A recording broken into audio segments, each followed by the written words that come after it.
Hey guys, I'm here. Obviously, thought I'd pop on for a bit. Um,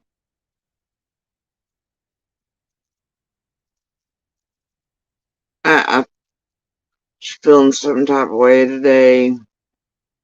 Um,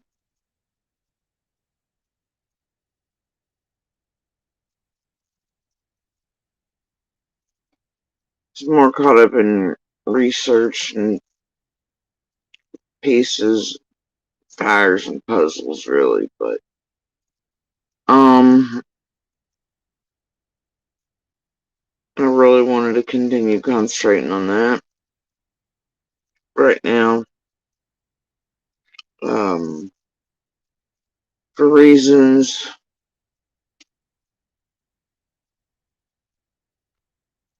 having a hard time shaking some things off.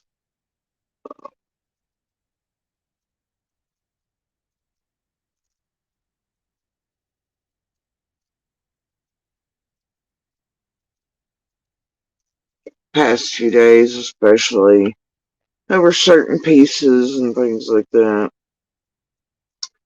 Pieces that have, I guess, always sort of nagged at me, but I don't know why. Something past few days about these same things have been over a million times, just nagging at me. So I'm going over them for what feels like the billionth time, but I guess felt like everything else. But anyway,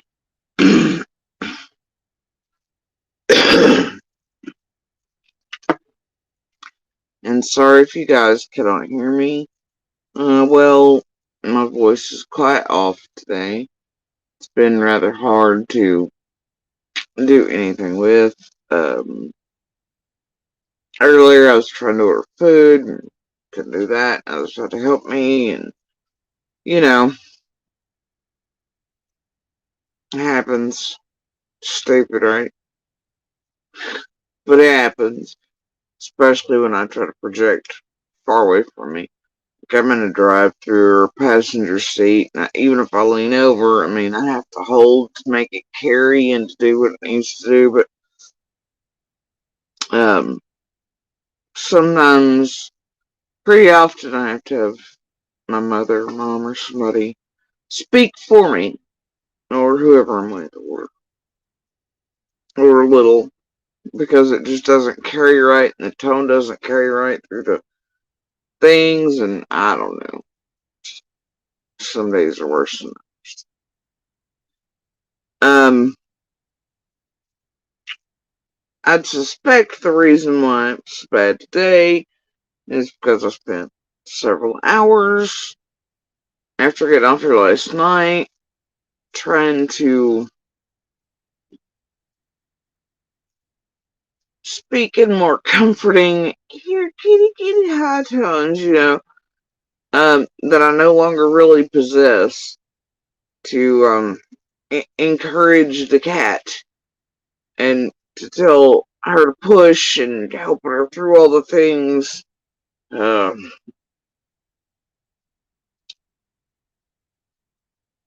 anyway, don't ask. It was a long night, okay? Um, Seemed to work though. Um, Rather well. Everything turned out good. Trust is a hell of a thing. All of them were basically born in my lap. Like good times, bro. Good times. And now today, I've yeah, y'all still know. Um, Cat wanted out in the sunshine to enjoy that for a bit. And I thought, well, okay, the babies are asleep. Let's go sit in the sunshine a bit. I could use some sunshine. It's like 65 degrees. Hey, we get out there and the cat looks at me like, excuse me, man? No, no, no, no, no, no, no. You're supposed to be in there watching the babies. I was like, what the fuck? Cat let me back in here. Oh yeah, yep. Made me sit down and watch the babies, and Cat went on the step and enjoyed the fucking sunshine. Anyway, nah, so yeah, I guess I'm designated cat grandma, whatever. Um,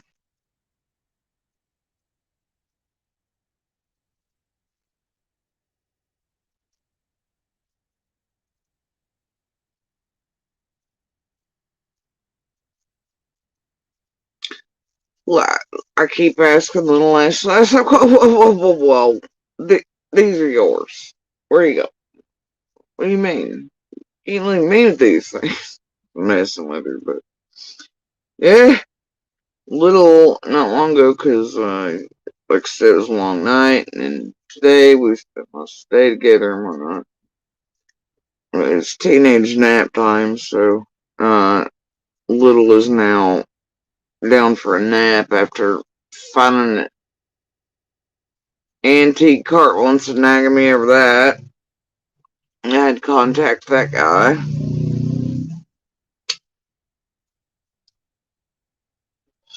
See about that car, and I just, oh, I don't know, it's been a long day. So, I had a little bit, I was concentrating on the pieces, fires and stuff. Anyway, so it looks like a copy machine ran out of ink. I thought there was, here's the deal. Not a few minutes after I got off here, as soon as I got off and I moved a little bit, I realized one of them was already a little out. I was like, oh God, there really is no time. So, yeah, then a couple minutes later, the first one was born, and then the second one, and then, that took a while. And I was like, okay. And, I've watched the whole afterbirth count I did this together. At one point, I had her swap spots so that Cat and the kids abused her, know that she'd be okay. I mean, trust. But apparently there's no issues there, so, uh, but both petted and encouraged anyway, so I moved back. Second one happens, I'm a little concerned about that one. I wasn't breathing as good as Alexa, I got it breathing pretty good, and, Hellas Afterbirth came out after that. I was like, okay, and immediately got eaten as supposed to be, and I was like, okay, we're done. I waited a little while, quite a while. They can't hold off and do whatever they want to. They can actually stop and start at will for a few days if they like. But I was like, okay, we're good, we're done, because afterbirth said, hell no. Start to lay down. A few minutes till midnight, I hear mewing, and I'm like, what's up? So tried back in here, and here's another one. I was like, oh God, but they had, wait, no. And this one's the biggest of them all. I'm like, but why are there three? No. And has this one got enough oxygen since obviously, but this one came quick, and everything was fine, and made sure it was good, and so all were born, and I think the last was 9 minutes before midnight. And I found it a little strange, even little. I was like, wait a minute. 1, 2, 3. And I was like, yeah, and, just, it's a little strange. And it's on my, because, I guess, brain dots, right? Just random things that happen in the universe, and their brains will make them think. But aren't really. They're just what they are. But so you have Summer's birthday, you have Little's birthday, and then you have another family member of mine's birthday that was yesterday. And then on their birthday yesterday, 3 were born. So now I'm like, oh, yeah, universe, brain nuts. Little was like, it's just, oh, it's like, brain nuts. Trying to ascribe meaning to things where there is none. But you want them to. So anyway, all 3 came out. And all were healthy, happy, fine. They're good little critters. She's being a good mama. I guess I'm gonna stop taking people's word for things. And I did until a couple, like, months ago. So I just took everybody's word for it. Went with it. I should have looked. Should have paid attention. By then it's too late. So anyway, and then I didn't have exact confirmation until like a week ago that anything had actually happened. So yeah, not much time to. Anyway, so homie here in a couple weeks is gonna go get fixed. Um, yeah, for sure. I haven't looked at her and told her how it's gonna go. Then called the eldest, told him he was a grandpa or an uncle. I couldn't decide. Um, shot him over some pigs. So anyway, um, so all's well on that front. I went today and had to go grab some bougie nursing mama food. That type of thing. I couldn't really find any to my liking. I'll go back out tomorrow and try that, but I got all the favorites. I got extra veggies and all the iron and all the. Come back here. This dang cat got all the bougie stuff. This dang cat come in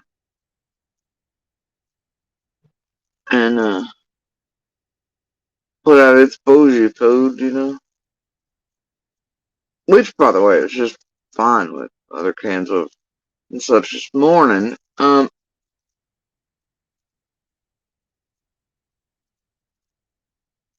back in. I'm feeding that one. I sit down with little to eat. No, wants my food. Gives me the eyeballs.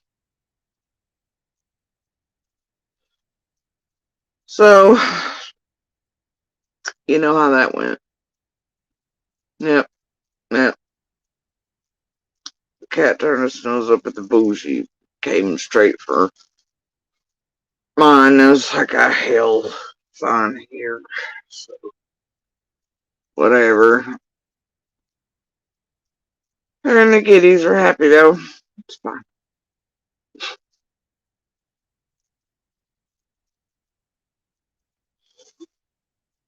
So all's well. Um, yeah, yeah. And I'll be finding responsible homes for them. Unless I decide to keep them, which I don't think that's going to be hard for Lil and I to move and transport 4 in a car. Um, so anyway, I don't know. Where there's a will, there's a way. So anyway, I don't know exactly yet. We'll figure it out. But yeah. Either way, somebody's been informed they're going to the doctor, and me and Snippet is snipped here in a couple weeks. She looked at me like, yeah. It's like, yeah. And all that good stuff. Right now it looks like it's catnap time and teenage nap time. I don't know. Anyway, um, it's been a full day for little. we got pretty late last night, and I'll have regular stuff today, and spend the rest together. I feel them. It probably is nap time. But anyway, like I said, it's mostly concentrating on a couple things that are just, I don't know, they're something. And there's a feeling I can't, and I don't know how to articulate it or to describe it, especially to the world. You have things from just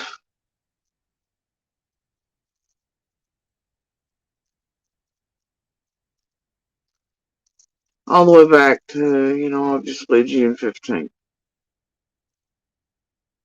And there are things I know that have nagged my gut, nagged my soul.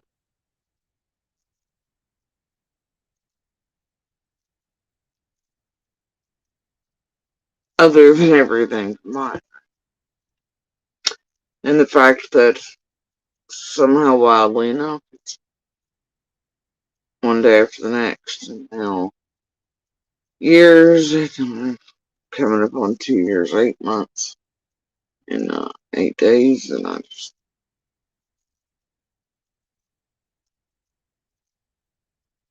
But sometimes there's something that catches, like little burgers on these pieces that already nag you. And you just have to roll them over and over and over and over and over and over again.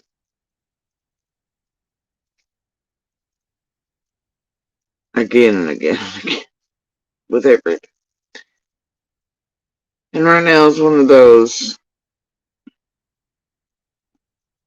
for some reason, in the past, I don't know, things are just, something's a little different lately. And things are hitting a little different, and don't know what's really going on. I know that I'm damn sure trying to figure out when, where, how, etc. I can acquire and obtain and get near one of these debriefer folks. And now that I paid enough attention to hear that drop in the way back, I'm like, is that what the hell I've been looking for all along? And maybe it is. Maybe it is. And so I'm going to search that avenue and see if that's indeed what I've been looking for, and if that can be of any help. Uh,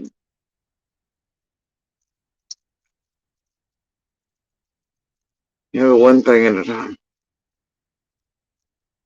So, I don't know, man.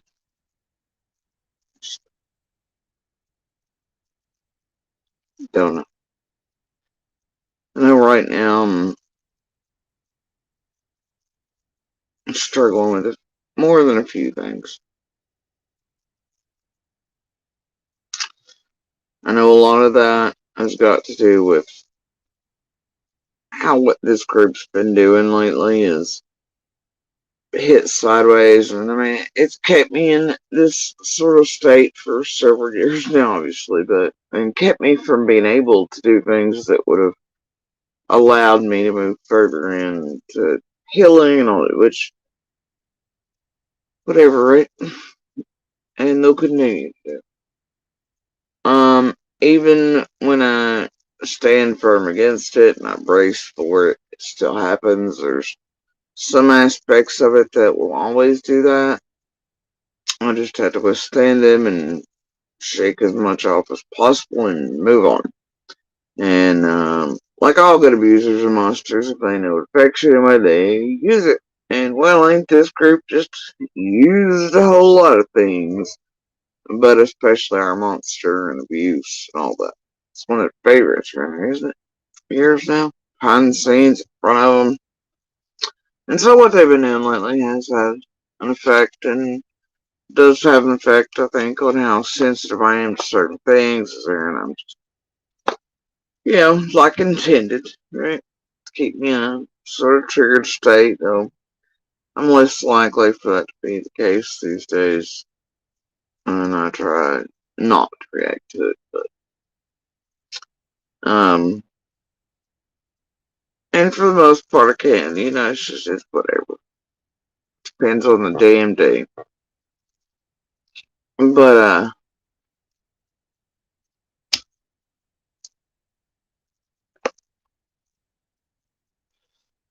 they know what they're doing around here, these little emotional and psychological fucking arsonists. Manipulators, cons, tragedy pimps, pieces of shit. And I find it pretty disgusting. And while on that, while I'm here ish, because I'm gonna come on and look at this. I'm not gonna prolong this. I'm gonna try to stay away from the squirrels in the driveway. I find what is occurring right now pretty fucking disgusting.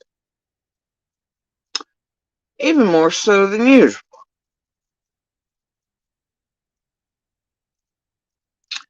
I find it a lot of things. The last 24, 36, 40 hours, whatever it's been, I tried to ignore it. Don't touch on it. I was well aware, sort of what had sort of occurred allegedly, supposedly. But could not figure out what the hell the deal was. And then I was like, wait, this is more bullshit. This was another one of those, oh god, Big Bad Benny did something to Bones, and I gotta have orders, but this is dangerous, help us move. Redos, right? We've already been here once. Do y'all remember this? Y'all remember the first garbage with Benny and Bones?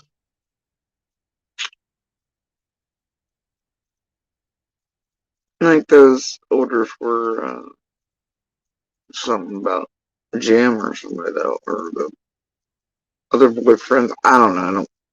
Not in my damn. Whatever.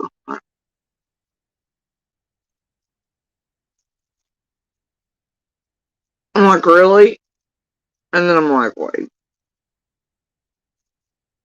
Can't figure out what attempted manipulation, mindfuck, Kool-Aid drink in this particular set of fuckery is here. I know there's some flip script shit going on, some nonsensical shit that some of the worst around, say, Build-A-Bear channels and weapons and such garbage. You know what? Fuck it. Little channels that are built up around some of the setup queens, the purposeful narrative drivers around here, the little pebble kickers, those like that stupid cat, and others that are swirled around, the Jenny Adrian's chasing the top of a fucking clown show. Right now,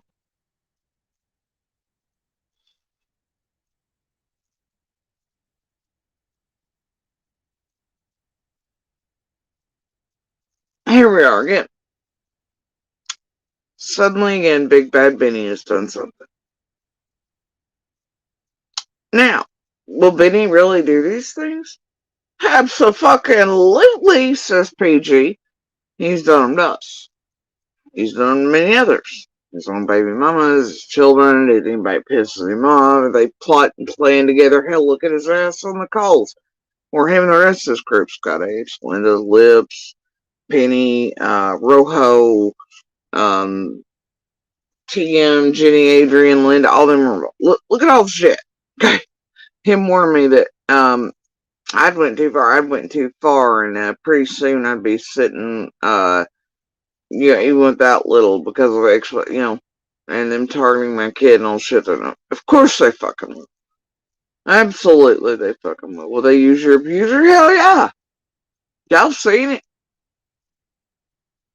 So to say that these motherfuckers will not do that and go to those extremes, will that be a lie? They absolutely wouldn't move. Y'all seen it. You've seen it done against us for several years. While monsters in the background, behind the scenes helping and doing and whatever for cash flow and just to abuse. And you've seen it right out in front of your faces.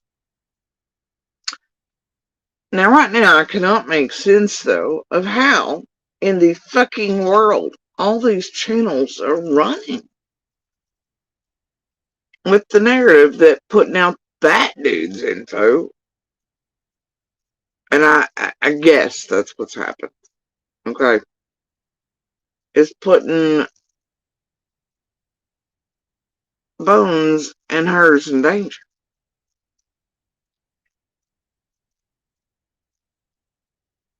Obviously, that fella knows who they are in their ranks. Okay.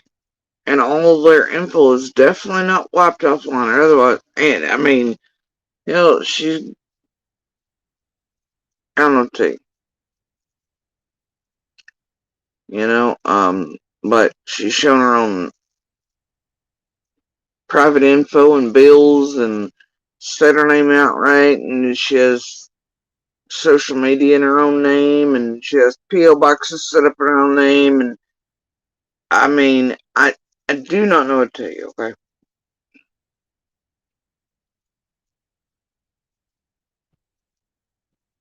If this person has indeed harmed, abused, hurt her child, that's terrible. Even no matter what I think of Bones, that's terrible. I do not want anybody else in danger or risk from their abuser. Okay? Do not.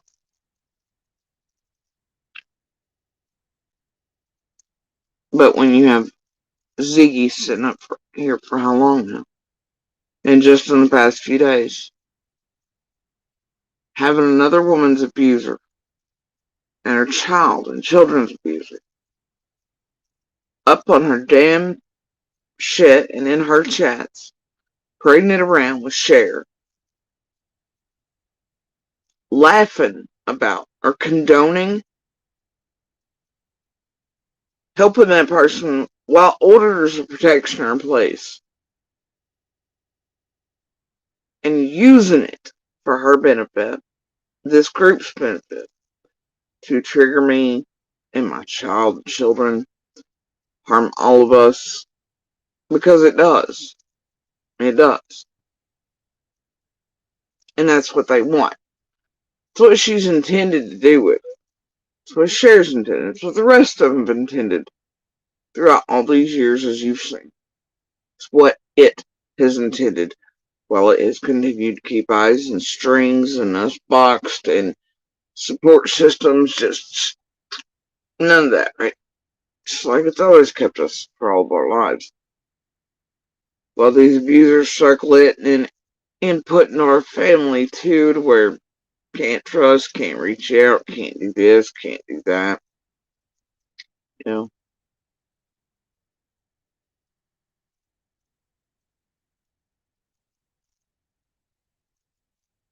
She has stood here for years now, knowing that I've been abused. And it was just fine the first night. She started members and discourses to specifically talk about me in the back and pay for it, start the members, going to get in the discourse on my domestic violence. She firmly believed in this together. Everything since she met Fred from the first interview has been like, do you really think he abused her that badly? Right. How dare another woman and another survivor with a child of her own do that? How dare they drop by here with their child, show them how to stalk and harass, try to get hold of my abused children, to use them for her content, and then to parade our abuser around to torment us, to make us feel afraid, to keep us in states to where we're kept from healing, moving forward, where it helps our abuser and not us at all. And then a few days later, now we've got this tragic event play of events. And then suddenly all these creators Or like, oh, we don't do that. You're putting women and children in danger, being in, and oh God, bone. Excuse the fuck out of me?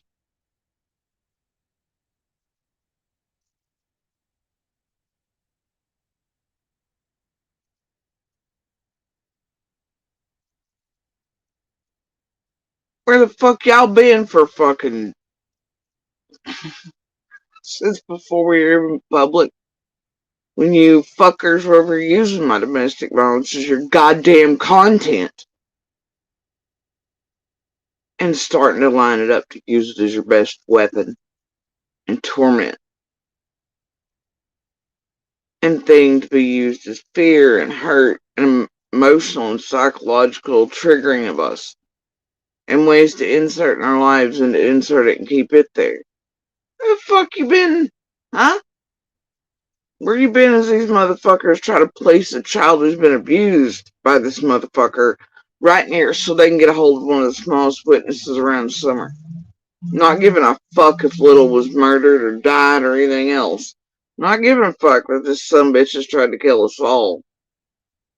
But now all of a sudden you all want me to believe that you fucking channels are champions of domestic. Oh wait, that's right. Y'all champion Petito and the rest and the Harmonies and everybody else too. When it suits, right?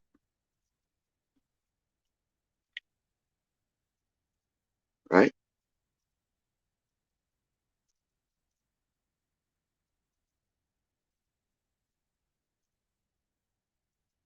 That's right.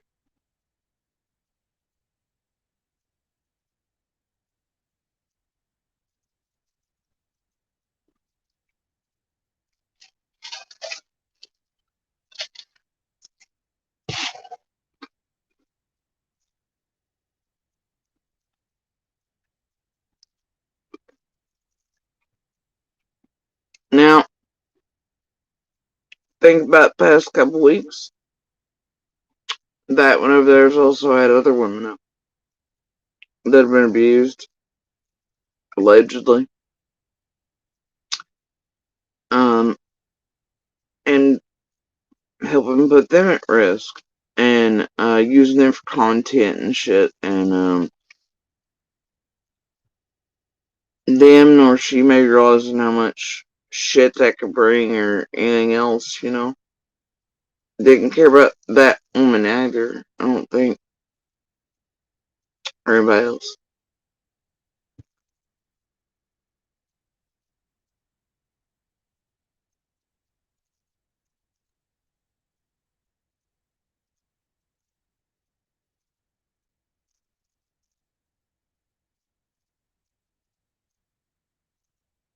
Now when somebody gets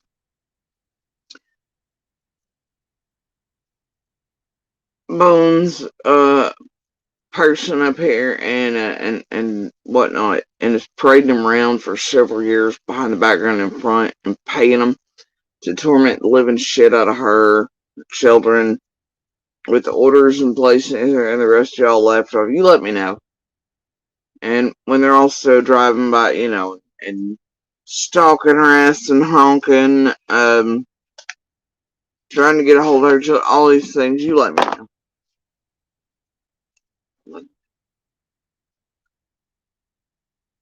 So to me right now, what's happening is this, and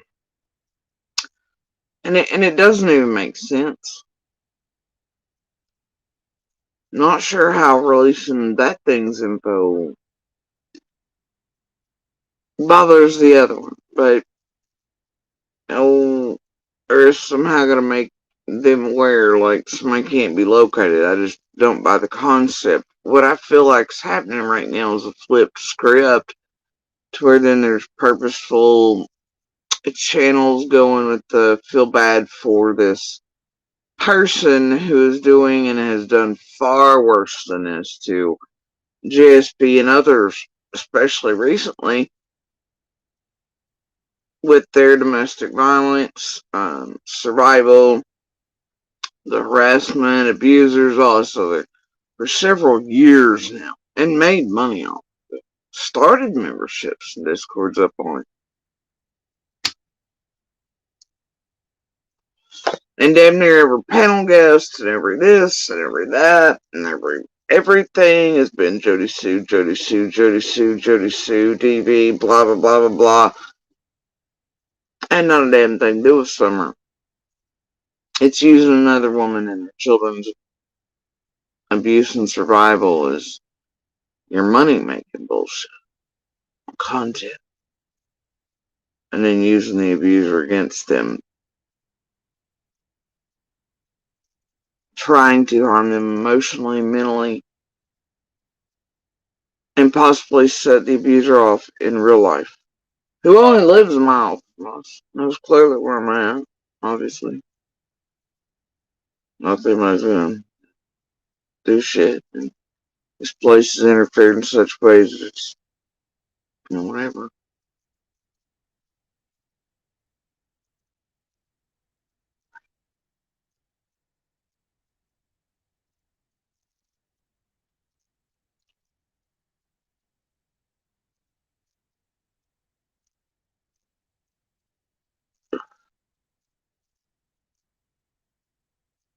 So I see it as nothing more than an attempted cleansing of certain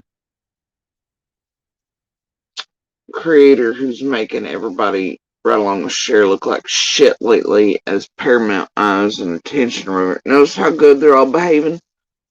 As the Paramount eyes and attention could come. Anybody noticing that? How certain things took an immediate halt in a way. Yeah. And now it'll be this sympathy turn for certain people who, for several years, and especially lately, have done the worst, the fucking worst, to those still trying to survive their abuser. It'll try to make them look like a victim instead of a perpetrator. And Bones is a perpetrator.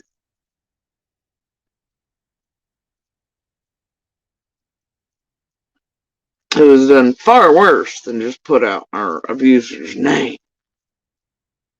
Advertised for it, cleansed for it, helped it abuse us, helped it break fucking orders of protection, laughing and giggling, doing whatever. Getting my private medical information from all the things. To torment us on purpose. And then she too has done all this stuff for years.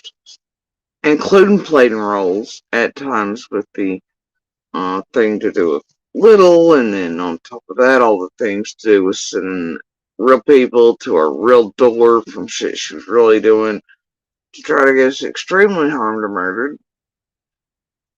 But not long ago either. And as you can see recently, nope. So she, much like it for me, they are not victims, they're perpetrators. In the situation where it regards I and my children. Now, with our own abuser, I can't say. But I don't want any other woman or child, including her, in danger from an abuser.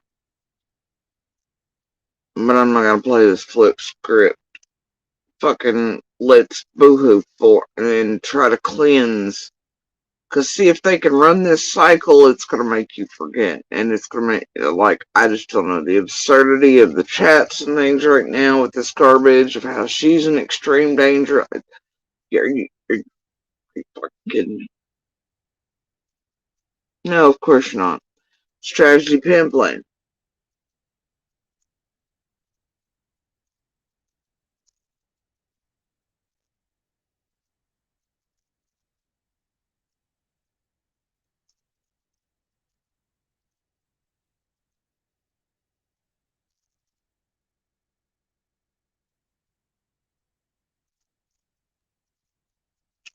Anyway, I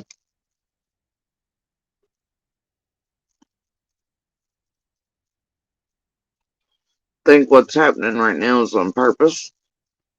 Just like before with setups between the same two people eons ago when sudden moves needed to happen conveniently enough. Um, and it's to make that one look clean, clear, and people forget what it itself has been doing to other women and children, and been doing just days ago with an absolute known and admitted woman and child abuser who admitted even in his chats and shit, stabbing and doing all this shit and dope and all these things, it's, no, I'm not forgetting. Neither should you all. And this is going to be an attempt at feel sorry for while that one's actually doing and has done far worse to another mother and her children, and still is. I am. So y'all carry on. You do whatever. You listen to whatever stupid baby Build-A-Bears and each other in your fucking tunnels. I don't care. She is one hell of a piece of work. So is this place. And what's being pumped out there right now is really, if you think about it real hard, it doesn't make sense. It really doesn't. Really doesn't. It really does not make sense.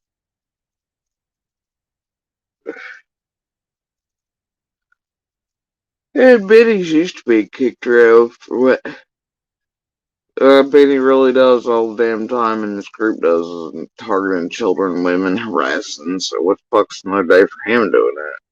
Looking like the bad guy. And right now, he ain't even really been on doing whatever. So what the fuck's the community post him? It ain't shit. Which should also tell you something. If he was really all that pissed, he'd be on here running his fucking mouth doing 90 pieces.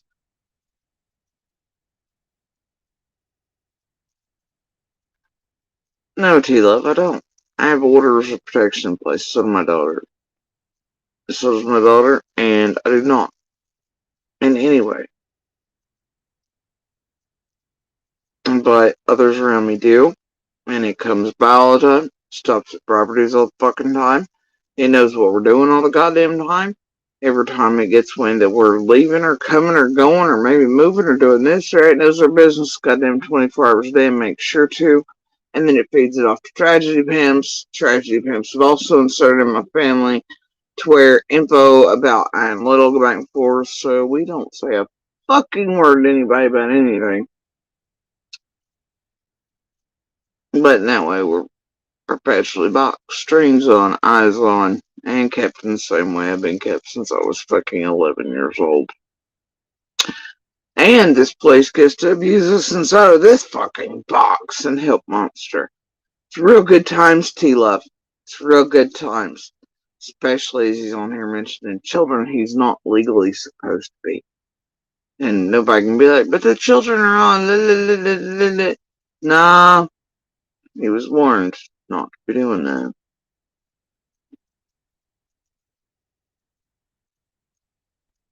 Snow I don't have contact with.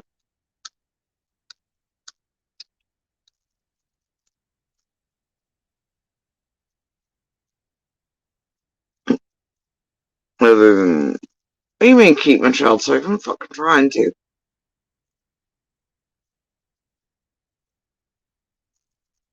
Between Monster and its fucking helpful sidekick and tragedy pimps and nutters across the fucking world and stupid people across the world and freak shows and everything else.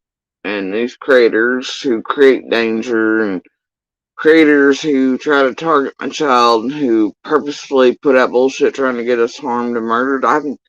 I'm trying to love to the best of my ability. My child is safe. And I would absolutely give my life for hers or anyone else here in a heartbeat. Don't test me.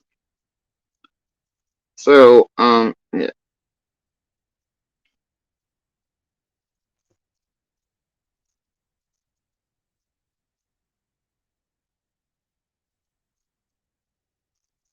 Maybe go tell it to the creators. We're tormenting the shit out of my children, bringing danger to them, nutters to them. They did that for 2.5 years. 2 times. Go tell them about it.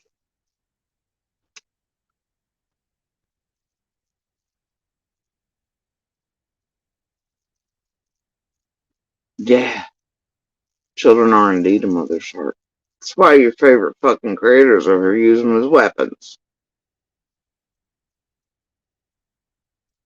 That's why your favorite creators abuse children emotionally, mentally, fucking whatever, try to get them harmed, killed, murdered, taken, fucked with. In a realm it's supposed to be about women, children, fighters, survivors, victims, the missing, murdered, abused. No, right, T-Love. That's why they weaponize all the things that are a mother's or survivors.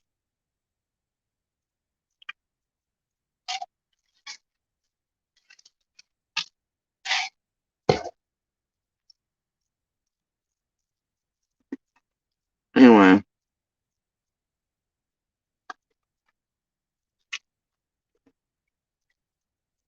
what's current right now is pretty disgusting. But hell, what's new around here? Y'all eat the fucking bullshit that's going on right now. Makes no sense. Not the first version of it either, where it concerns parties involved. Uh, that also, once again, doesn't quite add up. Makes no sense. Again, they would like the palate cleansed of the bad aftertaste of what Bones and Sharon and the rest have been doing, especially as those Paramount eyes and views are coming this way. They're trying real heckin' hard to behave recently.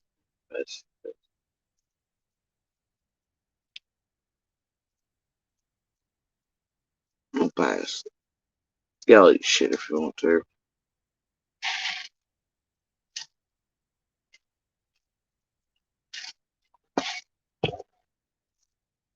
Anyway, I was listening to this uh thing that popped up. It's Peter Hyatt, right? And it kind of took me off track of the puzzle and the things and stuff I was doing because something just smacked me, and I was like, I was like, that's it. The emotional end shift tonight. I'm going to speak on this instead of, which is, whatever. But something he said,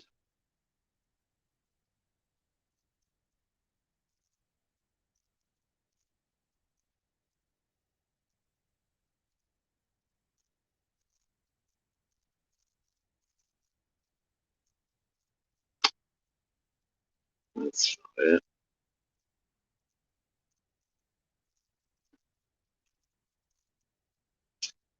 I understand, T-Love. I just need you to call these tragedy pits and creators out for what they are doing to other women and children and survivors.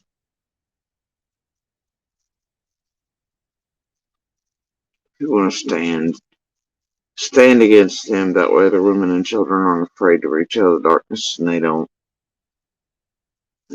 have to see body bags. It's all I'm asking. It's all I'm asking.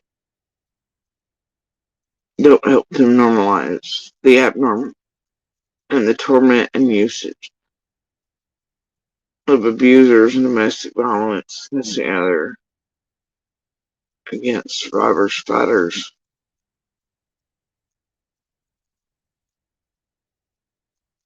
So,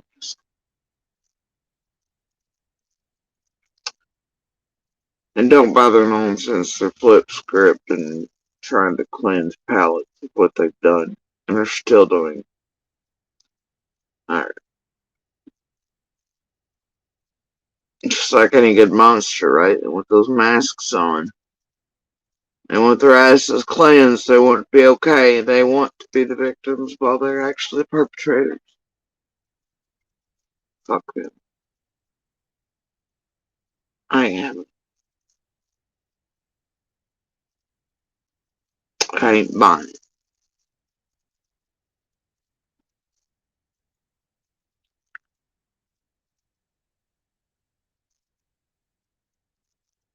Anyway, I don't know where the hell this one came from earlier, but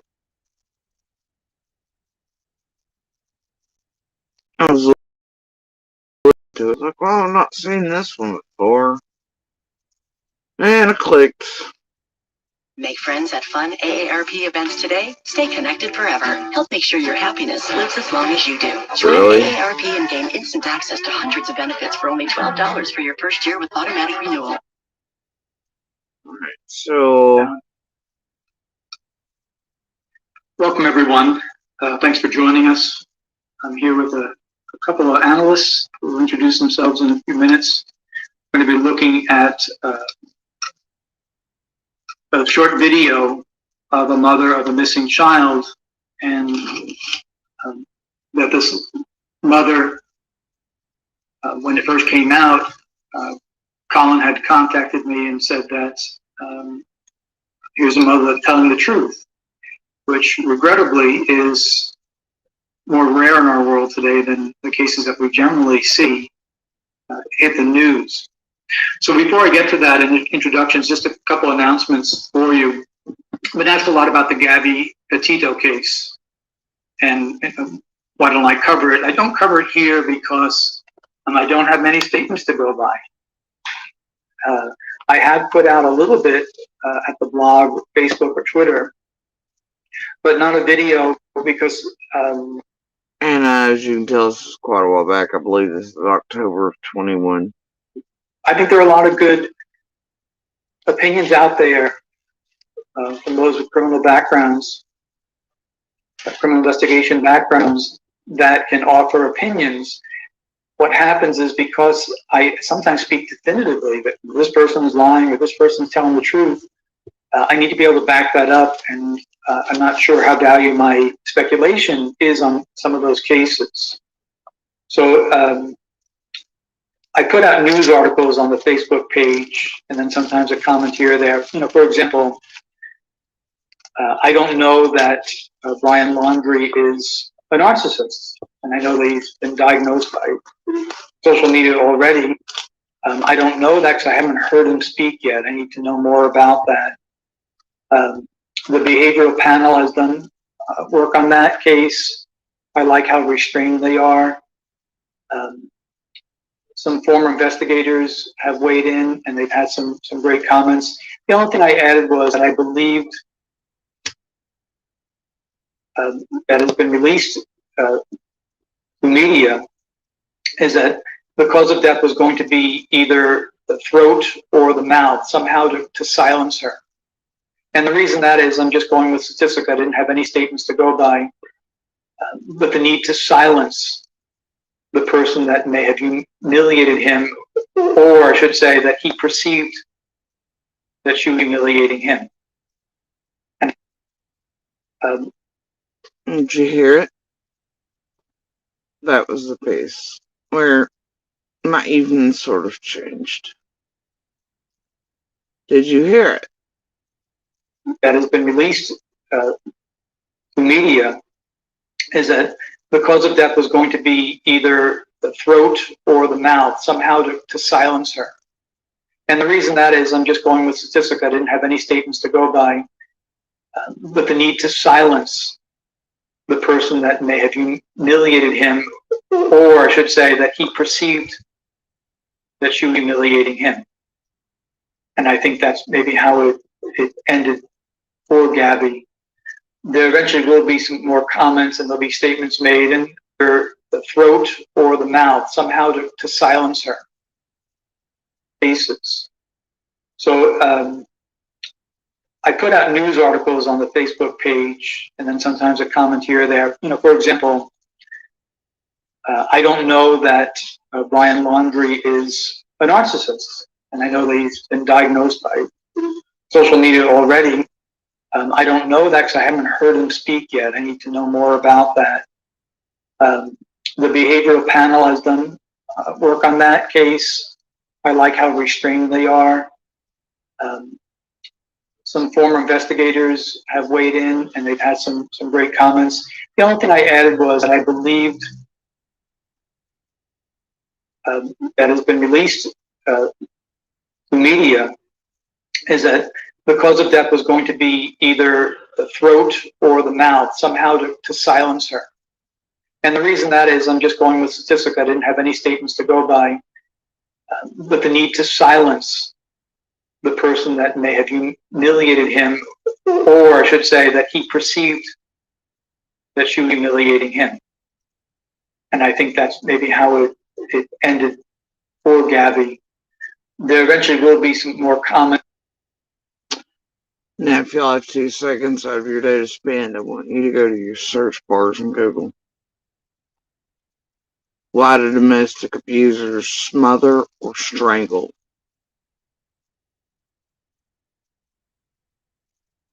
And I want you to look.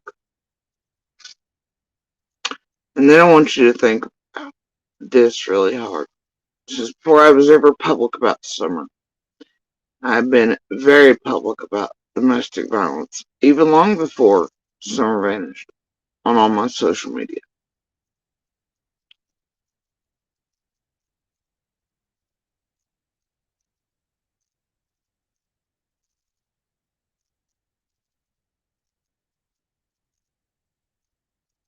I have told you all since I came here and in videos before I ever came here or public or anything else. Monster's favorite thing was strangling me, smothering me.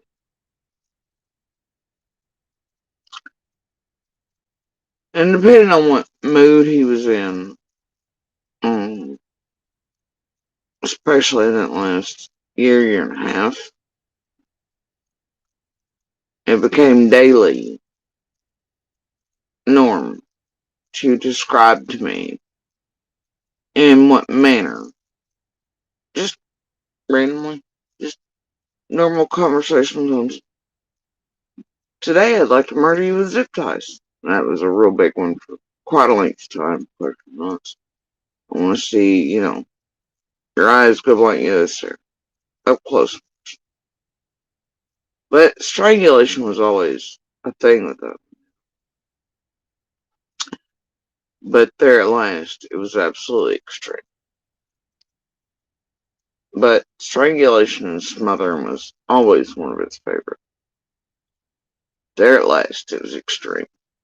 And then it started combining it with the, especially after certain people were pushing weapons to it and sitting there and buying it weapons and doing whatever and all these things. It became it talking and waxing poetic in normal tones of conversation for no reason. I remember the first, going down the parkway, going out to town, and it just looking at me like, I want to go shoot up someplace in public. I'm going to go kill a bunch of motherfuckers. Out of all the things around it on the decades, I was like, holy fuck. The what? But why would you want to do that? And I just tried to stay very even toned. And then it kept doing that shit. Shoot you messages for it. And it wanted to kill itself, wanted to kill people around it, not in blindness, but others out in public. Um, strangulation, smothering was its favorite thing.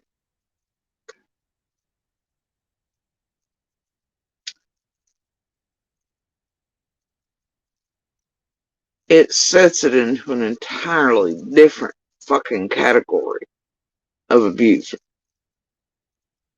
A really goddamn scary one. I've tried to get that across to this place. I've tried to get it across to law enforcement.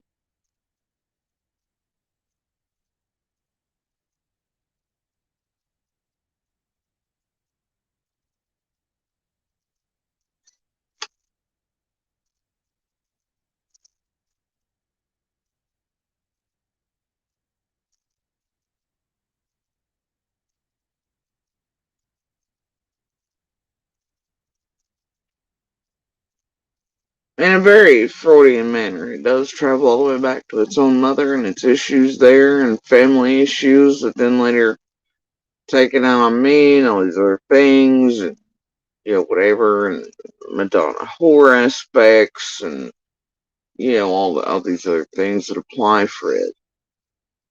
But it goes back to needing the attention of women all the time, placate, to act like it's whatever, to do the victim thing and whatever. While it is a perpetrator, it needs to be seen as women by one thing while being able to abuse them in all forms as well. And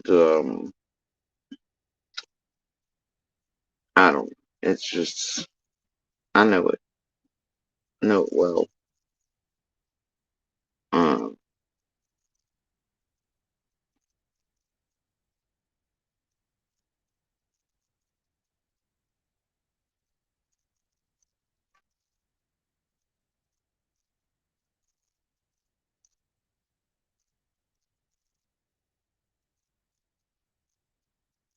Blatantly, there were many. It thought it had already been once too many and too long.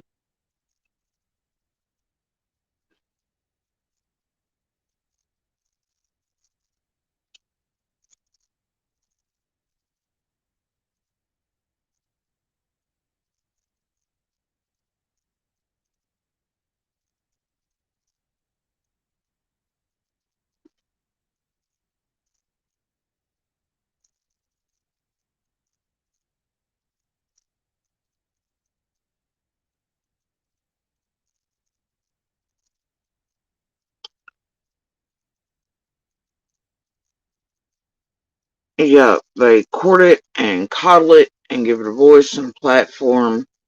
You remember me telling you the first this, if ever they did that, and then shit went south and it got eaten in the same way we did at the end, it could set it off. Or it not being cleansed in the manner that it wanted to be. Or someone being like, well, yeah, I did all these things, I'm still doing them, but heck, who cares? And I did it, so now I'm absolved of it all.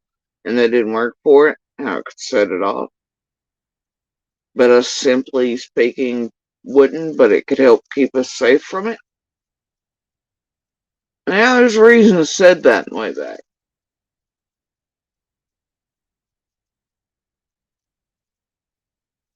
There's a reason. Just like the reason I said many things in the way back. Anyway, like I said, go Google. Why do domestic abusers smother and strangle? Enjoy those titles, statistics, and what they say. Ain't me saying. That's data and research saying.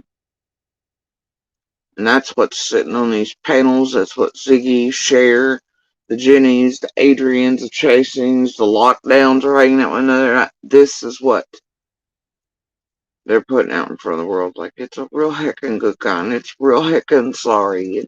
It's just me. Yeah. This is what they're doing.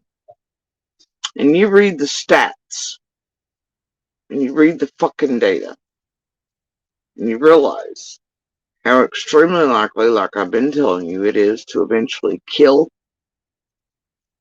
those near it and those in public. And then you come back here and you call me a goddamn liar. Because it ain't me saying it. It's experts around the world. Who knows how much data compiled on these types. I've warned you and I've told you.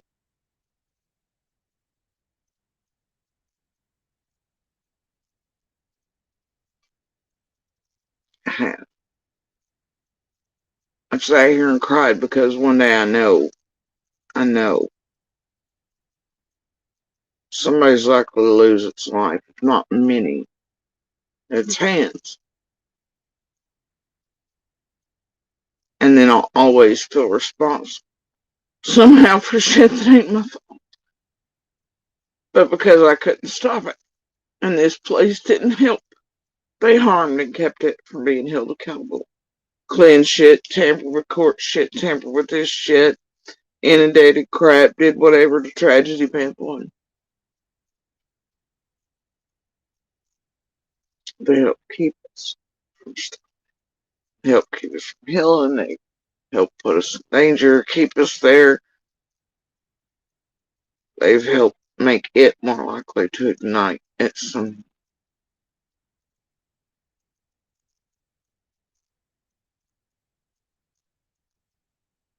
Now, any of these strangers or tragedy victims gonna feel any weight at all from any of that? If something happens? No.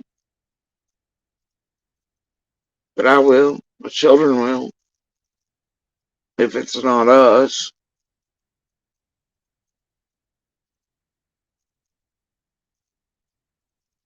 it will be someone else. Or many someone else. And those who are, and the thing is, it's like,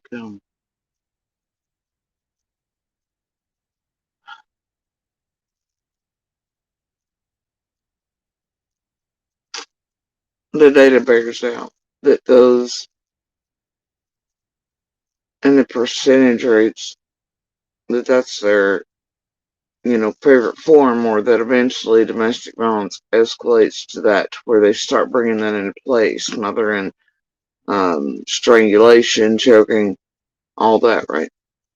That they're at an astronomically higher likelihood to then go perform public shootings, as other, and once it's brought into domestic violence realms, the percentage rates are extremely high for fatality, uh, death, right? And to end that way, um, like, but no matter what means, right? But you know, yeah, the data is there. Data is there to support it.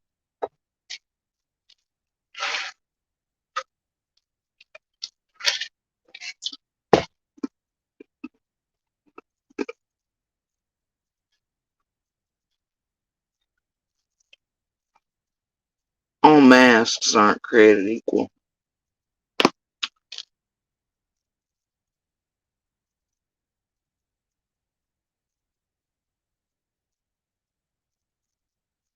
And then I also want to add in there that it is extremely rare to find an abuser like that one, and that they enjoy abusing in the public. That one has always enjoyed an audience while he beats me. Always. From the first time he hit, and stayed consistent throughout the years until the end. He enjoys other people hearing it, seeing it, even hundreds of people at once. Strangers, friends, others, all bosses, fellow workers, new supplies. Oh, we love that. We loved using them to message me and shit too, to play little games, then fuck with my head and be like, no, that was really me messaging. No, just like I've shown you him and Stalwart together to me. Been there for years, but it's part of the thing, right? You have no idea what the fuck you're dealing with. Or if you ever. It's because it doesn't walk, talk, and quack like Dawn or some redneck asshole or beer and black eyes, right? But what it's doing and what it's been doing behind the scenes is gleefully jerking off on the fact that even behind the scenes, hidden from cops and protected by his treasure bills, it's been allowed to abuse, and they've paid it for it behind the scenes. to pump out bullshit about us and turn and target us for it and stall and their own shit over here with all these creators and whatnot, and Little and everybody else silenced for everything to do with Summer, and tampered with his witnesses or blackmailed or whatever else shit about the scamathons and this and other crimes these creators have pulled in on us in our life. All these things apply. And now, even with orders in place, you see it sitting on panels doing things that absolutely not just violate the order between it and I because it's so goddamn bold lately, but absolutely without a doubt violate it with the order between it and Little.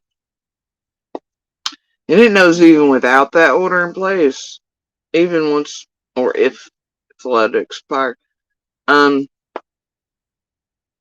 is never to be mentioned in her because it's not proven to belong. So, therefore, it, much like strangers, cannot be doing that. But it's sitting there doing it.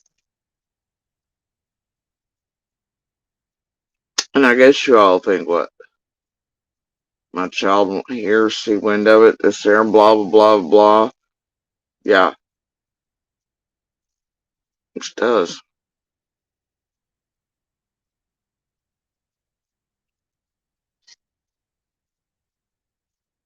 Think she doesn't know it's out in public and on all your panels and wherever else.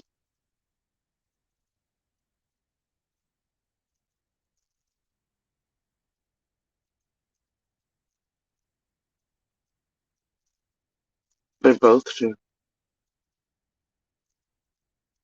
They both do.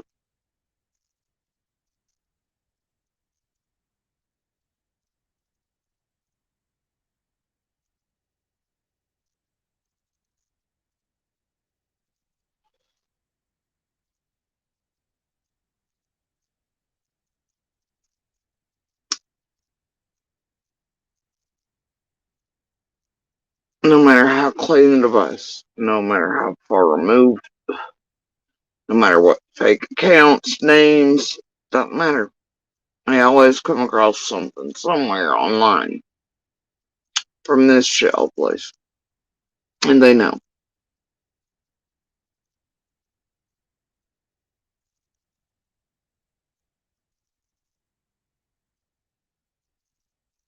And hell, you can't get away from the tragedy pimps. Like I showed you, Smiley recently after talking gross shit about my child's private area and insinuating gross stuff about stretching of certain areas with what she thought was jellies and the other from her list and body shaming and everything else, in gross sexual terms and calling her a hooker and a slut and whatever else. Not too long ago. But this one has stalked my children since before we were ever public. All their social media and I showed you recently. Still finds even accounts not under their damn name and hidden and this the other. They won't stop, even though the child's a minor. So you can't get away from this fucking realm if you're one of us. Doesn't matter how much fucking you want to.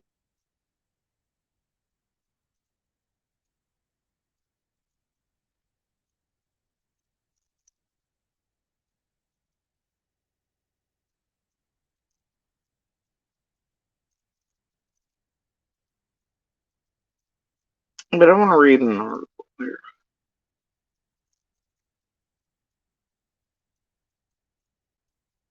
It's stmlearning.com. All abusers are not equal. IPV research reveals that non-fatal strangulation is an indicator of deadly abuse.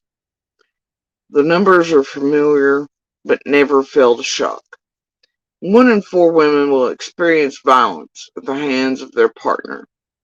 Homicide is a leading cause of death for women younger than 44 years old. And nearly half of female homicide victims are killed by a current or former partner.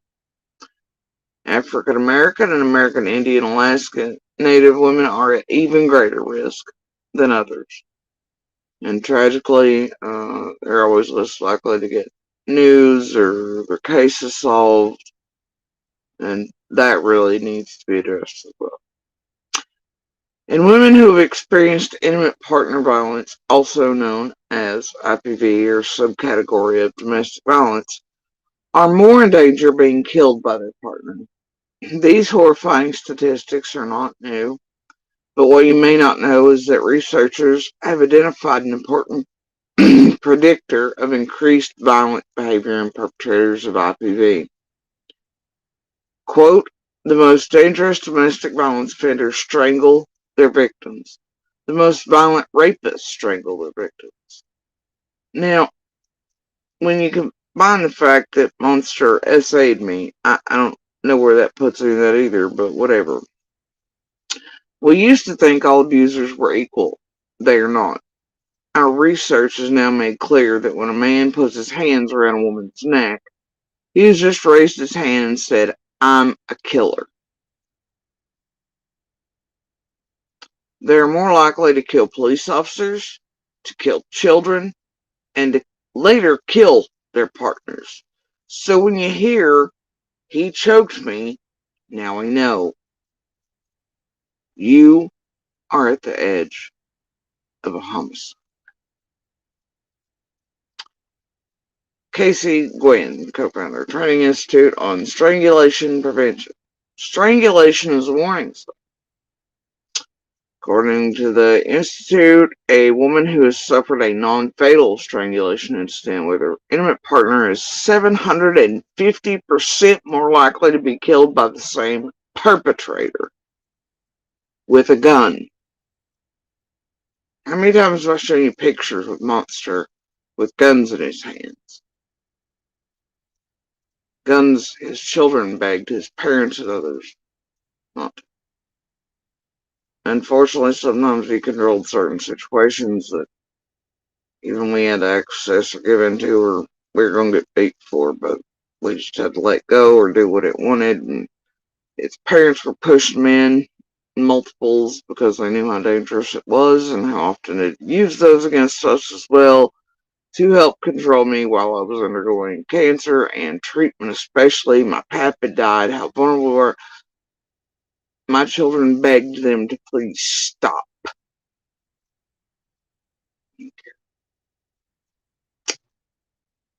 Cops didn't care either. Anyway, that is a staggering number, and it's not a coincidence. Researchers and law enforcement professionals, oh, by the way, do go in the way back, where Penny, Junior, and the rest tried to tell you that one. Pictures of his hands with the guns, though he clearly has our children's names tattooed in jail bullshit on either wrist. I guess it had to be a different fucking feller, though. And they knew better. Anyway, that is a staggering number, and it's not a coincidence. Researchers and law enforcement professionals have determined that non-fatal strangulation is a leading indicator of escalating violence in a relationship and an important risk factor for homicide in women. Why is strangulation different than other types of intimate partner violence? One reason that strangulation is a particularly concerning warning sign is in IPV is because of what it represents. Control, taken from the victim and placed in the hands of the perpetrator, who in the moment of violence has the power to literally take the breath of the victim.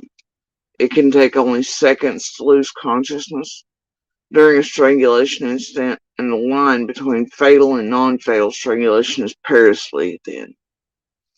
And, quote, if a perpetrator is willing to move towards taking the life of a loved one with his bare hands, killing others does not seem to be a stretch.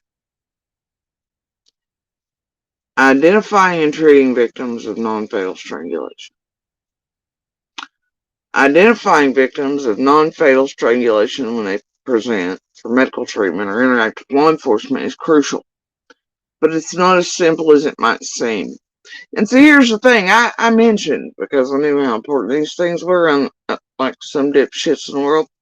First thing up in courts, It's like, this motherfucker, the night before I went into ICU to have my fucking dude, was beating me in the throat and doing all kinds of shit. I got the pictures I can show you with the goddamn bruises.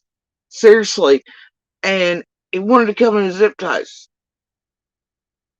But then they were laughing, retiring judges, and misplaced calculators. Who gives a fuck? Yeah, who gives a fuck? Anyway. Um,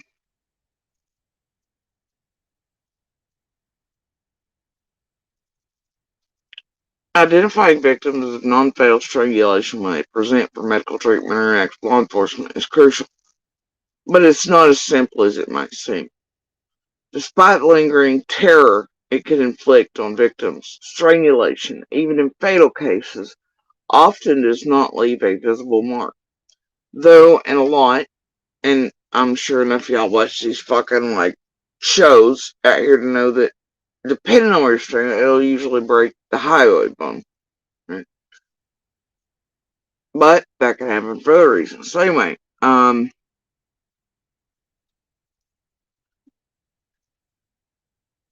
in fact, but they often miss that in autopsies because sometimes they don't cut. It's a thing. In fact, researchers report that only half of strangulation victims have visible injuries, and only 15% have injuries that can be photographed. And I gotta tell you, the strangulation shit, over many years, um, it wouldn't show bruises the same way. And I was never one to show bruises much anyway. You feel all the injuries under my skin everywhere across the body, but you wouldn't necessarily have bruises. And when they did pop up, it'd be several days. It'd be yellow. He, for most of the abuse, would try to stay away from my face till later years, but he'd always go under the hairline and beat me in the back of the head and shit to where those couldn't be seen in the hairline, And, so, yeah. And, but yeah, body shots, legs, and, baseball bats, ribs, body wide open.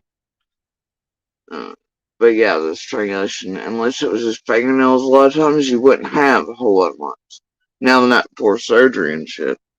He hit me hard enough where he thought it would rupture the cystic masses attached to the solid masses to rupture them, and he knew that was going to be a no-no. That they needed that fucking giant cystic mass out of there intact, and they're probably going to cut, my chest open all the way to probably get it brought up out of there in one piece and intact with the others. Luckily, I had some wonderful fucking cardiothoracics and head and neck surgeons and shit that made it to where they were able to sort of do a lot. That they left some down in my lung and lung branches and just keeping on those, but the main, anyway. So, but he knew what he was doing.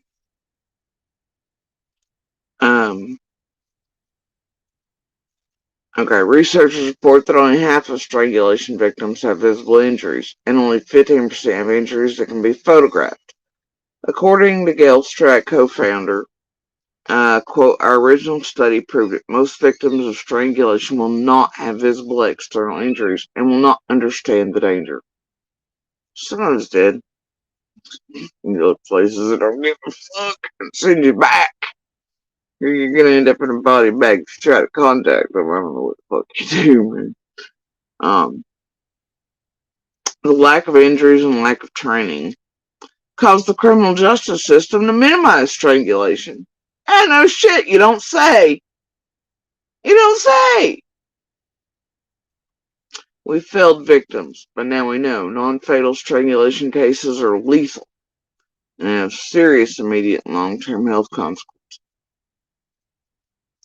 In addition, victims often do not use the term strangulation, but rather will describe choking, which can have the effect for victims themselves and for healthcare providers, law enforcement, and friends and family of the victim of minimizing the very real danger of being a victim of strangulation.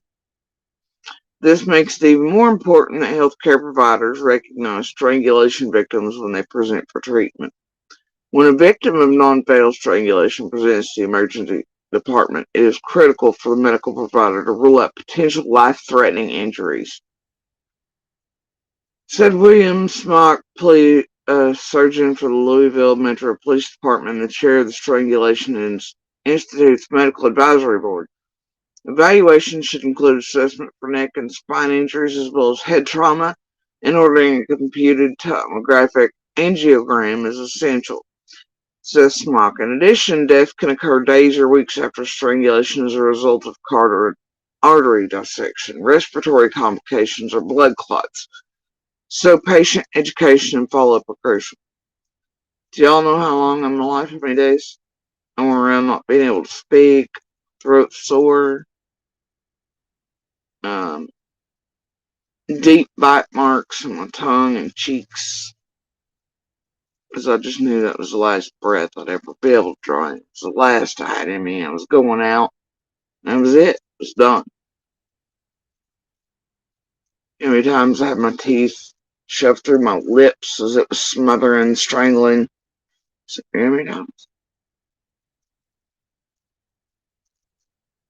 How many times? I can show you pictures where there's whole ass things here where all my teeth went through. Not just my lips, but under. I can show you the marks on my cheeks, tongue bitten.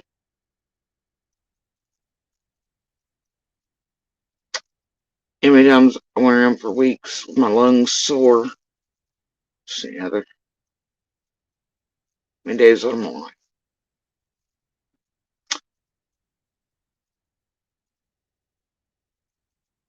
And you know what I've thought about a great deal, especially since this was diagnosed. This is not in my family history. Now, to us, cancer is not a surprise. A lot of people take the cancer diagnoses like, oh shit. We're like, ah, fuck it, it's an average day. Cut it out, doc. Let's get her done, right? Our genetics is just a thing. We're used to it. We all expect it. We know it's coming. I knew cancer because all these things were coming. My doctors, oncologists, hematologists I had before this one popped up knew that the other conditions I had were going to turn into other cancers. This was entirely unexpected, and it is not in my genetic anything anywhere. Not a thing for us. And I often wondered if the amount that monster had strangled me, choked me, beat me in the neck, if it didn't play a role. And I learned later that, yeah, I wasn't incorrect on that either, because once you hurt cells, right, even if it's one time, say you have an injury or whatever, something happens, as it heals, does whatever, that cell then it does something wrong, as it's healing. Then that one starts multiplying, right? Shit goes up. This right here, after I don't know how many times being strangled, choked, blah, blah, blah, beaten throat, smothered, injury after injury after injury to my thyroid tissues, for one of those cells to have tried to heal itself, and wrongly did so and had a quirk in it as it's healing from the damage done to me by monster and then to replicate and replicate and replicate. It's a pretty good chance that's a possibility. The stress and terror of living under such abuse for so long also plays a drastic role in your immune system, your health, cancers. I was also at a very early age diagnosed with fibromyalgia. That is typical in domestic violence. That I walked it the fuck off. Tells a little pain. My body for years has showed signs of the abuse. My conditions have done so. Even if I could walk them the fuck off. So there's a real good chance that the damage continually done to my throat played a role in my cancer. I don't know, blatantly. I did tend to have the heart attack when this group brought Monster out fully targeted and little and trying to take her under false pretenses and shit and all this other crap, and I didn't. You think I had any play him heart attack? But it did. And they knew it, just like they don't now. But hey, AB sold like, $75 jigsaw puzzles on my cancer. How my lymphatic fluids built up in my face from everything. And Cher sold merch making fun of my domestic violence. Just like the other night, she break 10 cash apps. And Summer's name, Michael's name. Monster was over there with his cash app flowing with Monkey's name and Summer's.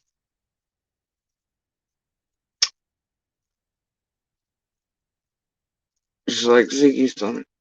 I'm my domestic violence.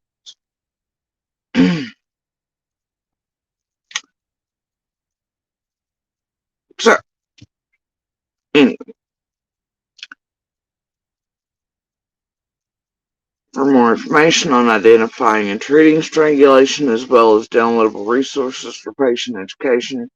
Oh, and don't forget those channels like Angel Talks Too Fast, who built up, and TM helped build up, and others, so they could decipher my new little voice, because, I'm always intoxicated or something, and you can't understand me, and they knew full well how that might feel and seem to a domestic violence survivor and still yet a fighter, and one who was supposed to be muted and wake up fully mute from their surgery after a sudden change in a scan the morning of after Monster beat me in the throat just hours before the surgery. Imagine being that shitty. But they are here, aren't they?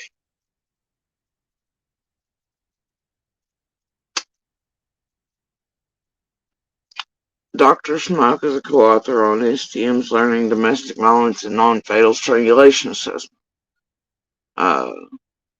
Anyway, the American Professional Society on the Abuse of Children, National Children's Alliance, etc.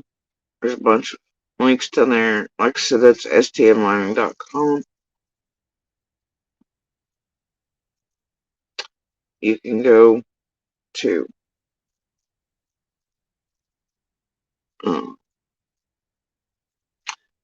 domesticshelters.org. Abusers use suffocation as a power move.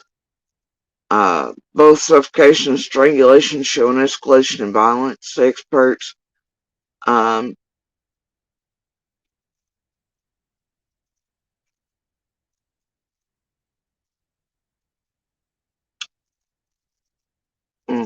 we know that abusers strangle their victims as a way to exert power and control over them. They want their victims to know they can kill them at any time. But let's not also forget strangulation has a just as sinister cousin, suffocation. Ah! Oh shit!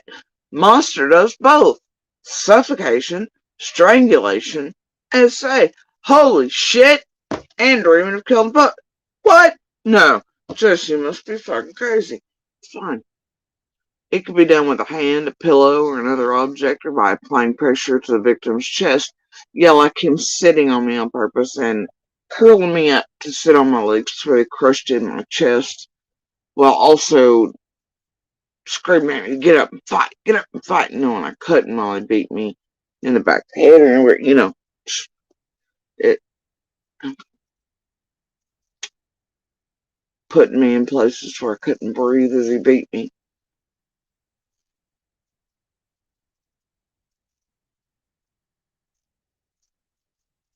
He enjoyed them. Enjoyed them all. It can be done with a hand, a pillow, or another object, or by applying pressure to the victim's chest, but the purpose of suffocation is to restrict oxygen to sometimes deadly level. Both suffocation and strangulation show an escalation in violence, say experts, and if it's not the cause of a domestic violence homicide, it is certainly a sign things are headed in a deadly direction. The last warning shot. Suffocation might be considered even more sinister than strangulation because there are no bruises left on the neck, showing an abuser's hands pressed on the victim's skin, making suffocation nearly impossible to prove. Well, this is not really true. You can find fabric, fibers, and all that lungs. Whatever. Let's read the things for now.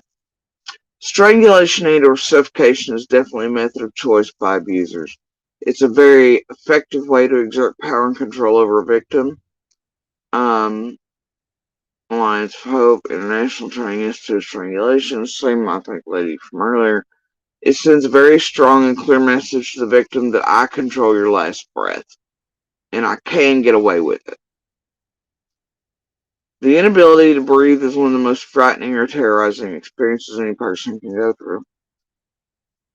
Strike says that abusers who strangle or suffocate their victims know it often leaves little to no visible evidence of the internal injury or trauma it causes, making it easy for the abusers to avoid accountability. And see, I never would stop holding it accountable. I wouldn't go silent, and I wouldn't shake in a corner, and in that I was deemed the bad guy. You know, those messages I showed the other day were, well, I don't cheat and beat every day. I don't know why you had to mention it. Because, Ted, if it's not right that second, take it down. It's not happening. It's not real. You're lying. You're doing whatever. And then if you dare say a word to it or hold it accountable or try to, you're the bad guy. And you deserve it. And then it's going to hold that against you, any reaction you have to end abuse, and it's going to use that to abuse you again. That cycle, nonsense, has indeed been explained to me face to face with Monster looking me dead in the eyes, and I'm like, so wait a minute. You abuse me, I feel type way, and then you dare abuse me again for that. And it's my fault. Yep, that's it. In the calm tone, not like an argument. Yeah, that's it. Make that make motherfucking sense, motherfucker. You can't. They don't like being held accountable. And I'm not. I bet she's never gonna hold somebody to it. This is a lot of our issues is because I wouldn't just lay down. Wouldn't shake about it. Wouldn't just. I wanted change. I wanted real change. Permanent change. Not an I'm sorry. Not a repeat pattern. Not a, well, it don't happen, or it's only like twice a year. This is just whatever. So it's okay. I ain't that bitch. I ain't the bitch that's gonna sit on the porch where you wear some other woman's clothes while I know you're doing whatever, while you this, while you that, while you're abusing them still and enjoying playing with your victims and abusing them, and you're on all the dope, you're doing all the things, you're free to do whatever, and I'll sit here and I'll shut my fucking mouth. Hell no, I ain't. I ain't that type. I never will be, and this is, it's just who I am. And I knew the moment I broke, I'd die. The moment I broke, I'd die.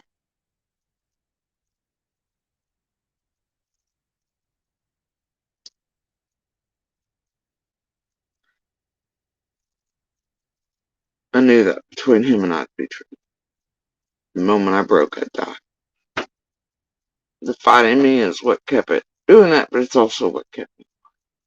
Also, the little bit of human that it would remember would sometimes slide behind its eyes and back into place about the time the last breath came, about the last time I lose consciousness for the last deadly hit came. Something there would slide back into play. Memories, being that human piece still intact so long. Something. And I could watch it slide back behind its eyes. That's what saved my life. Many a day. No, Billy.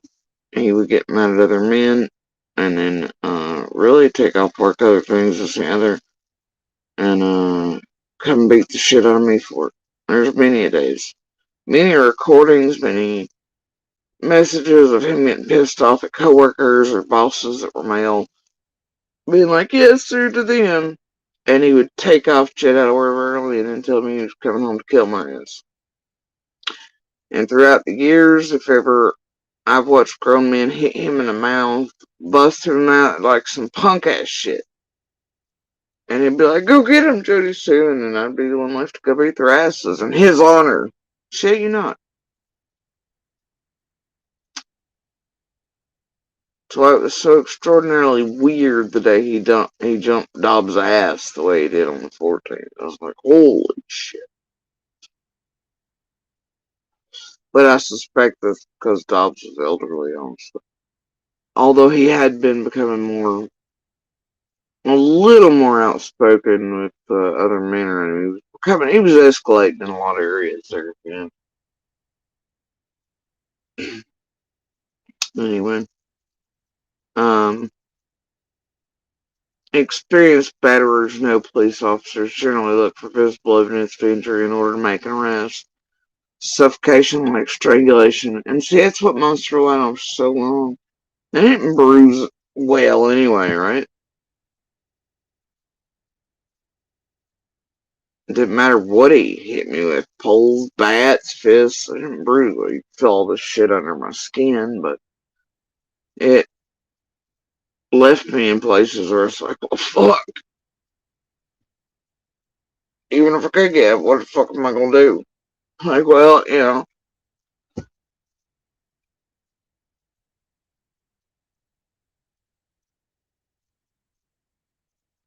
You don't get cops much like you got with one of the incidents. They're like, well, they say their thumb hurts, but it still looked like it wiggled. It's fine. But they have no idea internally. What the fuck? It's fine. Just go back inside and shut the fuck up for the night. That's what you get.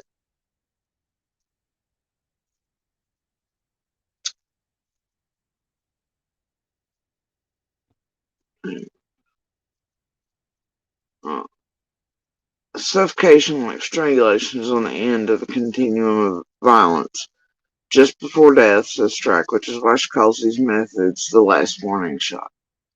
Studies show victims in the United States are killed by the use of a firearm, but before they are shot, at least 50% are strangled, she says.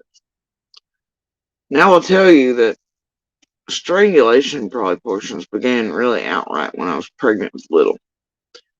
I woke up quite a few mornings. I'd come in from work all night, especially once I was very, very pregnant with her. And I'd go to sleep. I'd climb into bed and I'd go to sleep and I'd wake up. I mean, I was on death's doorstep. I'd already been being strangled without me knowing in my sleep enough to where I had no air, you know?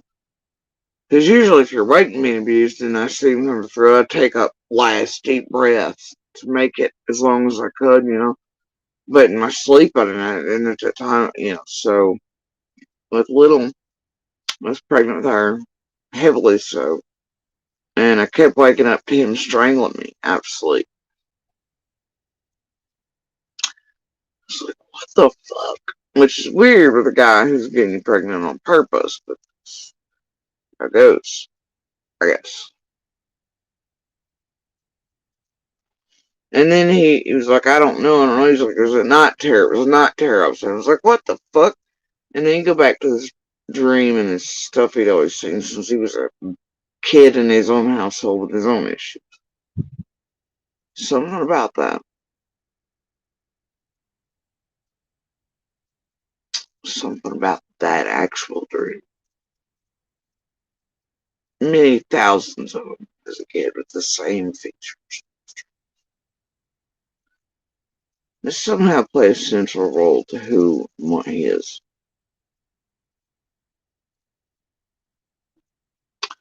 Anyway. Based on focus groups with survivors, we know batterers suffocate their victims in order to silence them. They may cover the victim's mouth or nose with their hands, a pillow, plastic bag, sit on the victim's chest. If they restrict airflow long enough, the victim will lose consciousness and death and can occur in under 5 minutes. Suffocation is also thought to occur in conjunction with strangulation most of the time, according to a report by forensic pathologist Dean Hawley for the National Strangulation. Hawley writes that the most typical scenarios for victim to be on their back on the bed, and usually that's where he would place me, or get me down it, or floor, well, with the abuser sitting on him or her strangling, and he would often be doing both at one time. The pressure of the abuser sitting on the victim's chest reduces his or her ability to expand their chest wall during breathing, suffocating them. Suffocation is often suspected in homicide cases where the victim is essentially vulnerable, or especially vulnerable, such as with children, the elderly, or adults impaired by alcohol or drugs. And he loved doing this, by the way. It's one of his favorite things to do in front of the children. Not sure why that is, but it was often the case.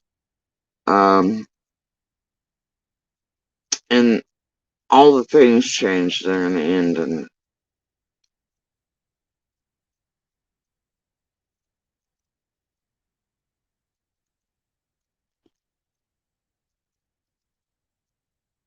he also has a lifelong habit of abusing or being angry with people who are sick, especially elderly, vulnerable.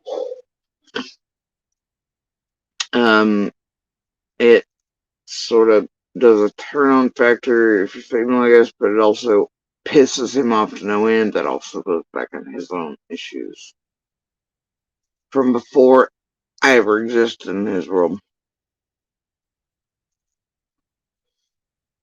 And I knew this then, I know it now.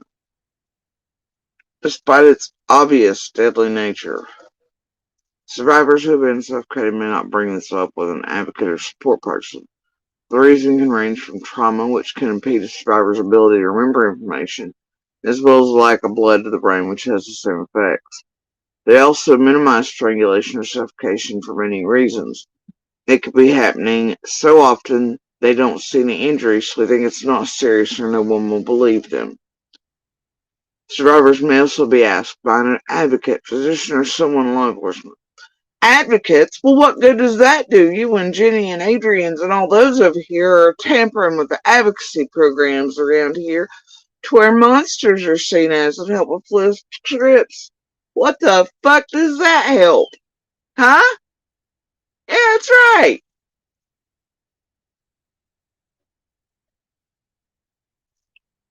And if you don't believe me, I got proof of it. They said monster's name before. I was like, what the fuck? Only after Jenny and Adrian come play that. Some wild shit, man. Some survivors don't identify with that word, considering what happened to them to be minor, not as serious as being choked, strangled, suffocated. Some may have been convinced by an abuser that strangulation is part of normal sexual behavior. Victims may also minimize the abuse in order to protect her abuser from being arrested. We are finding the better question is, has anyone applied pressure to your neck by any means? Did your breathing change in any way? This is why it's important to consider documenting abuse as a survivor. No, according to this realm, all my receipts are fake and documenting them even to court. It's just, oh gosh, you kept documentation of abuse for decades? Well, fuck you, bitch. Ah! You find yourself waking up with fuzzy memories of a violent incident, with soreness around your neck or chest area, or find it difficult to take a full breath. Record these symptoms in a place where your abuser can't find them. Yeah, no shit, you don't say. You don't say. Such as a notebook you keep at your office, friend's house, or in a safe deposit box. Yeah, no shit, you don't say. If you've been suffocated, seek medical attention. Many victims of suffocation may not think it's necessary to talk to a doctor if there are no signs of assault. However, the after effects of suffocation can be identical to strangulation.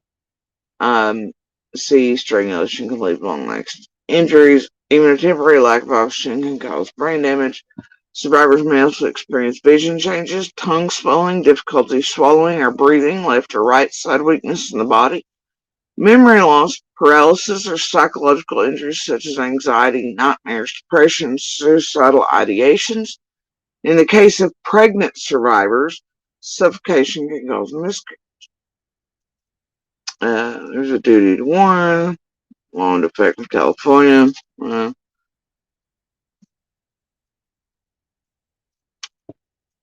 Anyway.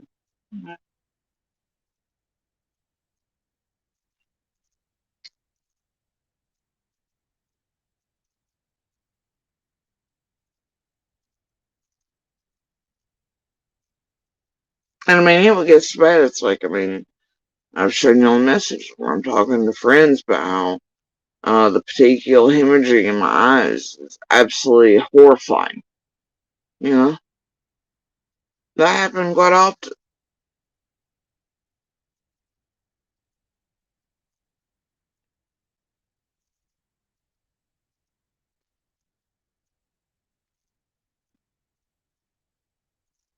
Which is not, y'all have no idea what you're doing. Much like everything else. Some of you do, and then you just choose to use it as a damn weapon.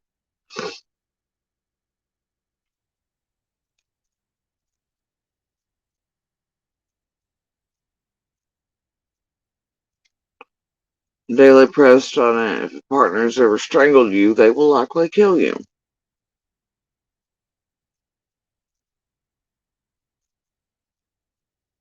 Springfield Daily Citizen. Strangulation is one of the most abusive and lethal ways to demonstrate power and control in domestic violence situations. It is also among blah blah blah. Wings program, domestic violence strangulation, 4 facts, 4 minutes. Often survivors may not realize they were strangled. There were statements, red flag, domestic violence never discussed.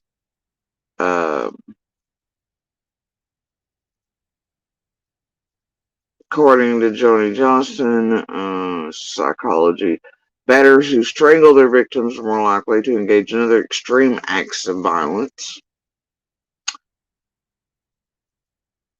Contra Costa Alliance to End Abuse, understanding the rage and lethality of men who strangle.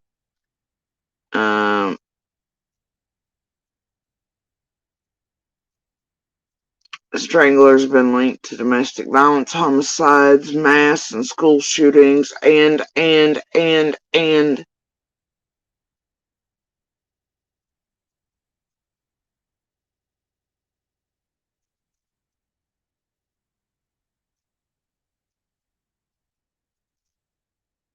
Gabby Petito died of strangulation. Strangulation, suffocation. Strangulation, suffocation. Domestic violence. More risk. Mass shootings. Someone somewhere is gonna die at some point, right?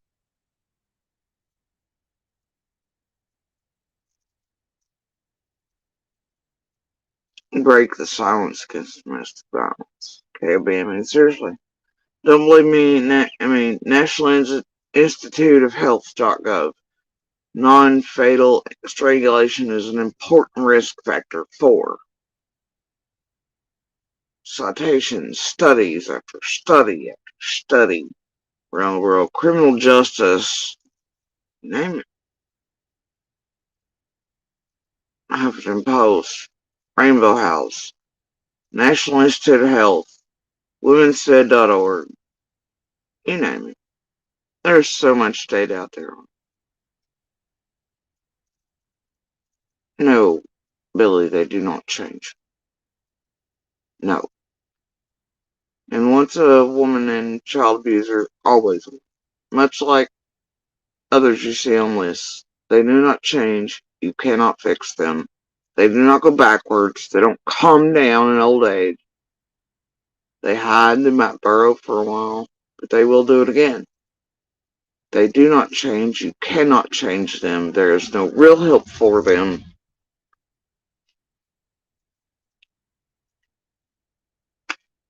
No, they do not change. Nor can you change them. You can't love them better. You can't fix them better. And you can send them to all the fucking classes and better classes you want. It will not change them. And they will do it again.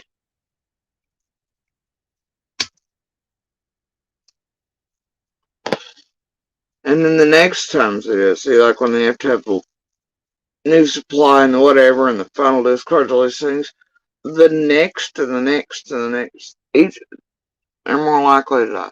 The one he's with now and her children are more likely to die. It ends, and we probably are, unless this realm sets it off, doesn't keep clues or do whatever. I don't know.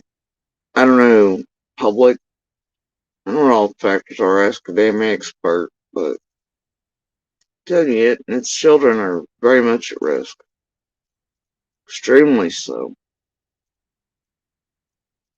Extremely so. And it's already, I mean, they've used and abused and controlled each other, so they wound up how they are and stuck.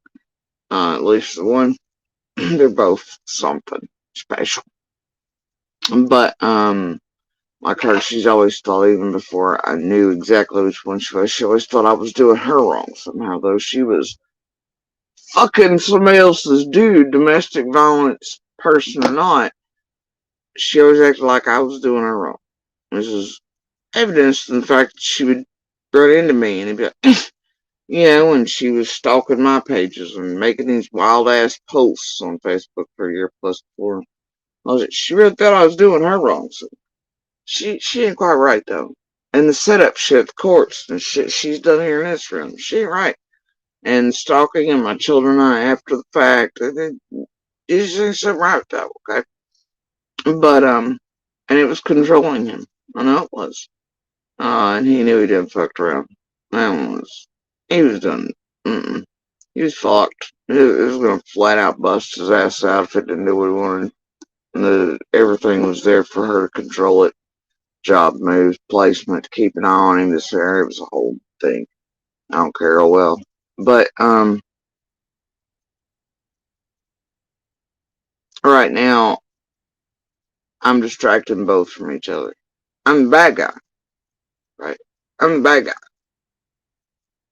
But she knew because of the message she read, phone calls she listened to, what it said. She was getting with someone that abused women and children. She knew she was getting with a dopehead too. She knew. She chose to put herself and her children in a situation. That's something I did not choose.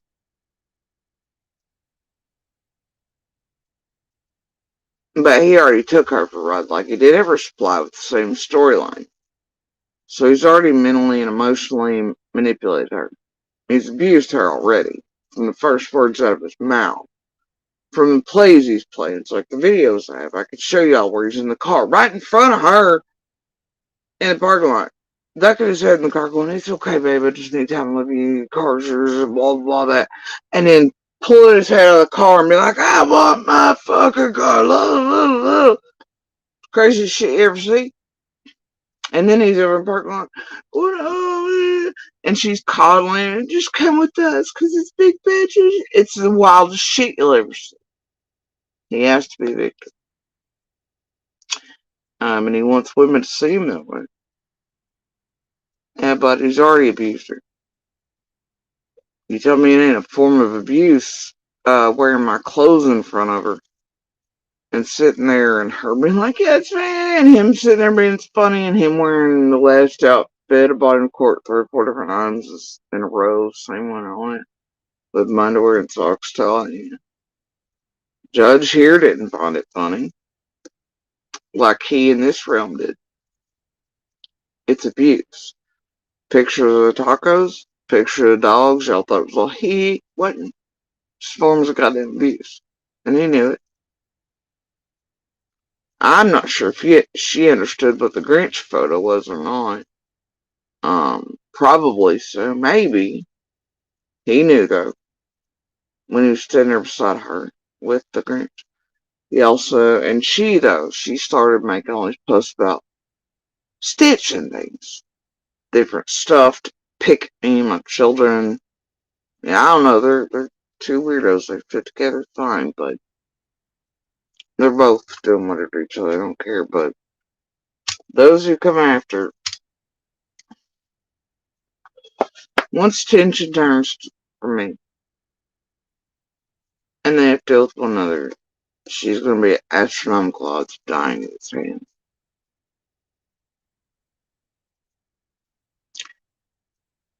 It's like once years passed by and the true and only monster ever had in its realm weren't so monster-esque anymore. And it couldn't blame them for everything to me and pull out the defense of it, maneuvers for me instead of protection thing of it.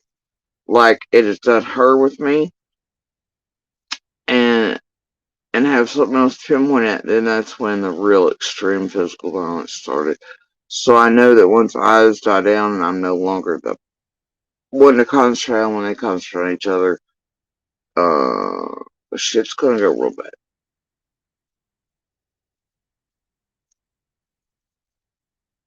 Real bad.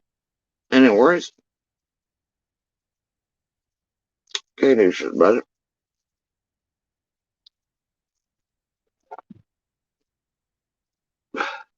I know the public's in danger. I mean, shit I can do about it. I tried to have the courts take a certain thing. Closest I got to here. There. Too much of this shit in play. Too much of this shit in play.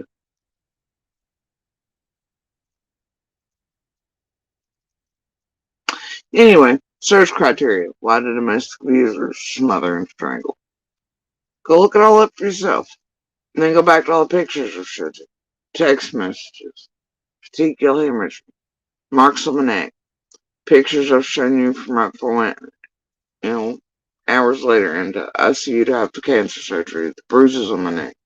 That explained away to my surgeon that I was on a four-wheeler and ran into a stick on a tree. But that suddenly changed the scans for me to where I was going to end up being muted instead of like we thought, which is left for the boys. Instead, I was left with this one. But I'm glad to have it.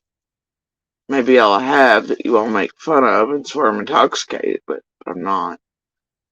I'm infinitely glad that I have a voice left to speak for myself and my children, Summer, other survivors, fighters, right, wrong, gray, wherever. To speak at all is a blessing. No matter what joke you all make of it.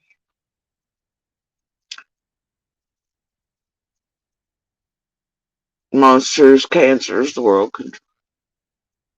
But my one little voice, weird or not, it remains. And it remains speaking in the pursuit of many things. And the hunting of. And crying for the help and justice and for so many more than just dying my children.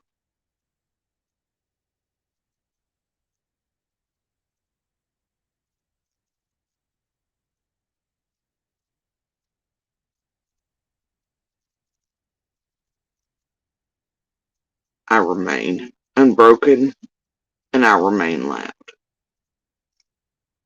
I don't know what to do. If you feel some type of way about either of those things. No living being should ever eat processed.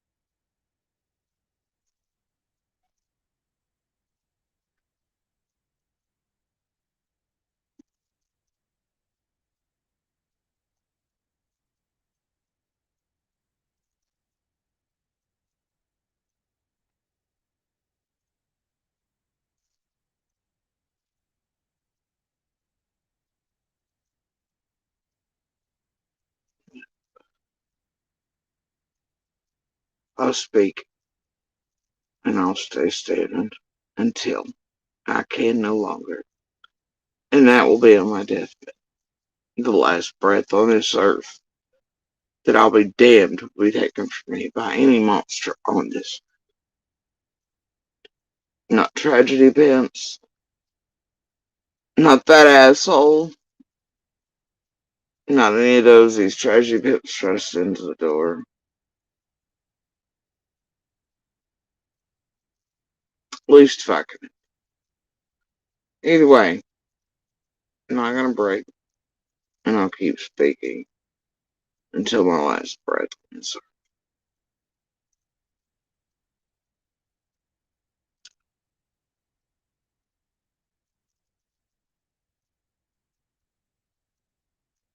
My voice was left to me for, I don't know, maybe it just was. It happened to be that day.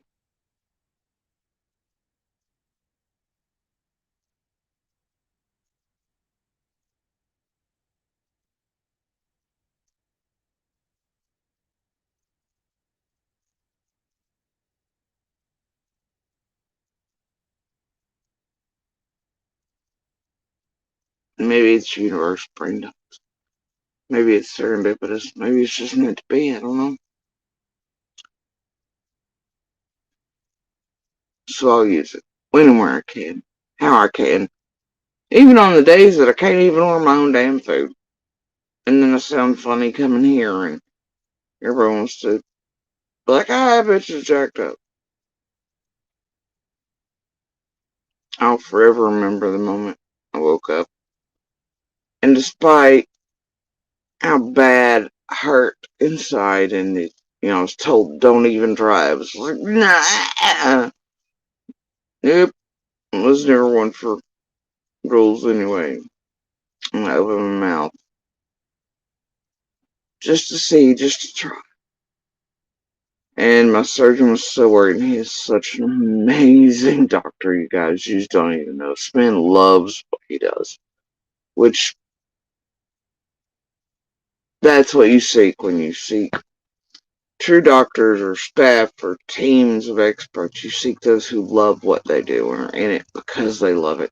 Not for the money, but because they truly love it. And I was so lucky to find him. But he was so concerned. Even though he had other surgeries that day, he was at the bottom of the bed when I woke up. Lady was like, don't you dare try. And I was like, eh, you know.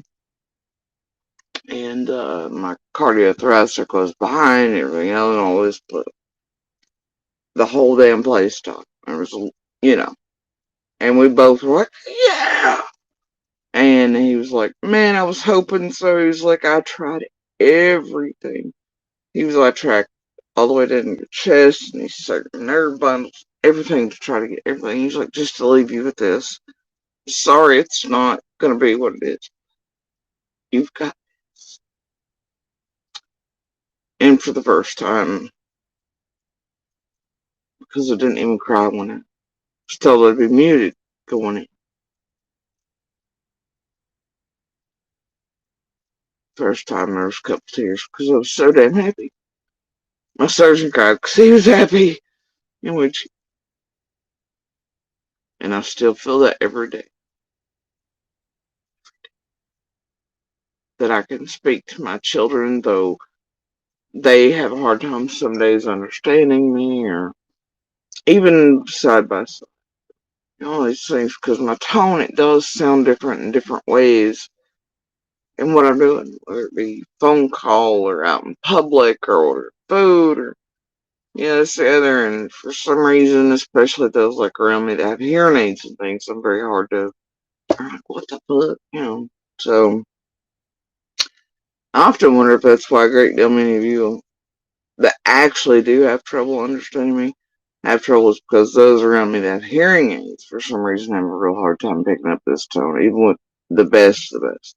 There's something about this one tone I was left with, I don't know, but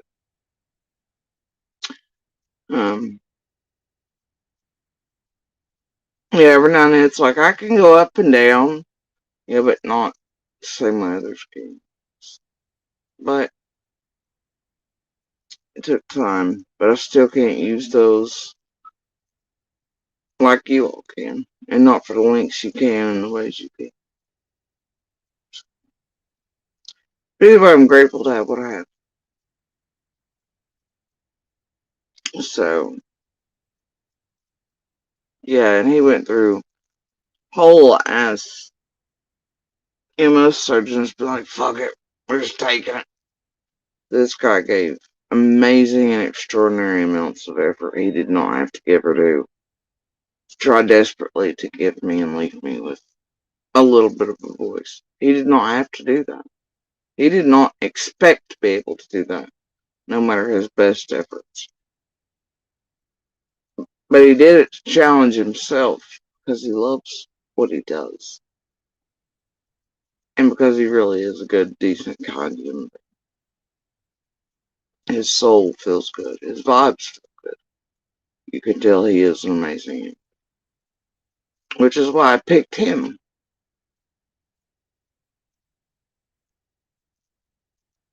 Blatantly, there's a few videos out there, and I know I've showed a few of my original voice.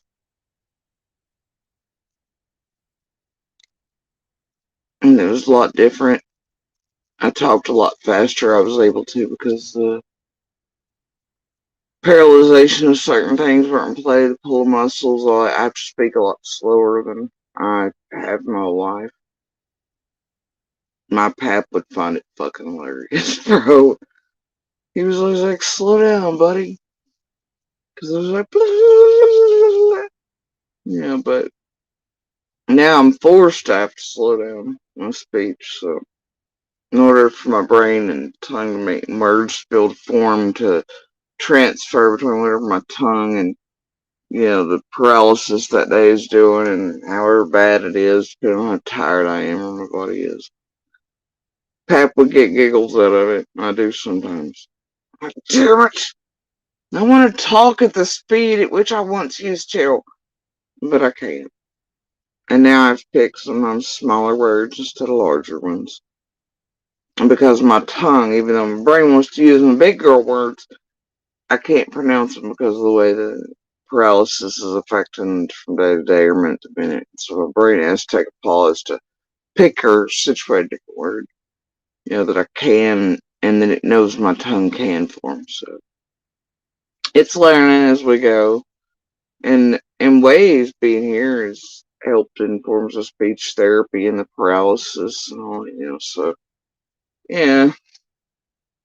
But it's also, I think, in ways, I don't know why, but speech is also in ways gotten worse from when I was first here. I was listening to my earlier ones a few days back. Man, what's going on with that? And I don't know if it's the other health things and the stroke shit they're still trying to drag down. I don't know really why or what, but in ways it made it better for a while. And now it seems like certain things are getting a little. So I don't know. He does enhance every time I do get to see him. And he knows why I don't get to. And there's been issues caused there because of tragedy pimps. And so because I don't want to lose him as. So, but he is well aware of what this place has done and what they continue to do. And I don't, I don't want to bring fuckery around my team of experts and make them all pissing me, so I just, what I mean. But they're well aware. I made sure all of my amazing ones on my team are where they are. What's going on here and how it's affecting things.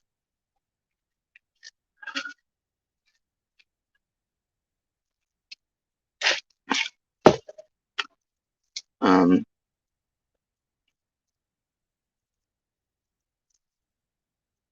but yeah, he's absolutely amazing.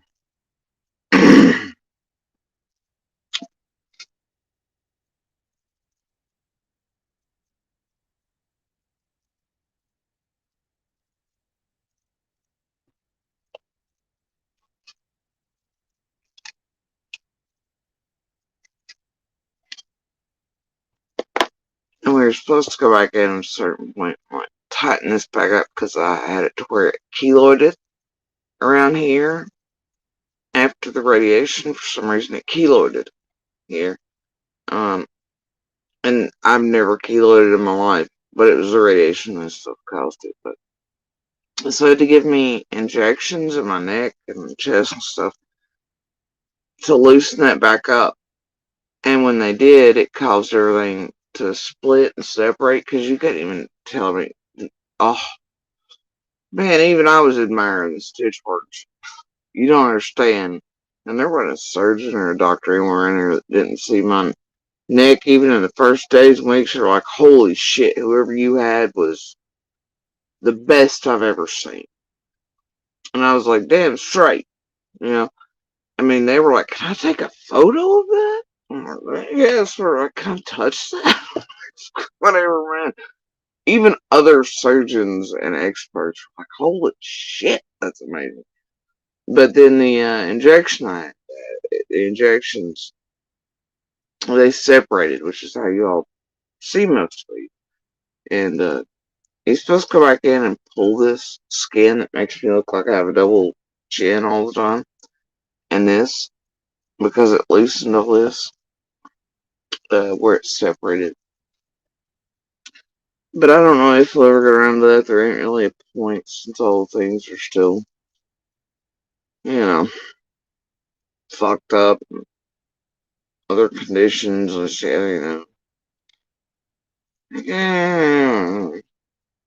May just stick with the loose skin and then just like whatever and get the fuck these days. So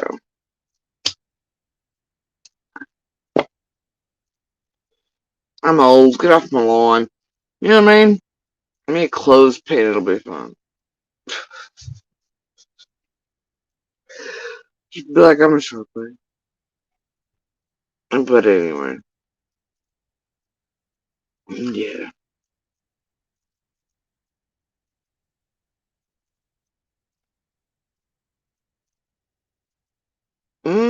I for me, I don't.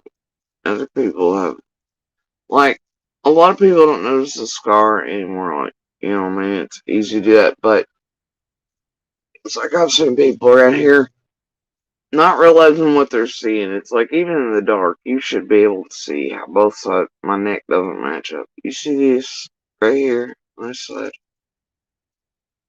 versus this,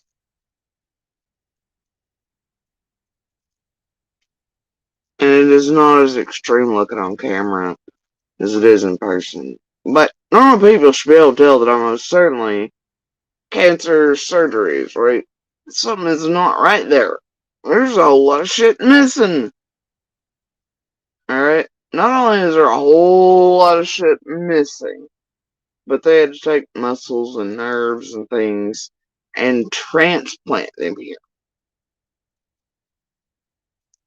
And they took muscles and tendons and nerves that in my body were meant to work, say, one direction, but then when they transplanted them, they're meant to work, say, up and down instead of side to side, this, the other. So even with transplantation of certain things and movements, this is all the filler they could sort of manage and stuff to piece and part back my shit here. So I also no longer have anything that protects my carotid artery and shit like that. So it's very visible under the skin. You could see veins on mine. It's actually pretty cool if you're into shit like that. Like I can look through the scar in person. Like even mirror, I can see wild shit happening. It's pretty crazy. Fat deposits. Wow. And people don't realize that. It's like they don't realize during a surgery like this, they also during that type of surgery, they sever your arm from your body by like the nerve, right? Does not matter this type of surgery, they auto sever the nerve. Which means for quite a long time, you know, not only I have facial paralysis, neck, chest area, this area, tongue, pucker muscles, all this. My arm doesn't work correctly. Right? Doesn't feel correctly. Different things happen when because that nerve has to be reattached when they finish up surgery. And, yeah. And then I had to do, because my pap, as soon as I got out, my pap went into ICU. and I had tubes hanging out of drain tubes. I was like, fuck this, and I was in the hospital room with him, and then I was here doing things, and my surgeons and doctors were like, how in the hell are you doing this? You're not even supposed to be able to move your arm yet, much less. I was like, well, I got to, so what the fuck's my other choice? Can't feel it, but I got house to clean for visitors. I gotta be with my pap. I gotta do whatever. And I'm like, God. So luckily that did, or I forced it. I don't know. Either way, but the amount of nerve and damage and all that to this arm and all the way up's astronomical because of they do have to sever the nerves to it and all that during this type of surgery. So, yeah, Billy, they do. You should see how they do these wonderful surgeries. Ugh. If you're into gore, you can always go look that up somewhere online. Ain't pretty. They hyperextend your neck after they cut your head almost. They hyperextend you on one of these special bed things. It's pretty gruesome.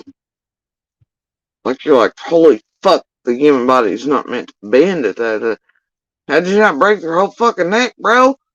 Huh? Yeah, it's pretty fucking gruesome.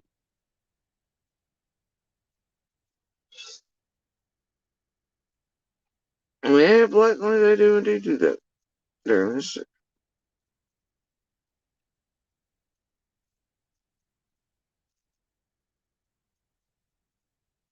They do indeed. Yeah, blatantly it did. And like now, most of the films are like I can feel pain, or it depends on day to day how my other health is, how much it's bothered. But and then where I used it, even though I was far advanced, even doctors were like, "Holy shit, this should not be happening yet, and you should not be doing what you're doing." I was like, "Man, I got a house to clean for visitors. My pap's passing in the hospital. Fuck that, I ain't slowing down." They're like, "Your drain tubes." I was like, "Fuck these drain. I got shit to do, bro." And so anyway, uh, but yeah, uh, you know, holding cups, things like that. Some days, well, I just know that I am. Right? Got easier over time to know what the fuck the fan's doing, even on the worst days. Even if I can't feel it or part of my arm, or if it's aching or hurting or whatever. Mm-hmm. Which got astronomically worse after the heart attack this place caused with the abuser and the bullshittery once already.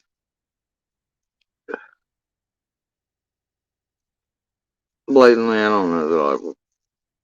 Look, nobody believed my life.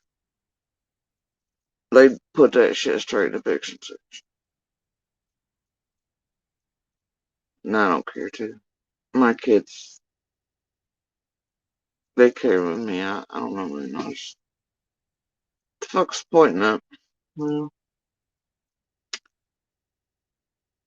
me and better other things to write about.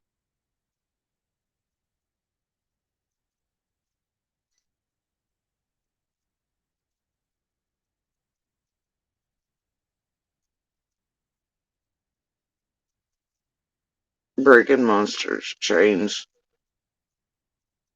being a voice for fighting tragedy pens, I don't know. A whole bunch of things. It does, Billy, yes. Temperature changes, anything like that. Depends on the day, hour, minute, the body, all kinds of things, weather related. Just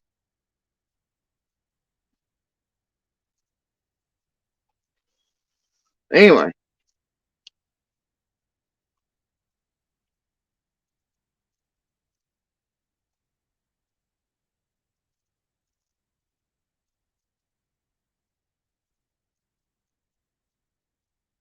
yeah, so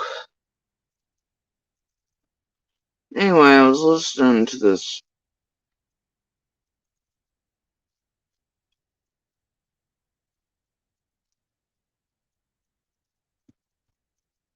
I hope so, but I don't see it that way. Like, wish it never happened. I never wanted to be there. It's something I promised myself as a kid I'd never be in there again. I never meant to be in it or bring others into a world where it existed for them against their will and then being able to escape. But I do know they have my heart, spine, and soul, and brains, and they're chain breakers. That's what I know. And they're better people than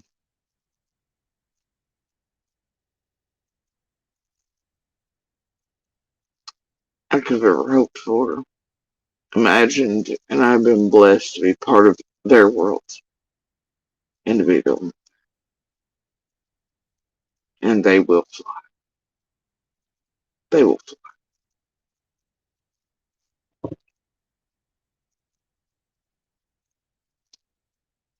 Anyway, so yeah. Oh,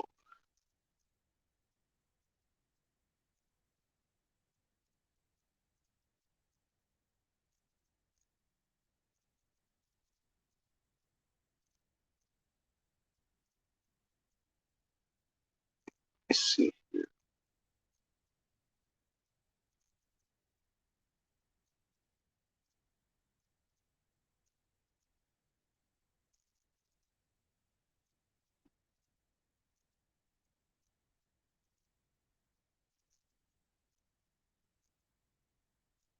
I was kind of curious because I didn't know who this was talking about.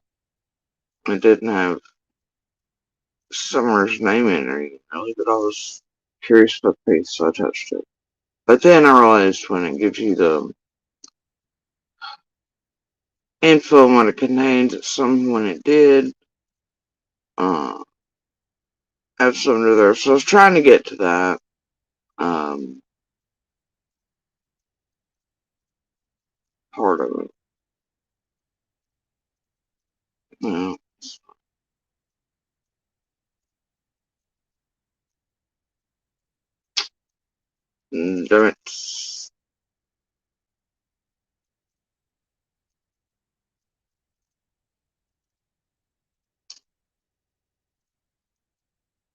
Let's just All over the earth, God is raising up a new breed of wealth builders who will use their money to shape the course of world history without building a golden calf. You see, true prosperity is not about toys and trinkets. It's about influence and impact. Building wealth is not just for you. It's to affect entire families, cities, nations, and atmospheres. Bro. It's not about Have any statements to go by, Okay, so but the need to silence the person that may have humiliated. The behavioral panel has done work on that case. I like how restrained they are. Some former investigators have weighed in and they've had some great comments. The only thing I added was that I believed that has been released to media is that the cause of death was going to be either the throat or the mouth, somehow to silence her. And the reason that is, I'm just going with statistics. I didn't have any statements to go by, but the need to silence the person that may have humiliated him, or I should say that he perceived that she was humiliating him. And I think that's maybe how it ended for Gabby. There eventually will be some more comments and there'll be statements made and things, and I'll address that.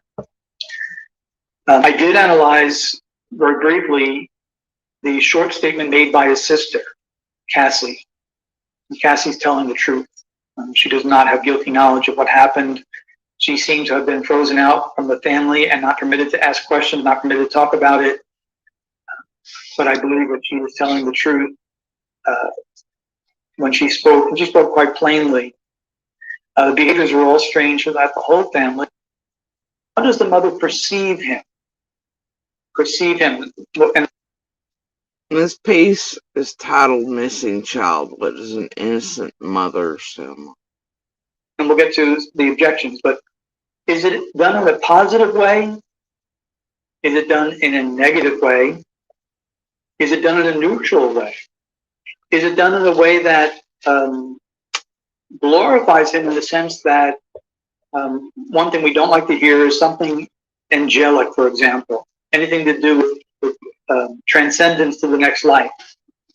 And I'm skipping about here. That could be an indication. So then we look at something else, and Colin touched upon it already, and Steve, you can go into this as well. It's called linguistic disposition. It is how the mother in this setting, how does the mother perceive him? Perceive him, and then we'll get to the objections, but is it done in a positive way? Is it done in a negative way? Is it done in a neutral way? Is it done in a way that, and then goes on to give detail about just how it wasn't ordinary? Then I think we are able to say, there's something wrong here. And she made it easier on us. She made it easy in the sense that we call it the normal factors, where someone tries to normalize something which tells you that this is anything but normal. And the example I use in trainings is pretty easy. I have a group of children in an audience, and I say, once upon a time, it was a day like all others. And as soon as I normalize the situation, the kids will lean up and say, oh, good, something interesting is about to happen. Well, it's the same thing in storytelling, and I think especially in law enforcement, they have such a good ability, they hear so much that they pick up well on the storytelling language like that. What Candace did with Summerwell's mother was that... Okay. So this is, I think, 20 minutes as earlier. I'm around 42 now, so I'm going to take it back a little bit further and see where he started with this. Because until then, like, or at least for us to 20 some minutes, they were talking about JJ's mother's Petito, etc. Lisa comes to mind. I'm not sure if the audience will remember this one, but there was baby Lisa. I think Missouri, St. Louis, maybe. You remember that particular case? Well, she spoke on and on and on, and she was deceptive. And alcohol was involved in severe neglect. And she couldn't use a child's name. I think the guilt was overwhelming for her. And this is guilt of a criminal nature with what happened to that baby. I think the baby ended up in water. But it took, I think, a week or so and a lot of appearances for an attorney to coach her into using the baby's name. It was just unnatural. She had to distance herself. When we look for neglect, a great example of neglect is Candace Summers' mother. When she gives a description of it to being an ordinary day, and then goes on to give detail about just how it wasn't ordinary, then I think we are able to say, there's something wrong here. And she made it easier on us. She made it easy in the sense that we call it the normal factors, where someone tries to normalize something which tells you that this is anything but normal. And the example I use in trainings is pretty easy. I have a group of children in an audience, and I say, once upon a time, it was a day like all others. And as soon as I normalize the situation, the kids will lean up and say, oh, good, something interesting is about to happen. Well, it's the same thing in storytelling, and I think especially in law enforcement, they have such a good ability, they hear so much that they pick up well on the storytelling language like that. What Candace did with Summerwell's mother, was that she wanted the audience to know that it was a normal day. And on a normal day, the 5-year-old asked to go inside, which I doubt, in her own backyard, and then how Candace watched her all the way, which was, 20 or 30 feet or something, a short distance, opening the door, into the door, etc. And what that additional detail, something you wouldn't remember because you're not on a high alert at that point, as she goes back into memory, is telling us neglect is at the bottom of this case. What? So just in answering that, I don't believe the mother. I don't believe her account. I do have trouble with normal day. And on a normal day, the 5-year-old asked to go inside, which I doubt, in her own backyard, and then how Candace watched her all the way, which was, 20 or 30 feet or something, a short distance, opening the door, into the door, etc. And what that additional detail, something you wouldn't remember because you're not on a high alert at that point, as she goes back into memory, is telling us neglect is at the bottom of this case. No! So those words are, seriously? That just happened. Out of all the damn signal, swear. just in answering that, I don't believe the mother. I don't believe her account. I do have trouble with Don Wells, and it's terrible that. Okay, so he's not. I thought he was using that as an instance to say he didn't believe the mother they were talking about prior to this one. But is he saying he doesn't believe Candace, and Dawn's even worse? Hold on, I'm just gonna back this whole fucking thing up a few minutes. Because it's the first time I'm catching.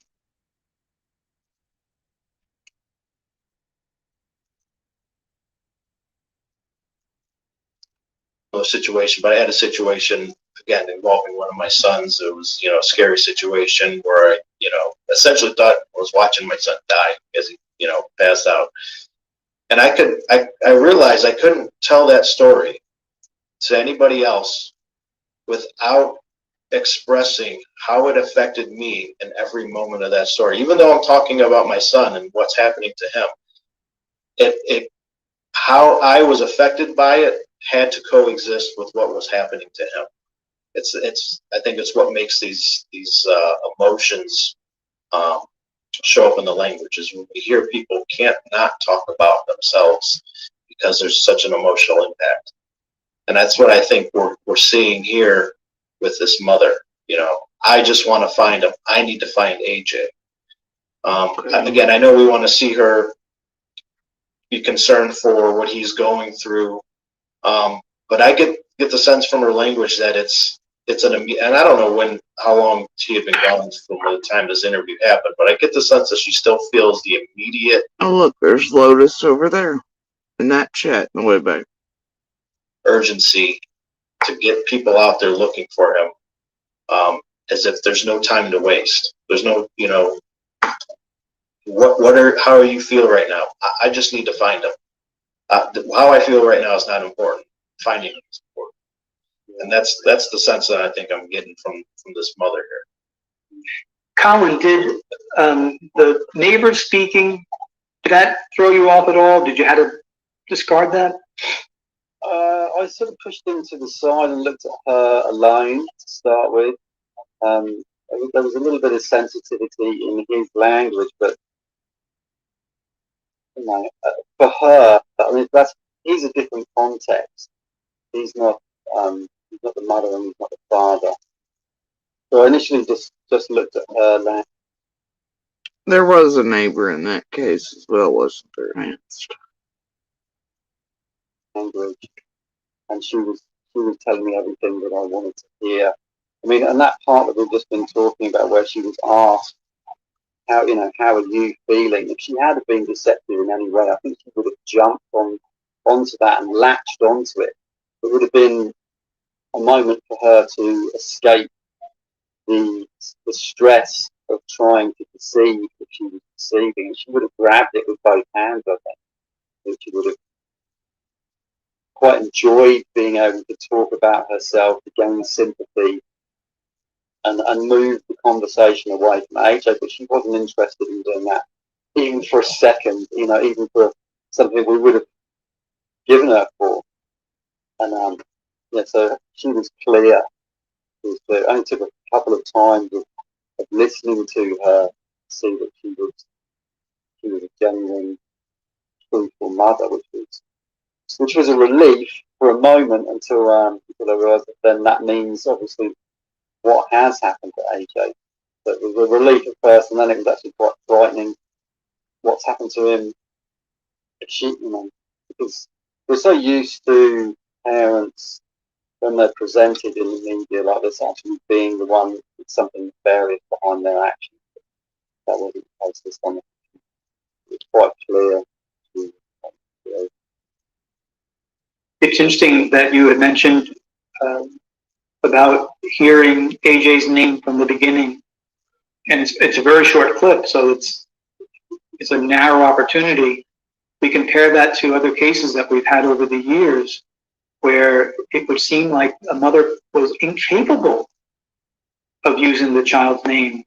The case that comes to mind, I'm not sure if audience will remember this one, but there was baby Lisa.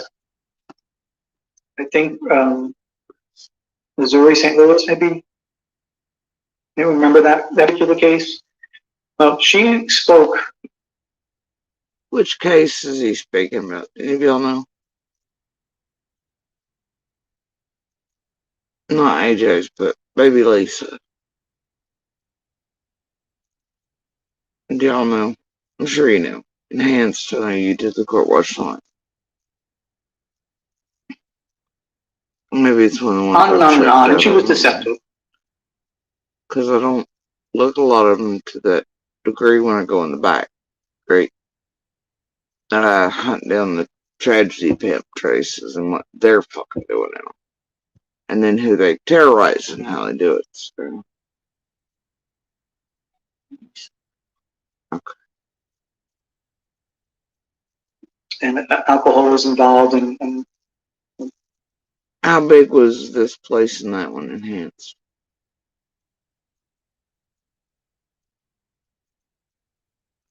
I feel like I've heard bullhorn.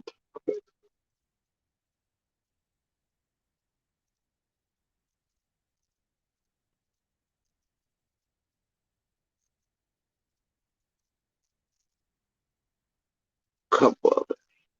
Feel like severe neglect. And she couldn't use a child's name. I think the guilt was overwhelming for her. And this is guilt of a criminal nature with what happened to that baby. I think the baby ended up in water. But it took, I think, a week or so and a lot of appearances for an attorney to coach her into using the baby's name. It's just unnatural. She had to distance herself. When we look for neglect. And in this, he's talking about Lisa Irwin's mom, right? This is where I'm taking it. A great example of neglect is Candace Summer's mother. Okay, so now he's going to use Candace as an example. Okay. When she gives a description of it being an ordinary day, and then goes on to give detail about just how it wasn't ordinary, then I think we are able to say, there's something wrong here. And she made it easier on us. She made it easy in the sense that we call it the normal factors, where someone tries to normalize something which tells you that this is anything but normal. And the example I use. So to him, an easier and simpler one is Candace. Lisa Irwin was harder for them to discern she was doing this than Candace and him.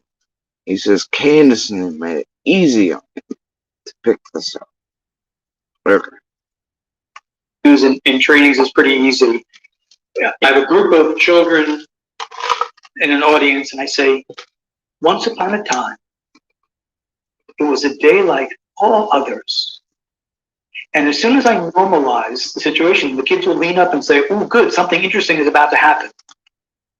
Well, it's the same thing in storytelling, and I think especially in law enforcement, they have such a good ability. They hear so much. So then, was I wrong?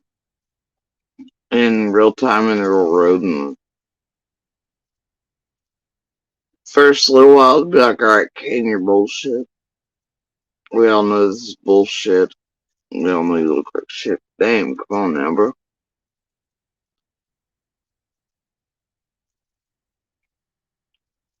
That they pick up well on the storytelling language like that. What Candace did with Summerwell's mother was that she wanted the audience to know that it was a normal day. And on a normal day, the 5-year-old asked to go inside, which I doubt, in their own backyard, and then how Candace watched her all the way, which was 20 or 30 feet or something, a short distance, opening the door, into the door, etc. And what that additional detail, something you wouldn't remember because you're not on a high alert at that point, as she goes back into memory, is telling us. Neglect is at the bottom of this case. So just in answering that, I don't believe the mother. I don't believe her account. I do have trouble with Don Wells, and it's Is that him confirming October 13th? He does not believe Candace, nor does he believe her account.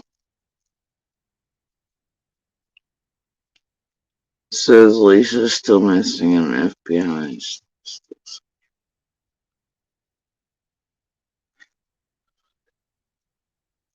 How long ago was that?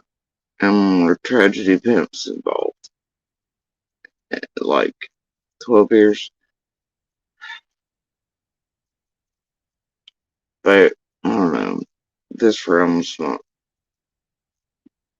been that extreme that long. But, I don't know how long ago it was. What?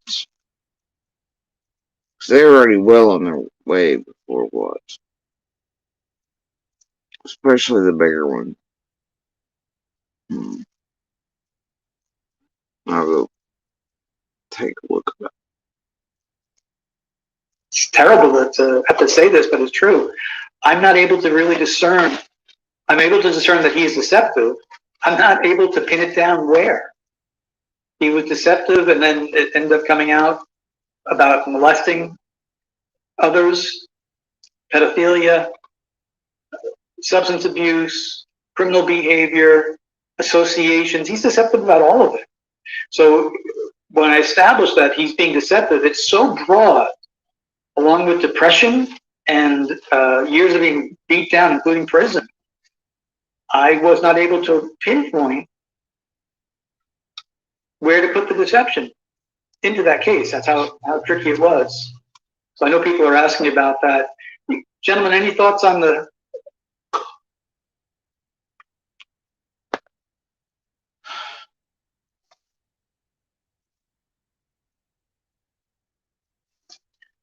So, because of Don being such a goddamn fucked up individual across the board, they knew there was deception, fuckery, but they couldn't pinpoint much traction.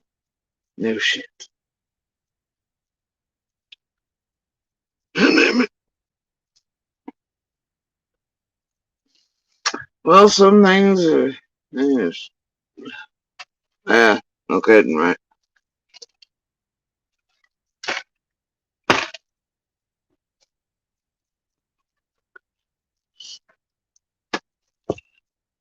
Oh my god! Oh! Bro, that's horrifying. Oh my god.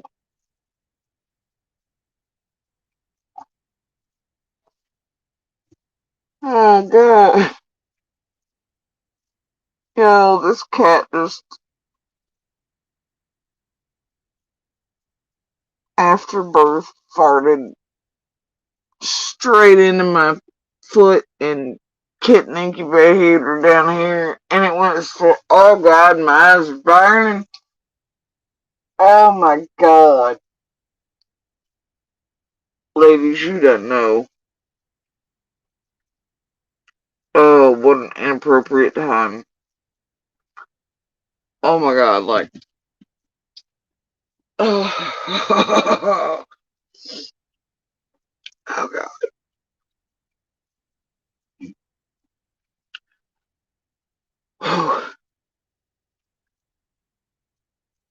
I'm sorry, guys. This is such an inappropriate time. It's not my fault.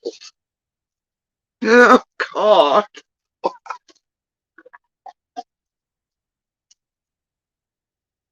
Oh.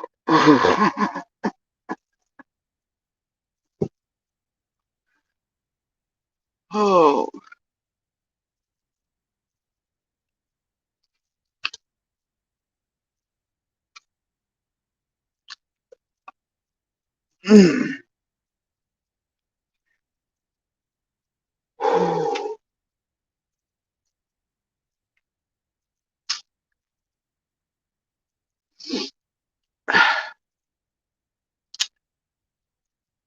And if you're wondering, see, I got the babies over here.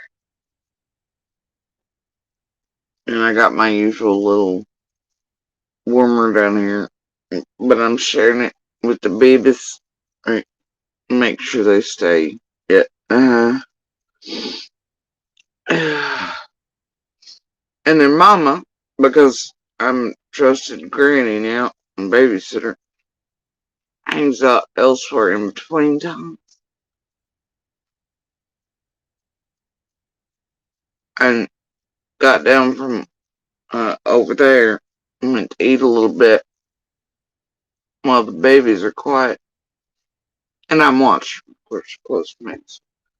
I'm trustworthy and cats. And that's the things I just got for all this.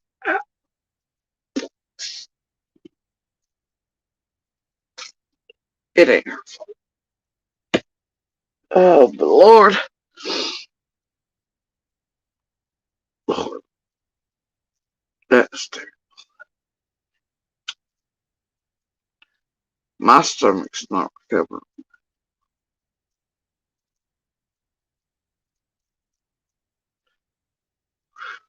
Alright, we're gonna have a moment of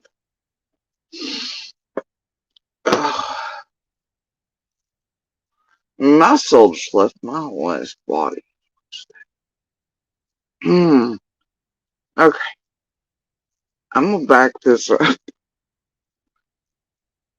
Not in the same way that one did. And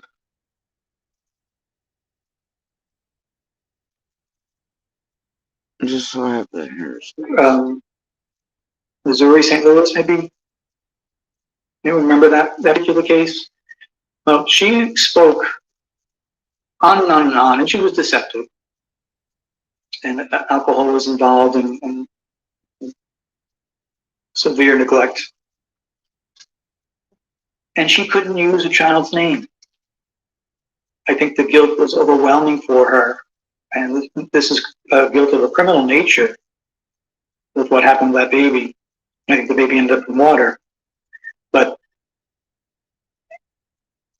it took, I think, a week or so and a lot of appearances for an attorney to coach her into using the baby's name. It was just unnatural. She had to distance herself. When we look for neglect, a great example of neglect is Candace Summers' mother. When she gives a description of it to being an ordinary day, and then goes on to give detail about just how it wasn't ordinary, then I think we were able to say, there's something wrong here. And she made it easier on us. She made it easy in the sense that um, we call it the normal factors, where someone tries to normalize something which tells you that this is anything but normal. And the example I use in trainings is pretty easy. Yeah, I have a group of children in an audience, and I say, once upon a time, it was a day like all others. And as soon as I normalize the situation, the kids will lean up and say, oh, good, something interesting is about to happen. Well, it's the same thing in storytelling, and I think, especially in law enforcement, they have such a good ability. They hear so much that they pick up well on the storytelling language like that. What Candace did with Summerwell's mother was that she wanted the audience to know that it was a normal day, and on a normal day, the 5-year-old asked to go inside, which I doubt, in their own backyard, and then how Candace watched her all the way, which was, 20 or 30 feet or something, a short distance, opening the door, into the door, etc. And what that additional detail, something you wouldn't remember because you're not on a high alert at that point, as she goes back into memory, is telling us neglect is at the bottom of this case. So just in answering that, I don't believe the mother. I don't believe her account. I do have trouble with Don Wells, and it's terrible to have to say this, but it's true. I'm not able to really discern. I'm able to discern that he is deceptive. I'm not able to pin it down where. He was deceptive, and then it ended up coming out about molesting others, pedophilia, substance abuse, criminal behavior, associations. He's deceptive about all of it. So when I established that he's being deceptive, it's so broad, along with depression and years of being beat down, including prison. I was not able to pinpoint where to put the deception into that case. That's how tricky it was. So I know people are asking about that. Gentlemen, any thoughts on the... It looks like an ass what he's doing, because this is it's titled Missing Child. What does an innocent mother sound like? Now, I listened like 20-some minutes in before I came on here. And I remember he speaking about AJ a couple of mothers there.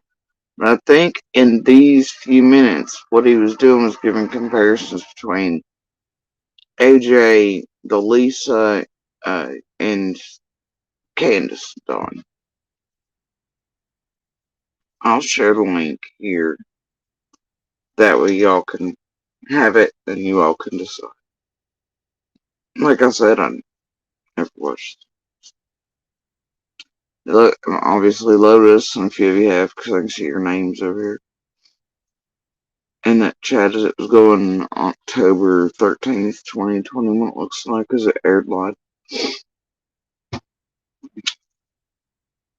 At that time, I was being fucking beginning and blackmailed by this group and fucked with and weird shit, which went really full tilt on the 21st, 20th, and otherwise in October. But those are some mild weeks, so. And I still don't like. I'm just now getting stuff in the way back. You all have already. And even then, I still am very cautious about what I watch. Anyway, here's the link for what we're listening to. It's Peter Hyatt. It's called, yeah. Ugh.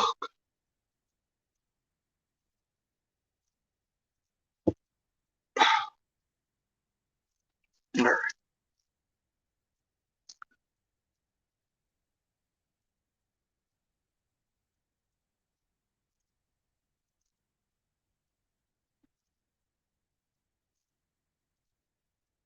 Alright. I'm gonna let this play for a minute. On the Wells case? Well, I agree with everything you just said. I'm trying to think back to some specifics when we. Oh, and these were after the messages that I think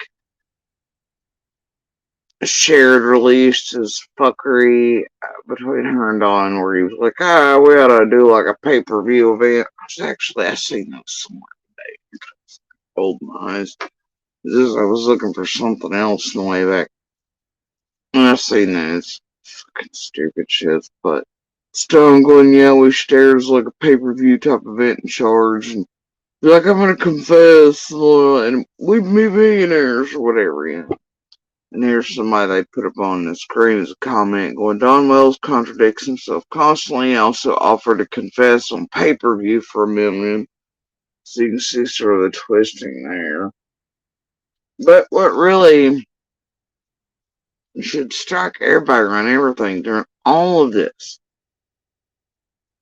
is origins and how this group and those like all these creators, little locals of darkness was wound up in pumping out bullshit, weaving, covering, writing, butterfly, and doing all these things.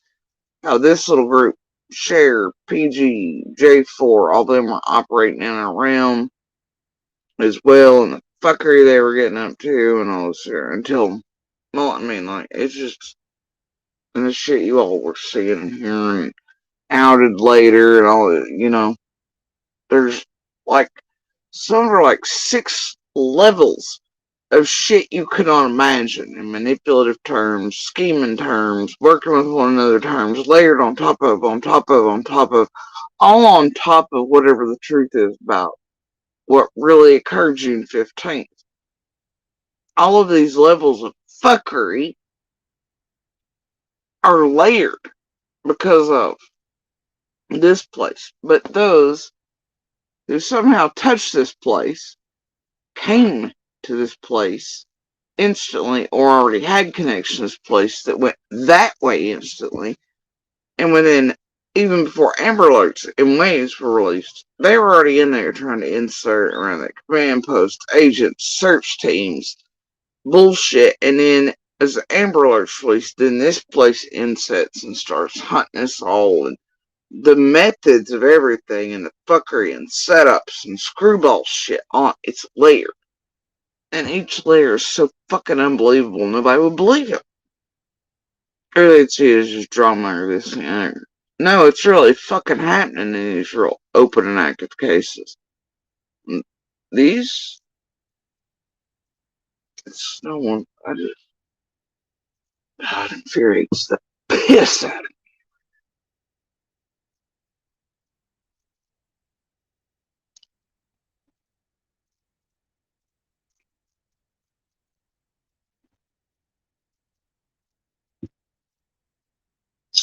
Covered it. But But then you see stuff like that gets back to those like Peter Hyatt and they just, you know, and I'm sure they're aware, but then they also believe some of the things like there's some of the things with your top tier folks around here that I know are extreme levels of criminal manipulation, how they played roles and shit on layering on top of it, even in and around law enforcement. Summer's case, fucking all kinds of shit.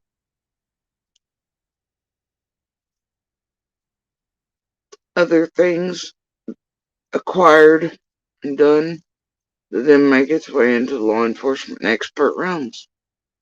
That then people like this believe because it does have a touch enough of to where like, this person's whatever, they'd never do any such thing, but guess fucking what? They hold no doubts because of things, and that's a fucking problem. And therefore there are things even in their minds they're trying to read that they think are above the board but aren't and have been manipulated and handed to them. Now, how in the fuck are they supposed to read or get accurate anything when that level of tampering's happening to where they plus dealing with 2 like that? I mean, do you see what I'm saying?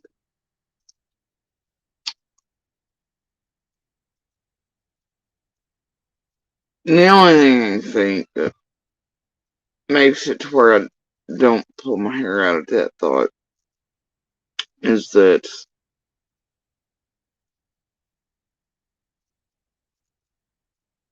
Hyatt and Behavior put on, see, they weren't on scene and whatever you want to call it, right? But there were indeed real agents, profilers, card team, specialized units uh, that do the same things,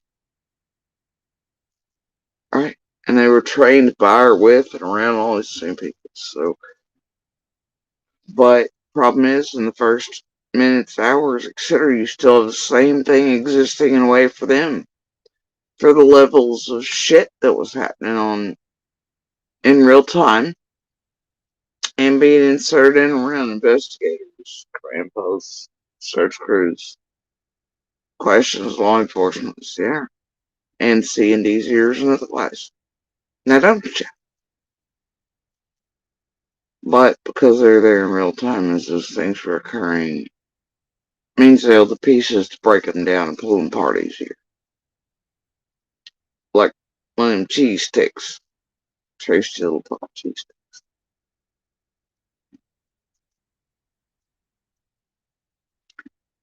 But I wish those like Hyatt and all the rest, they're trying to do good for those like summer stuff would stop playing in these realms, but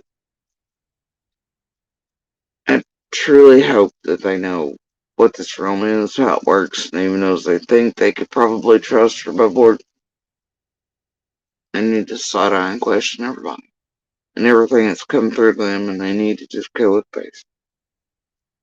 Sure they do. I just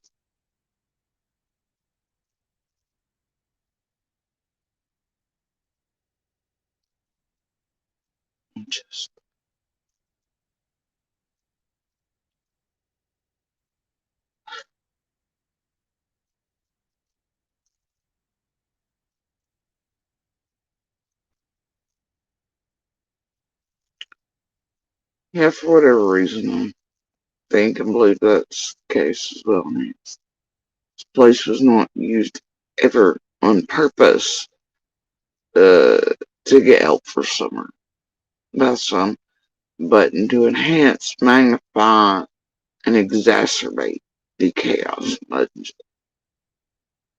from the outset,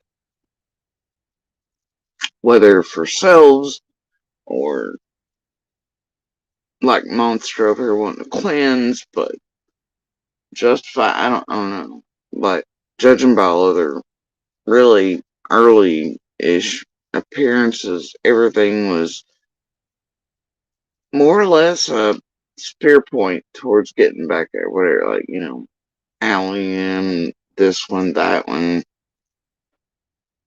the sisters, that type of shit. Yeah, it's just, I don't know.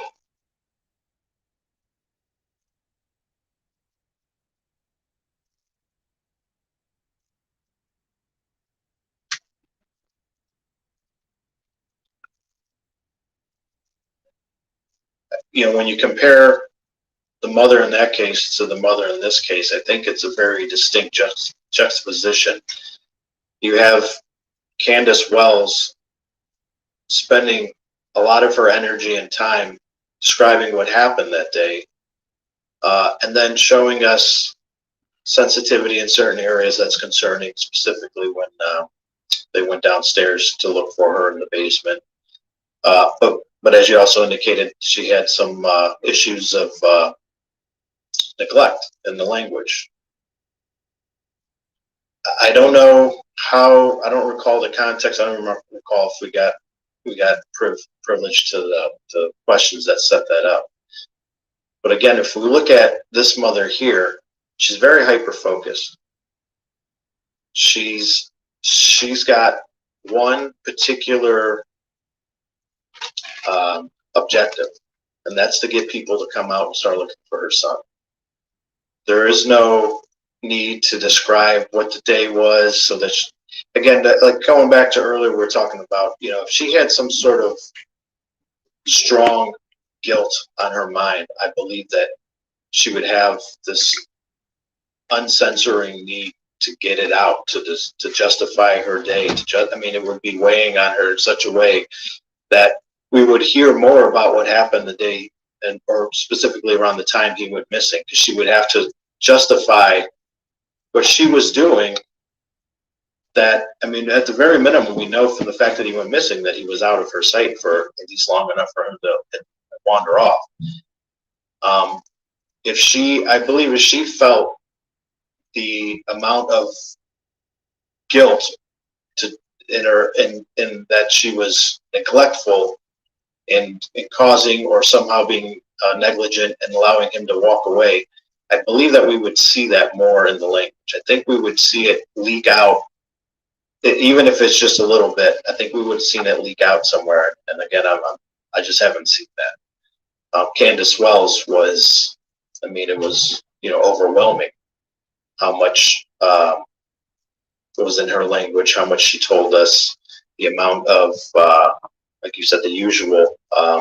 She also, I recall, she described watching, Summer walk into the house, and she had to describe, I saw her go to the door, I saw her go in. Like, she had to make herself sound so attentive, because she clearly had something on her mind that made her feel the need to tell us that, hey, I'm a good mom. I watched my daughter go all the way into the house. There's no way something bad happened to her between the time she walked away from me to the time she walked in the door. And I think that we would see something at least leak out, even if it's not in the explicit questions of the interview. I think we would still see it leak out in even this length of a statement from the mother. And she's so hyper focused. It's all about find him, find him, find him. Help, please help. I know she's calling for help. Now, to go back to the point where she says, I'm his world, he holds my hand, we're together all day long.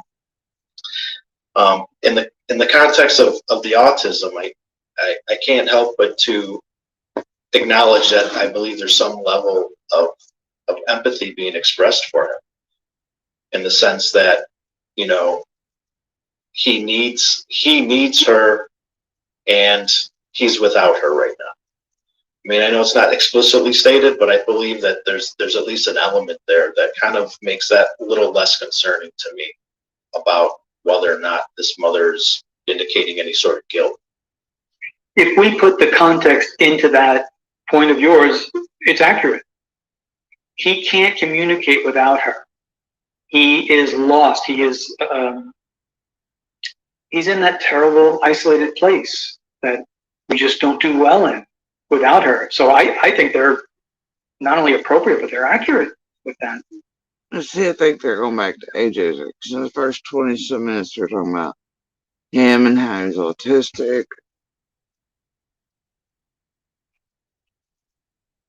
Yeah, I think calling AJ, saying I'm his universe, I think is more taking into account AJ's needs rather than trying to make herself appear like a good mum. She understands his needs, and that she is holding that responsibility of being his universe. Yeah, that's a great way of putting it too. That's a lot better than the way I was putting it. It's she's accounting for his needs in her language, even though she's not going as far as to say, she's concerned about what he's going through. It's one step short of that, but I still think that it has that empathy level in there that suggests something positive. And I kind of wonder, Peter, I'll defer to you because you have a lot more experience in this area, but I kind of wonder if maybe the fact that she doesn't discuss what he's going through might be because she doesn't really understand what he might be going through. I don't know how parents are able to relate to an autistic child. I don't have the experience in that realm, but I just wonder if maybe she's not sure what he's going through at the moment. Like she doesn't really know how to think about what is on his mind in terms of being scared or emotions or anything like that. I think it's like a completely different contextual universe for us, because we know that if someone has no issues with autism, no issues with processing, if they experience a trauma, their suffering is way worse if they don't articulate it. They have to bring it out. Otherwise, it's just horrible. And I wondered about that with her, whether it was just almost like a survival, where she understands he doesn't survive without me. She never had complained about being tired or fatigued or anything like that. But, of course, it's very short, but her focus was upon that child. And that's very different than what we heard from Candace, and then we'll get to the McCanns. I have another comment here.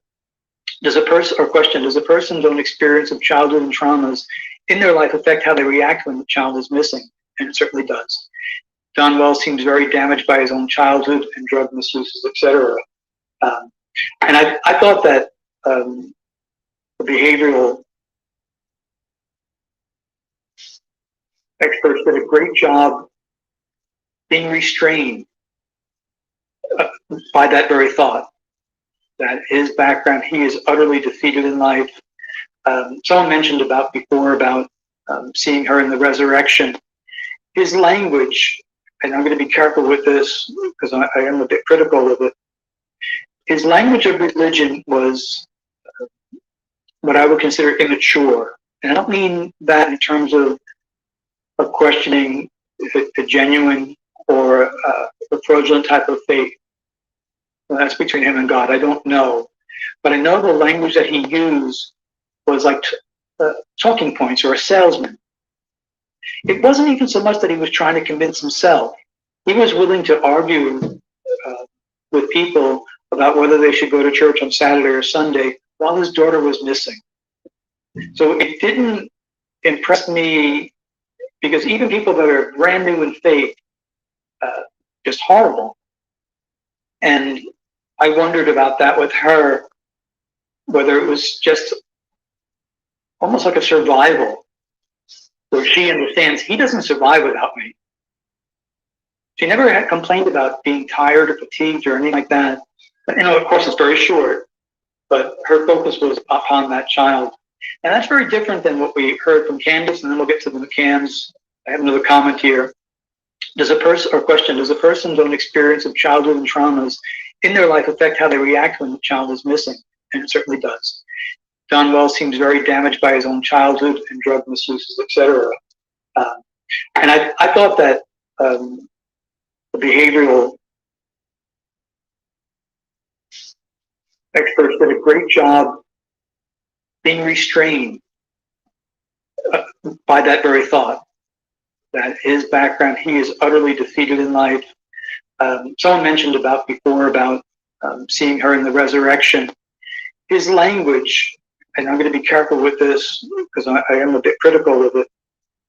His language of religion was what I would consider immature. And I don't mean that in terms of questioning if it's a genuine or a fraudulent type of faith. Well, that's between him and God. I don't know. But I know the language that he used was like talking points or a salesman. It wasn't even so much that he was trying to convince himself. He was willing to argue with people about whether they should go to church on Saturday or Sunday while his daughter was missing. So it didn't impress me, because Summer's been used to sell so much, hasn't she? Even religion, the STA. because even people that are brand new in faith, they have things that they have now been convinced of in their heart beliefs. And listening to him, it seemed like he was able to pick up a few talking points that said other people are wrong, and that made him feel good, even while his child was missing. So the person that made that comment in question, it's a great observation. It's a scary observation, and so you want to know is, why was he so certain that she was dead already? And he even acknowledged, speaking in the past tense, he apologized for it. He's a manipulator. He's a good example of someone with the language of addiction. The trauma that he's had over his life, wow, we're to bring it up. Another point to make here, I don't see if anyone's mentioning it here yet, about the cans when they gave an interview and what their priority was. Priority was pretty easy to track. You two gentlemen familiar with that case? A little bit. I haven't done a lot on it. Yeah, and on that, I've often wondered, like, what's it worth to a church to keep looking certain ways or to look certain ways and use certain things to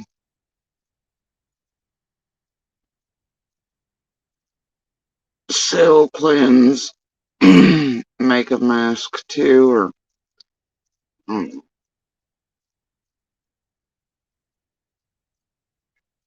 or to have the public not screaming at them, but wait, you've seen these children every week, several times a week, and you've seen, as evidenced on videos, some are pulling herself, you've seen her hair cut, shaved off, you've seen inattentiveness, you saw neglect, why didn't you report, why didn't you report, why didn't you report?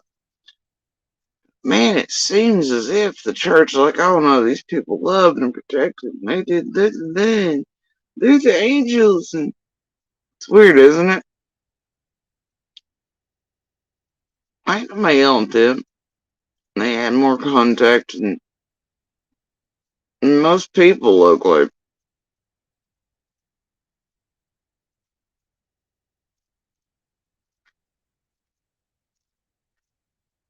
They have video evidence of.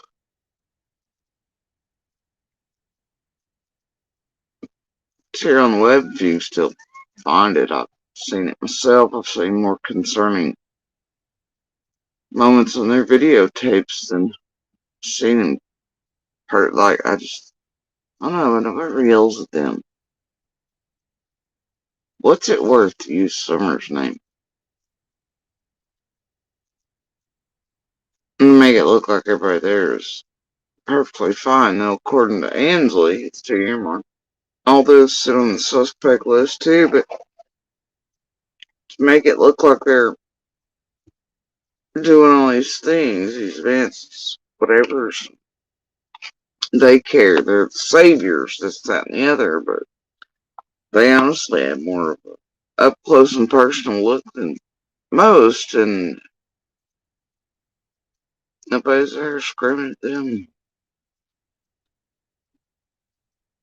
And almost 3 years of cleansing that, hasn't it? Sales pitches based on Summer's name or religion.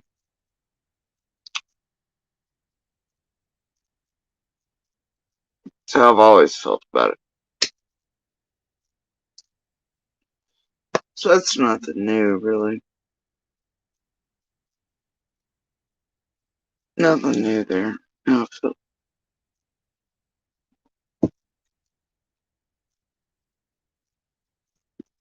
I've always felt like those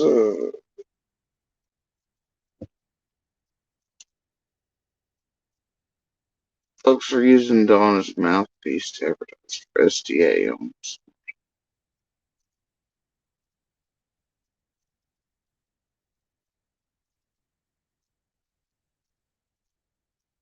And I don't like fake sugary sweet bullshit either. But honesty is honesty, man. Y'all know how I sort of felt about it and skipped about sometimes to not be brutally targeted or anything else. But y'all know. Y'all be.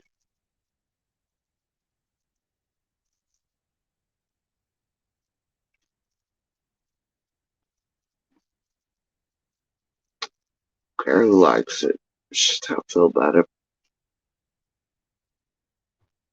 because it doesn't hold my interest. I don't. I gave a full analysis of it previously, and nothing in all the years that this case has transpired, since it transpired, has changed that. To go from a place of obviously irritation here, well, we're the only ones left to watch this child control situation, irritated at it too. And also ignoring people's phone calls on June 15th until it was, time to get the granola bars and the pair. And then suddenly become all this after. More involved in. They were before, though all the red flags were more present to them than most. No matter what happened, there was,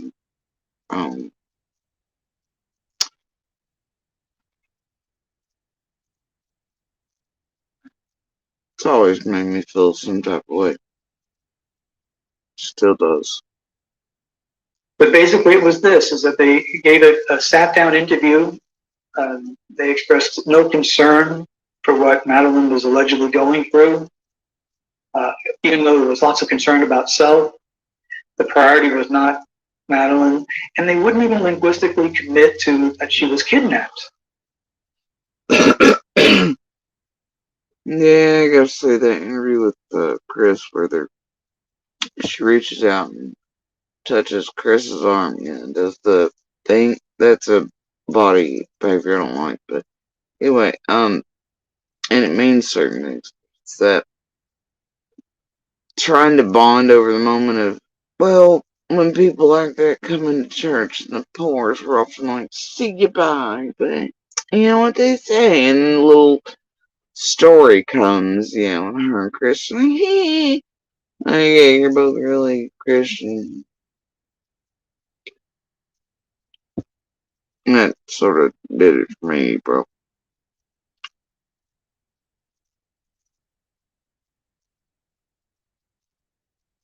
And an oddity for me was I recognize how emotionally charged a case like that at least was back then, and it seems to be still holding people. That's some straight Joel Osteen. You fucking tours out here in a hurricane better not touch my new carpet. Or the walls back here with all the hidden millions in it, you bitches. Stay out. You know what I'm saying? Okay, bro.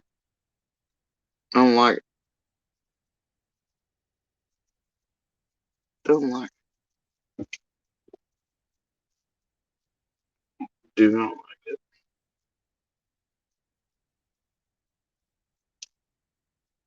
And, Don, I think because of his own infatuation with Robin made her thing to summer because he'd love to have Robin. I mean, there's all kinds of weird shit here. That's what it is. People's interests, especially our UK friends.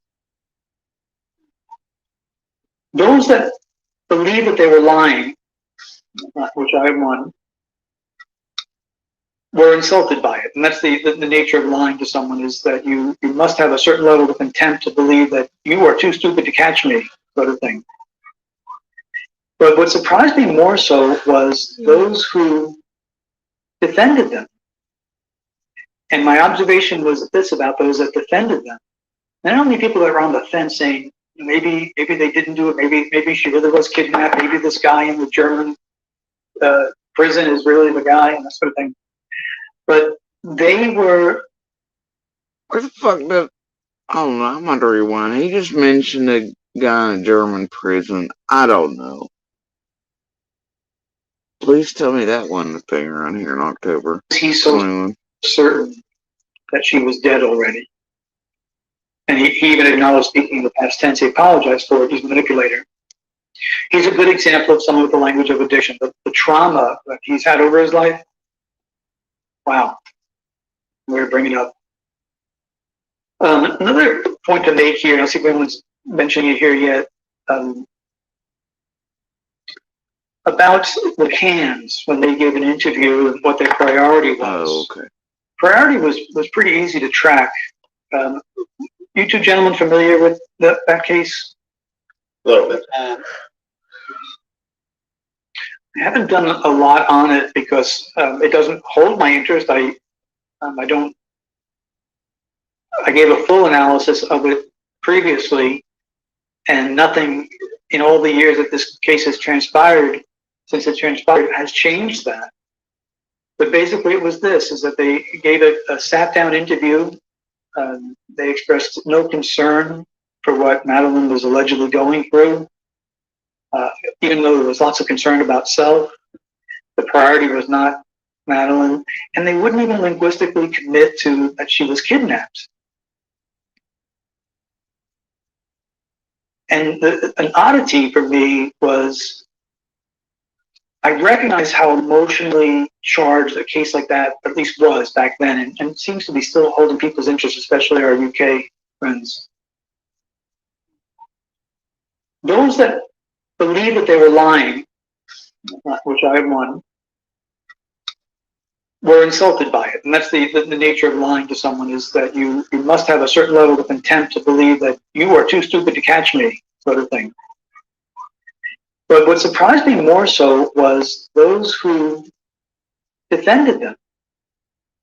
And my observation was this about those that defended them. Not only people that were on the fence saying, maybe they didn't do it, maybe she really was kidnapped, maybe this guy in the German prison is really the guy, and that sort of thing. But they were, at least the ones that were in contact with me, fanatical. They were willing to say the very words that the McCanns were not willing or capable of saying. So it was a good lesson for me to learn and to see how emotionally tied people can become. And we all have our own reasons. And we get our judgments clouded. One of the reasons why we work together. In identifying an author of an anonymous letter, I won't work alone. I need other analysts with me, and especially male. Yeah, he's talking about the McCanns. Yeah, I don't know. Now there is actually a guy in prison, etc. This is October 21. Female. As men and women think, process, and speak differently, it's vital that we get all the information that we possibly can. We had one a number of years ago in which I was able to identify the author of an anonymous letter. And I worked with others and had my work gone over and lots of pushback. And the end result was the person that had hired me to identify who the writer was the writer. And I was concerned that outing that person would lead to suicide. But suicide, as others pointed out, was not in the language. It was in me concerned about it from a case from many, many years ago where someone did commit suicide, a child abuser. So the best that we can do when it comes to looking at the trauma, how it affects the language, is to see it from our own lens and then ask others with a different perspective. There are certain things to this day that bother me. I'm not even sure why they bother me. Other times they don't. So I thought that was a really good question. Did they traffic Madeline? A common question. I don't believe so. I think that when Richard Hall interviewed me, he'd asked me about that, and I said, it's possible that she was sexually abused. And I probably shouldn't have, because there wasn't enough in the language. I was not just looking at the language, but I was also at the circumstances of some people that were just so utterly cold and indifferent towards her plight. This is the nutters I'm talking about around the world, though. Same stupid shit I've seen her in summers. And shares help put out, by the way. So a few of these other fucking Fruit Loop Build-A-Bears they propped up with channels that those people just need help centers and not YouTubes. But anyway, as you'll see around here in YouTube and these creators, they identify those easily who aren't so well And then they help them build up channels because they know they'll get up to the craziest shit and targeting and the little reset. I mean, you've seen a few around me that aren't so right? Right. I think y'all can identify which ones those are and how they've been used around here.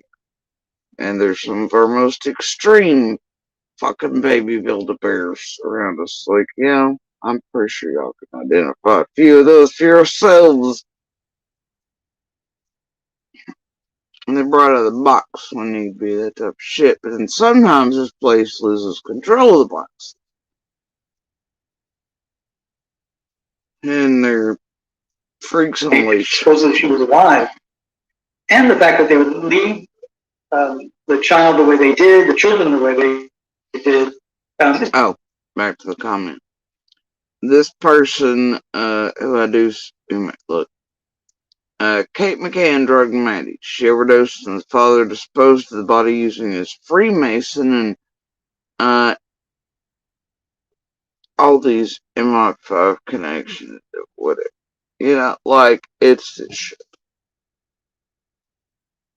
Freemasons, cultists, sacrificing babies, adrenochrome, Pizzagate.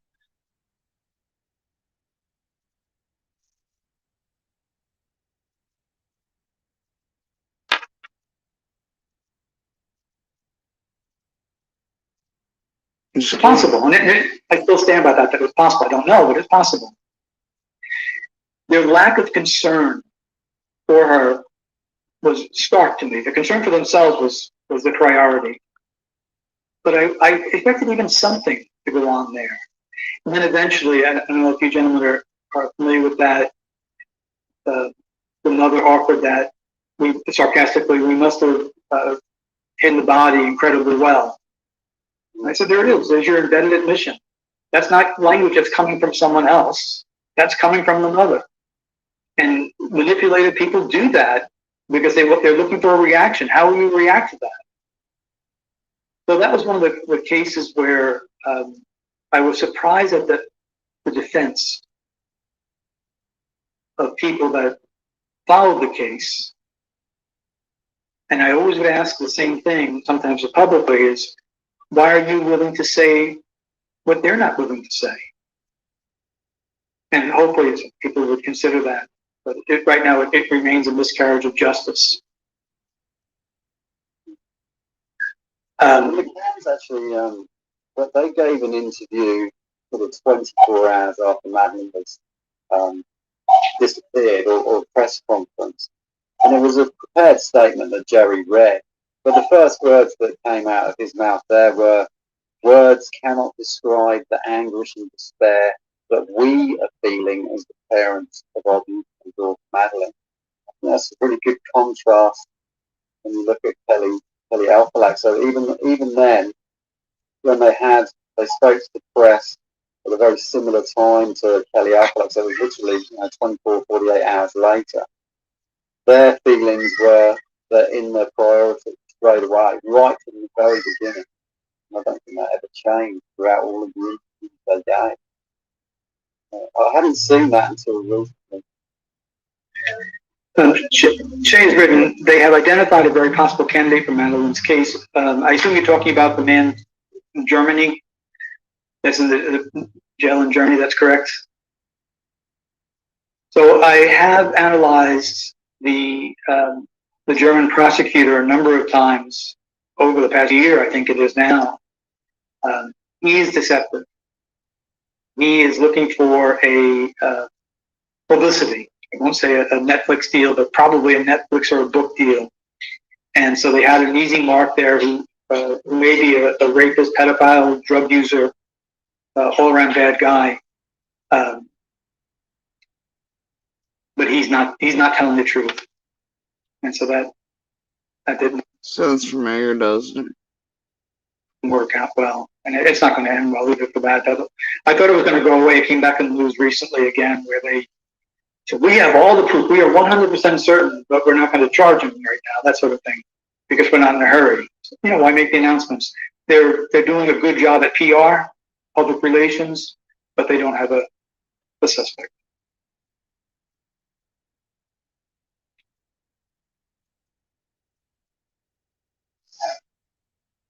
Another one was the cover-up done to protect the reputation of the NHS.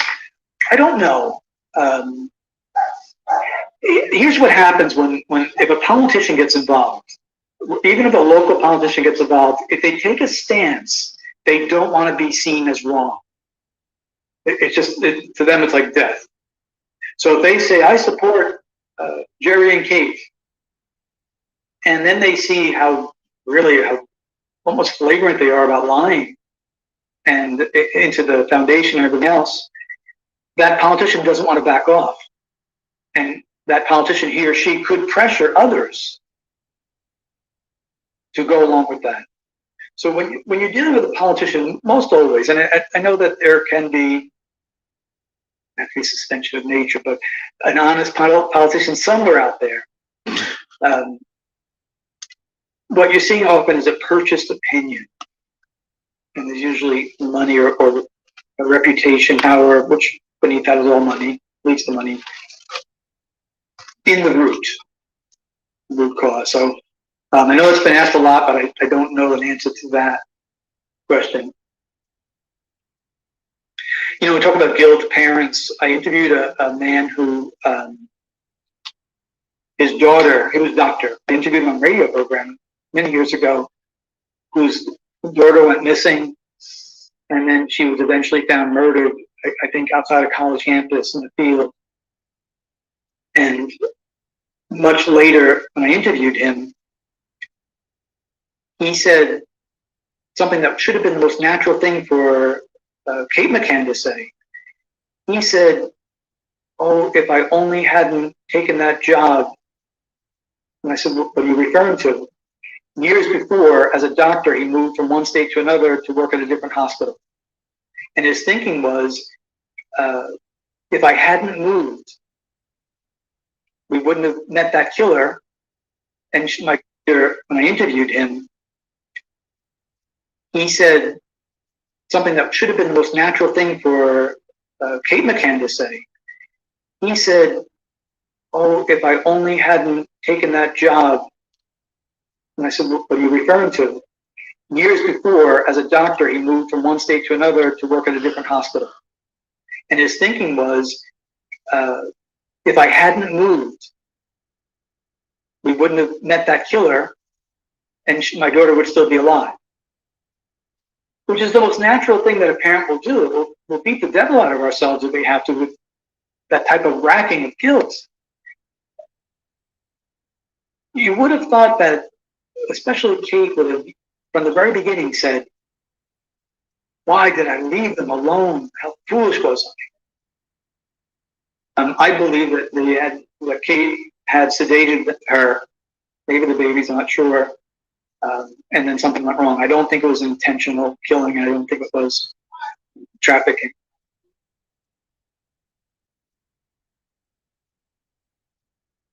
Yeah, Amanda Knox is another one that I've covered. I don't think Amanda Knox killed Meredith. She has guilty knowledge of it, though. She knows about it. She lied about it. She had a reason to lie about it. Her description is someone that is, and I afraid to be awash in guilt. All the references to water and that sort of thing. So I think she was either present for, was right outside the door, and she knew.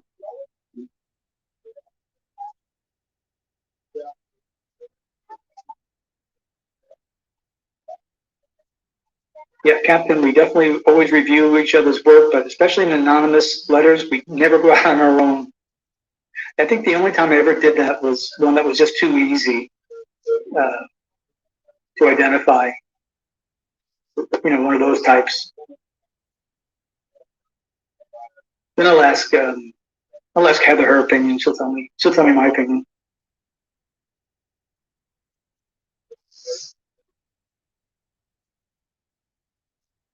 Any other questions that you have for either me or for the gentleman here?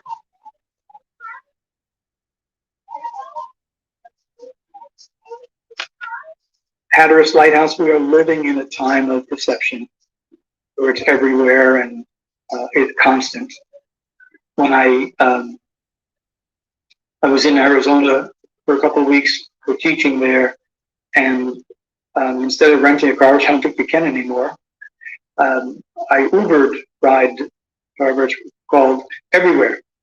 And every time I got in the car, I started an interview with the drivers, which was always interesting.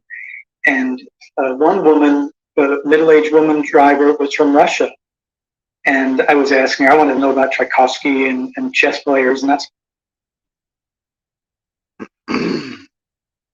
It amuses me. So, same way, everywhere I go, I'm like, whether it be Uber or taxi or whatever, when I travel,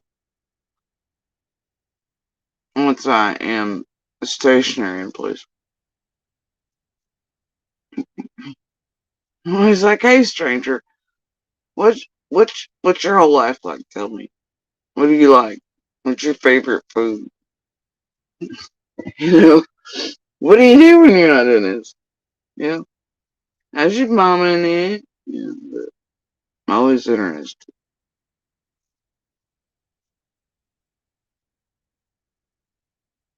Especially with those from around the world, generally being the ones in larger cities to pick up side gig money to send back to family, friends, or extra income, that type of thing, you know.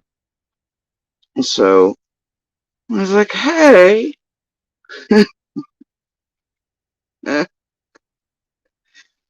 like y'all shame now. Got paid to keep riding around just to keep covered, like you thing.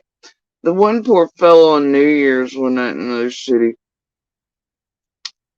uh, we'd had such a good conversation. He stayed with I and the kids and everybody was like, shit, I'm here for this.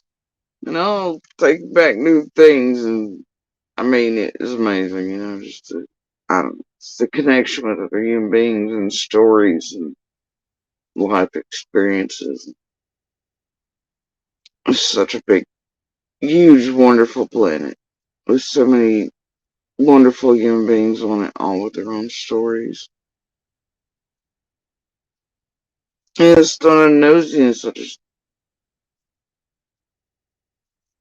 connecting with other human beings on levels that matter. It's where the happiness, I think, curiosity, or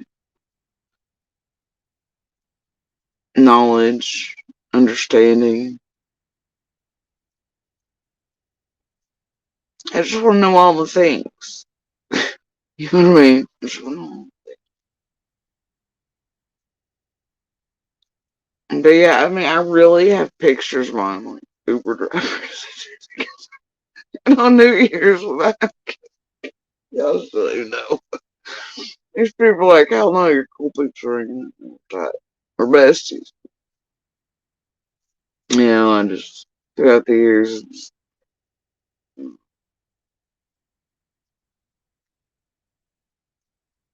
and in case you're wondering, I was like this as a kid too. Still like that. And I don't think, no matter how old I'm allowed to become on this earth, I'll always be like, huh, it's a love story, you know?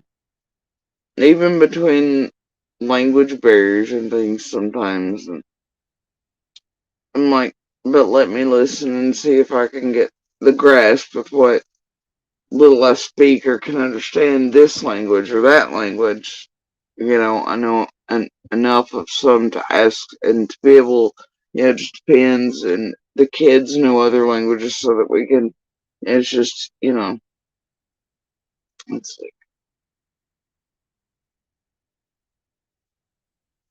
like barriers never stopped. Trying to reach out to folks. Hey, you know, they were trying to understand and connect even without a word spoken. Especially to those around me that feel like they're good human beings and warmth and, I don't know, extra good feeling things about their soul, you know?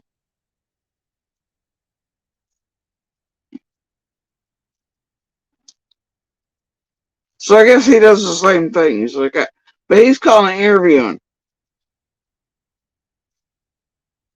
Or maybe he just does it for his Oh no, and he can, I don't.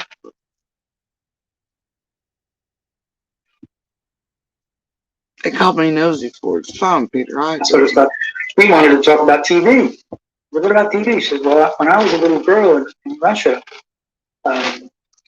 we hated TV. It was so boring. You get just to see a single cartoon, you had to go through all these government commercials, all this propaganda. It was terrible. I said, well, at least you're away from that. She said, no, it's the same thing today in the United States for you all. So I understood what she meant by that. John Benet Ramsey, that was not a difficult one. And I take task with John Douglas was hired by the defense team who went polygraph shopping, and all John's conclusion was that John Ramsey does not fit the profile of someone that would garrote his own child. That's it. He wasn't saying about Patsy, and he wasn't addressing the fact that the garrote may have been after death. So when someone's paying you, it can be really tricky and it can really pull you in different sides. But I don't think that went well in terms of John's reputation after that. Smart man, and he gave his blood out there for justice. I think it was a mistake, maybe post-career.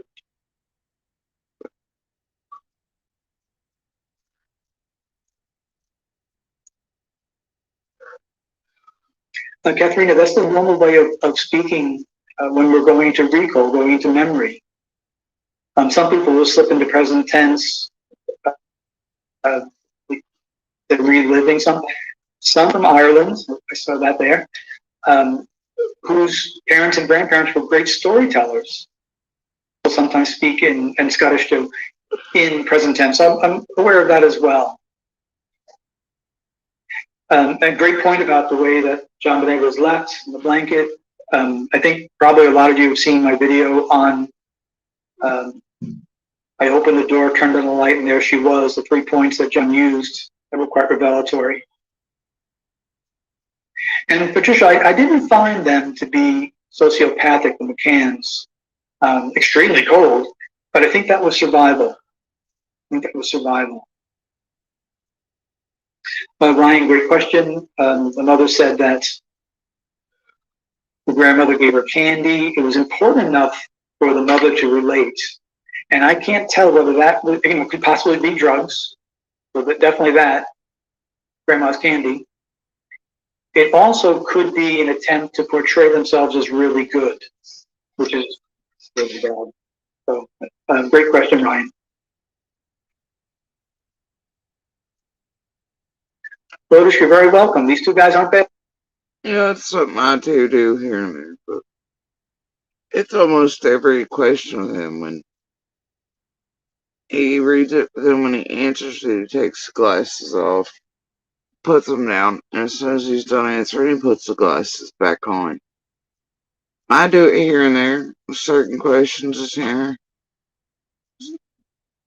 I've noticed, like, or certain times. Other times it really is just natural. My eyes are fucked, or arguing shit with my health, tired, whatever, but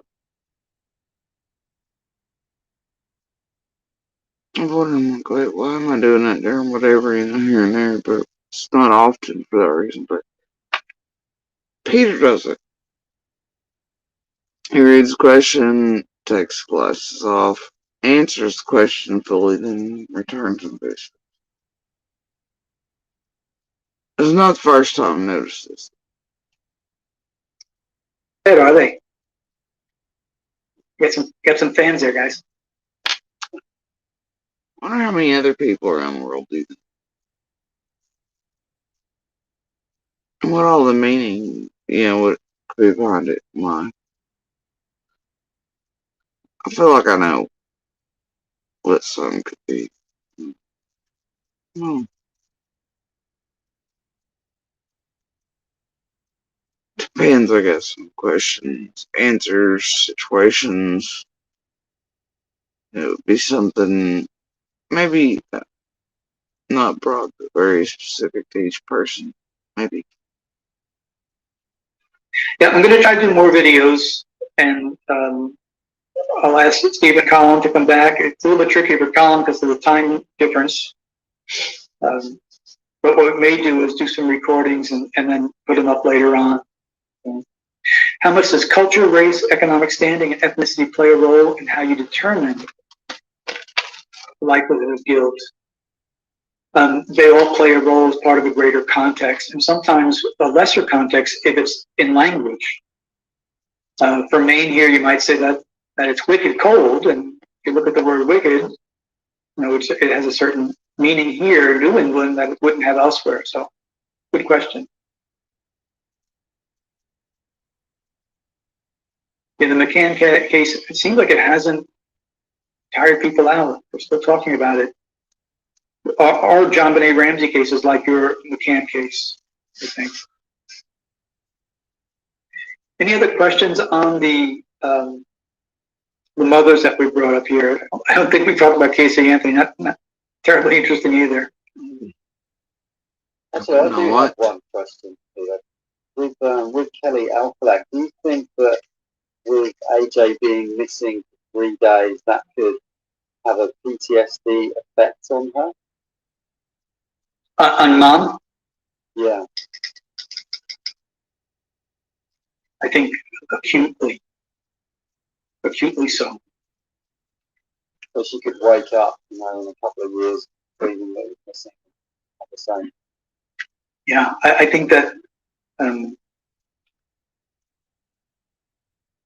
don't ever want to sound hopeless. My faith tells me otherwise, but she's going to suffer. I think of my own dad, who 1945, in the 1980s, 40 years later, he was still waking up screaming that kamikazes were coming because he was on an escort destroyer in the Sea of Japan at the end of the war when kamikazes were hitting. And he also, to make it worse, he was on top deck as a signalman. He suffered for 45 years PTSD. Mom's going to suffer. It's awful.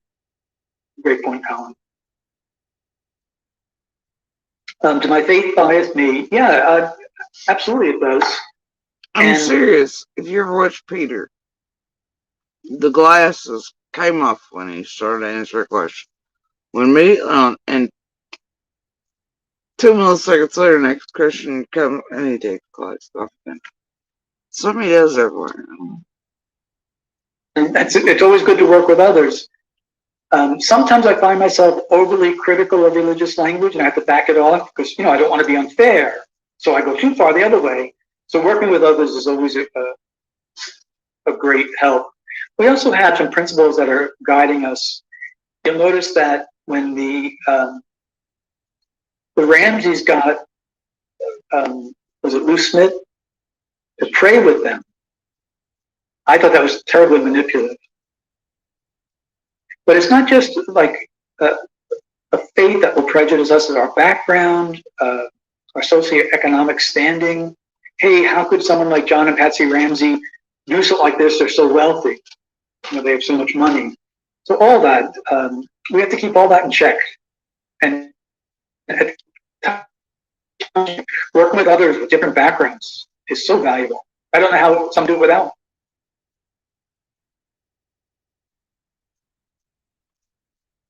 I'm sorry to hear that about the.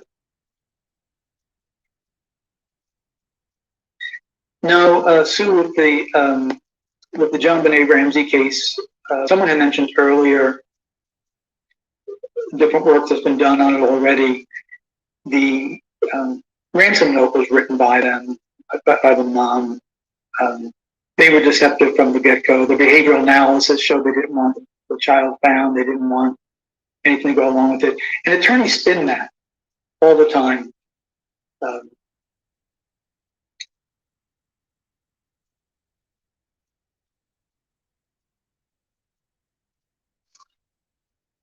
The 911 call from the John Benet Ramsey case is extremely telling. It's almost like listening. It's almost like fingers on a chalkboard.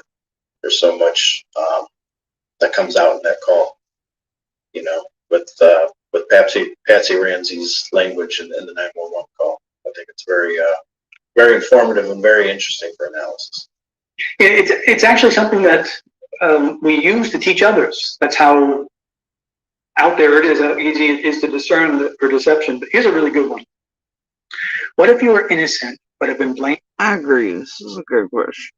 What if you're innocent but have been blamed for years for something you didn't do? When your language changed through fatigue, you'd feel frustrated. Maybe McCann spoke of guilt and pride. For years for something you didn't do. Wouldn't your language change through fatigue? You feel frustrated. Maybe McCann spoke of guilt in private. Over the years, if you're constantly accused, you can't look at the McCann's defensive posture now without comparing it to early on. That's not fair, because if you're constantly wrongfully accused, you're going to get more and more defensive with time. That's why it's so important to look at the earliest statements and interviews that you possibly can. Give you another example of the same theme, show you how accurate you are with that. A rape victim, a genuine rape victim, if you listen to that rape victim years later, and it sounds like storytelling, the first thing I asked was, have you been in counseling? Have you told this to a lot of people? Because what that does, it removes the sting, and they get a type of psychological distance from what happened, and they sound distant. They don't sound anywhere near as committed. So I think it's the same theme there. So we always look for the dating of a statement compared to when the event took place. It's going to wear down over time. So I think I think it's important to note, in terms of like somebody who's been. So wouldn't that then beg the so why at 2 or 3 weeks would you then be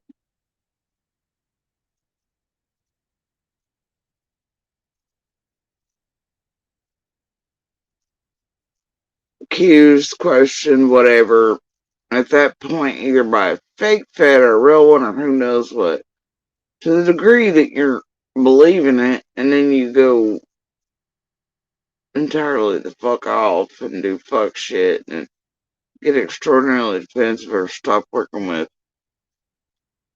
just days and weeks. By that point, you wouldn't have had years in. Now you have years in the entire thing's not a cleansing, a great cleansing cycle, at least on social media has happened. People are buttoned up now. They're not allowed to be blah, blah, blah. They say, whatever.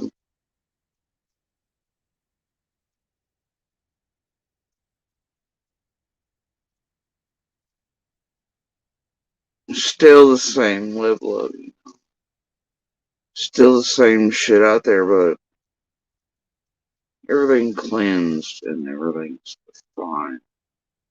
Really,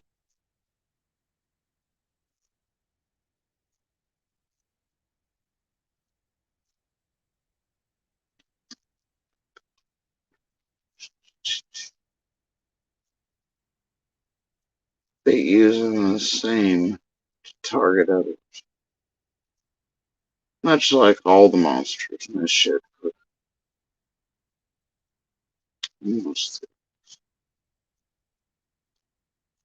Falsely targeting the fuck out of everyone else around. Having them accused, slandered, defamed, etc. I won't cleanse.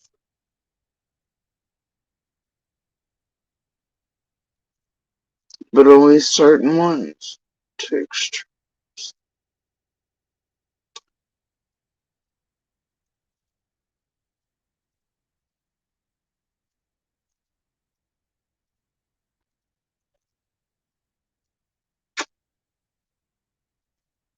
Big attacks super genius. Maybe something upon her Wrongfully accused over years.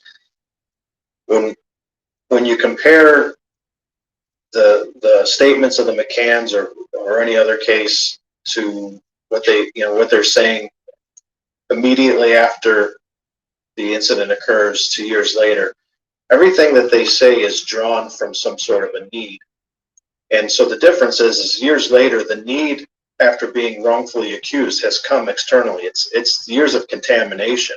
So, the difference is when you look at the McCanns early on and nobody's accused them of anything and they are still being defensive in their posturing, that's when it becomes very evident that there's something wrong.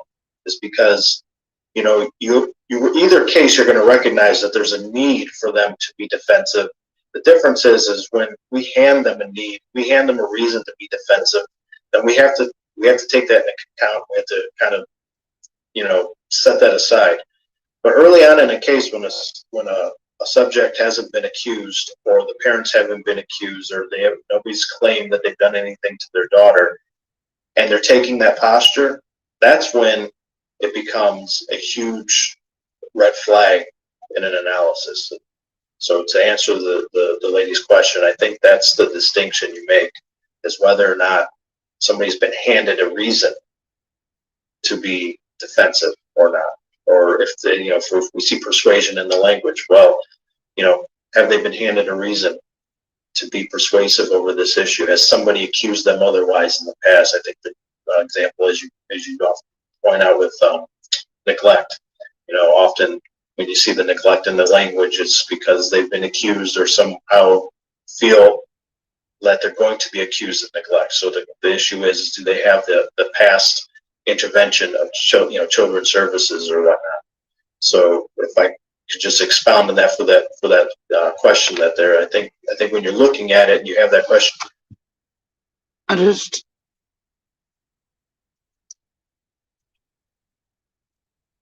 just to walk through it all, right? It's like this. It's hard for me. I used to be a world championship black holder, multitask, but where it concerns everything June 15th or somewhere, it's just things are backgrounds, and I start thinking my own whatever's, and I go elsewhere and fires ignite. But it's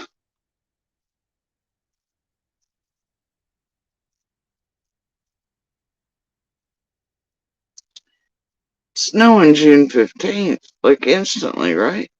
But, I mean, it's common fucking sense. It's investigation 101. And I know the others live immediately right there, right? No, we were all like, well, we're right here. You know what comes next? I mean, one fucking episode of CSI every in your lifetime, you know that police work closest and outward, right? You have a missing child, they're gonna go from family, parents, neighbors next door, everybody else. Everybody is getting ready to get, and you are gonna be considered in the suspect pool, right? They have to do that. It's why the first day I was like, hey, y'all, anything when you're me, well, y'all can get this shit show on the road faster, whatever. Whatever, Okay then, whatever.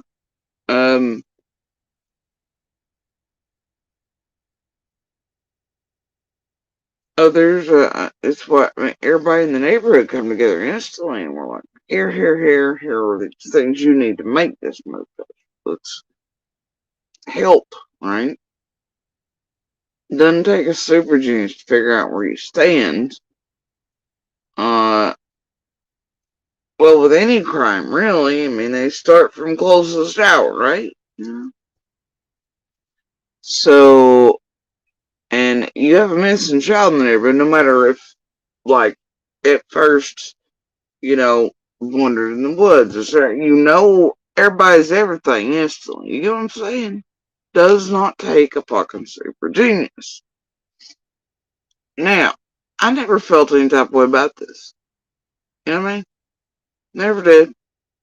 I don't think the other neighbors did either. We're all like, okay, here's what we can do to help. This is what we can give. This is what we can offer. You know? Fuck the little things, at least on my part. I was like, I don't give a shit. Monster, whatever the fuck. I just don't give a fuck, you know? It's just like, whatever. But, some did seem to have reactions to one another.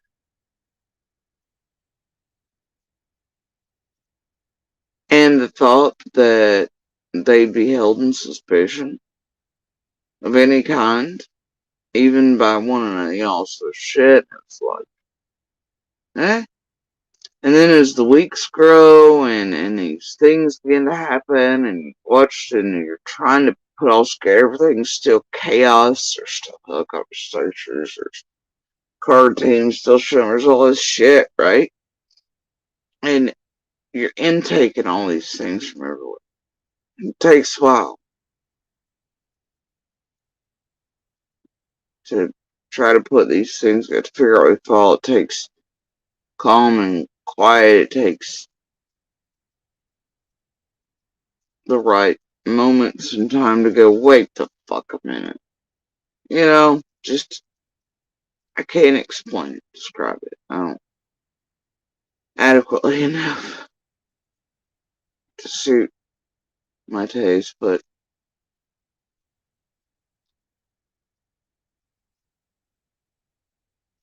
there were certain ones reacting instantly. And then over the course of weeks and months, you see it play out where you get these messages about still more worried about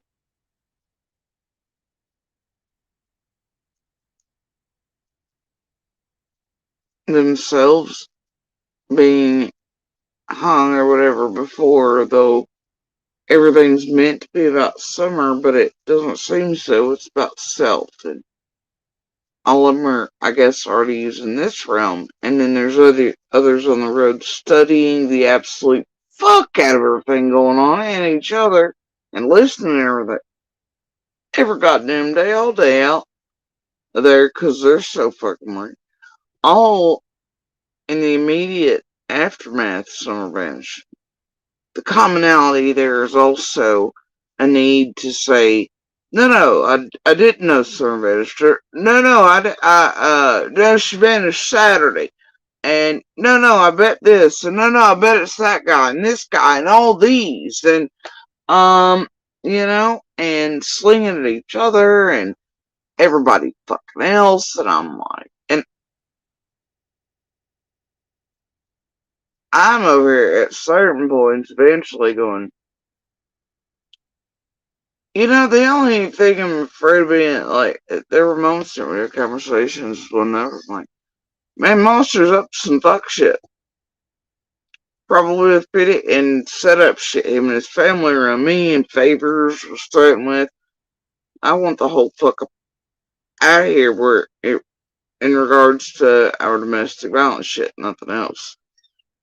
But as far as the rest, I and the other neighbors were not flipping the fuck out or trying to make it seem like Summer was dead or gone or meh, or I wish these searchers would go, or I wish this, or either waste their fucking time, or no, she disappeared Saturday. No, I didn't know she was missing until I'm like, boy, who you trying to lie to? And these others are doing things and they're flipping shit. And you're just trying to go, what the fuck? And in the middle, eventually you have this monster shit threats coming to fruition on that shit, so just be wasn't wrong there. Now was she? But otherwise, the rest of us around the neighborhood were not flipping out about the idea of being, hey, Summer is missing, she's still missing, everybody's gonna be whatever. There were other people in there flipping shit about it, even before being I think outright accused or anything, or visitor otherwise, like, why the fucking, what? You know? I don't know, man. I just, it makes me feel some type of way.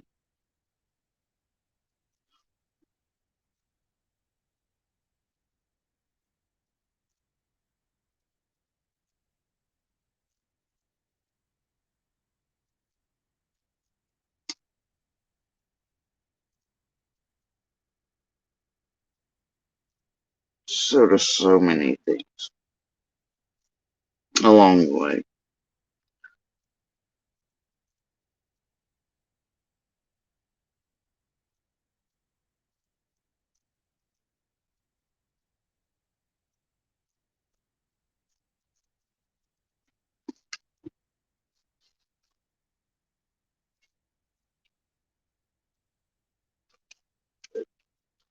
And there are things, though, you just can't shake. And one of those, I think, is, and it's something else I've even yet not been able to break down. It's like the first few weeks, I was like, man, did I take it? But then I realized, then it took quite a long time, even after September, all this weight. No, I was actually the one that's fucking tiny, bro. Pebble was kicked in, and it's thought, and then my thought was not a stranger or anything like that. It was a person known to someone. It's like, wait.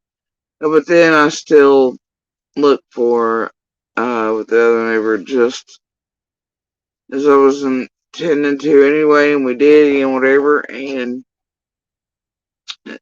thinking she's still in it. She's here. She's just hurt. She's here. She's just been like pine. She's here. Didn't expect her still not to be there. When that pebble was kicked in the pond, but my first thought after it was, holy shit, you know. But then as days and weeks and months and now years progress, there's just something about June 15th I cannot shake. And I don't know if it's because that little pebble tainted so far outward,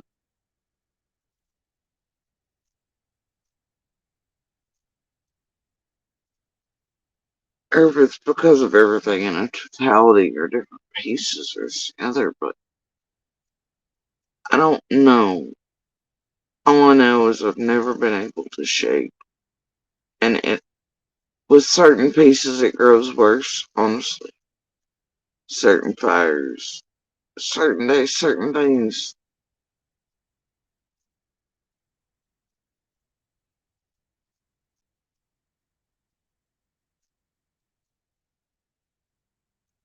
And as good as I am at breaking down myself in these things and trying to understand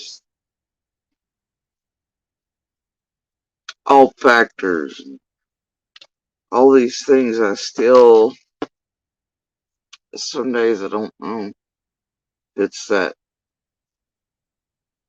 wild ass pebble kicked out in the blue yonder by idiot that made me think for the longest time that I'd taken, but it was actually the reverse. But my brain did not go stranger, this, it went no. And it, I mean, literally, I cussed in my own thought, looking at my, that motherfucker. But I still went about with the other neighbor looking for summer. I'm thinking she was still there, still hurt. So I figured out she was not.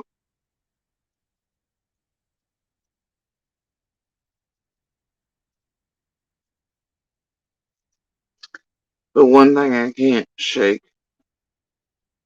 even this many years later, is this nagging feeling that something in some way was planned by someone, somehow, some way, some aspect.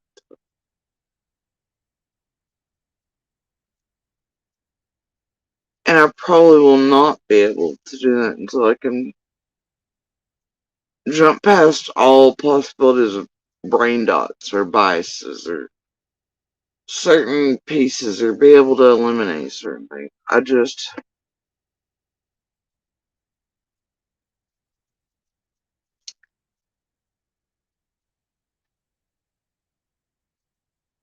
For me, it's there every day.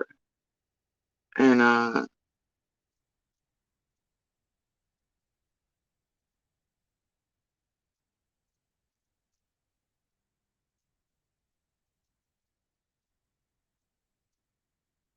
just don't know.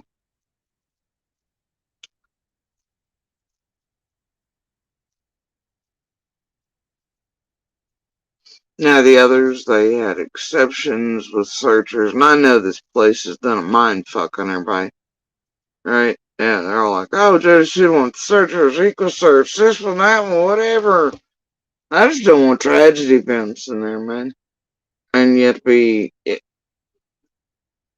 don't know. Can't figure out why.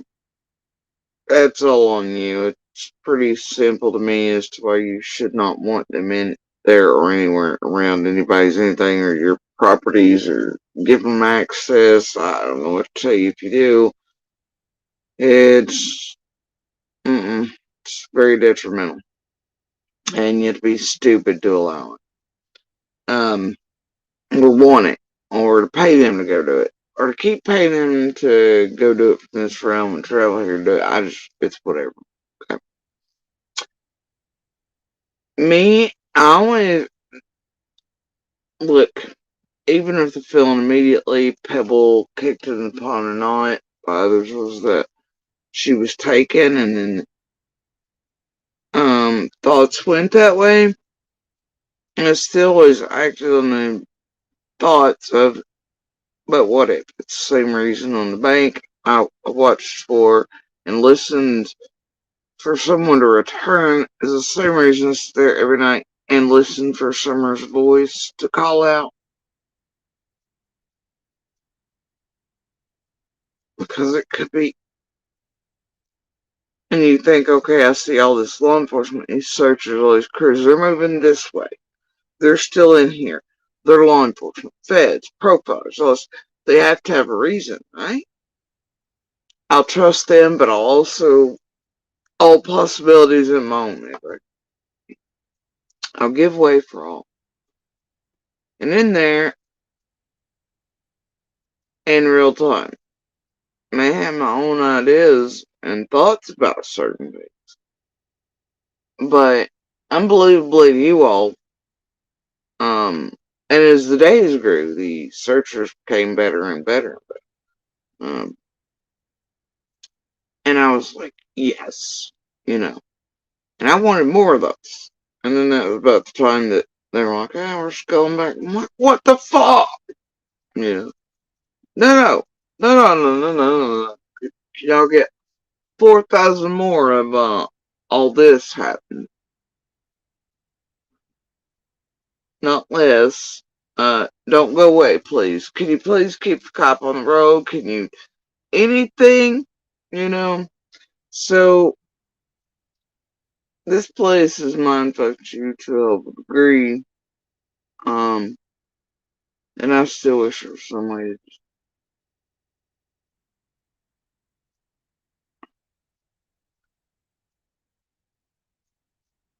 to all the things, you know.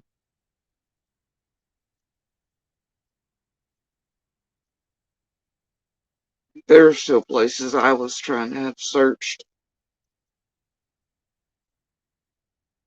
on my own in the days before I left there and things.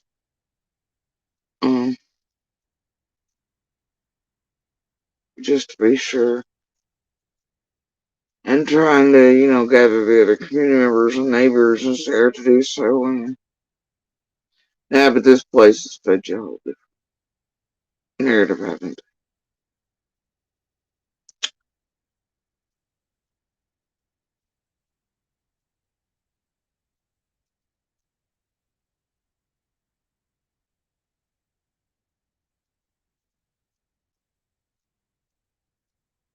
I mean, I always spoke about the dogs. I do think the dogs hold importance.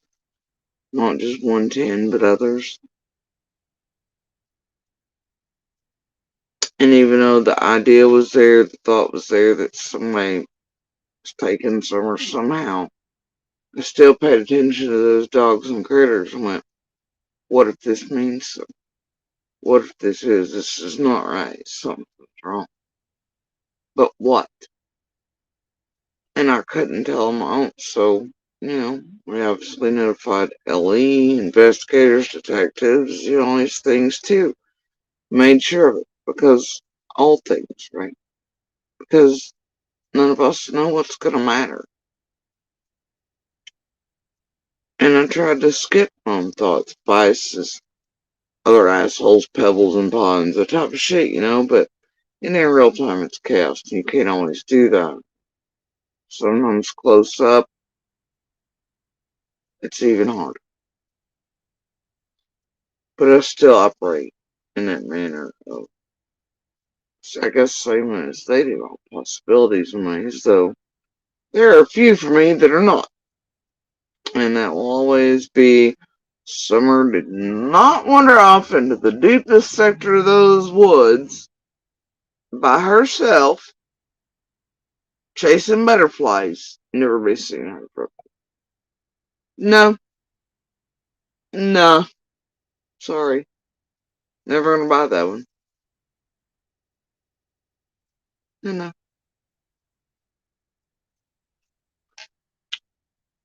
Nope.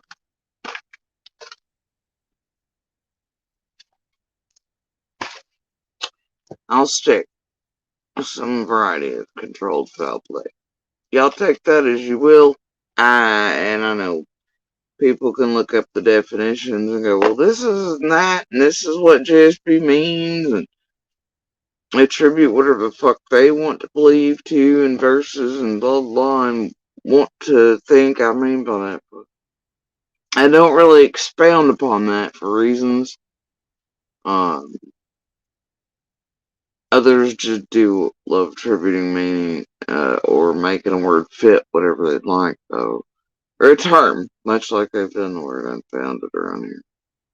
But, I just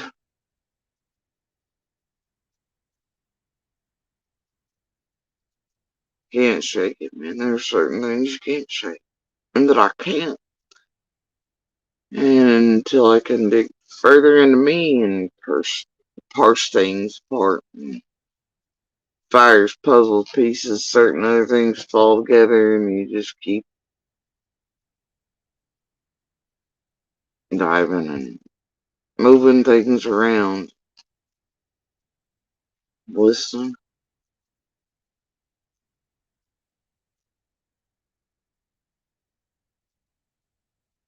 Um,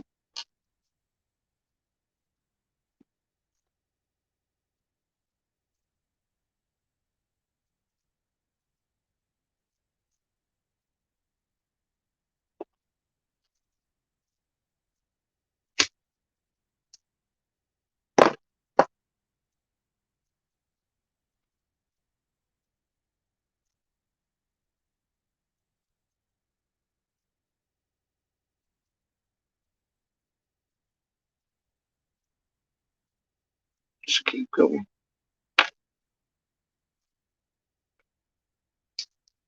Just keep.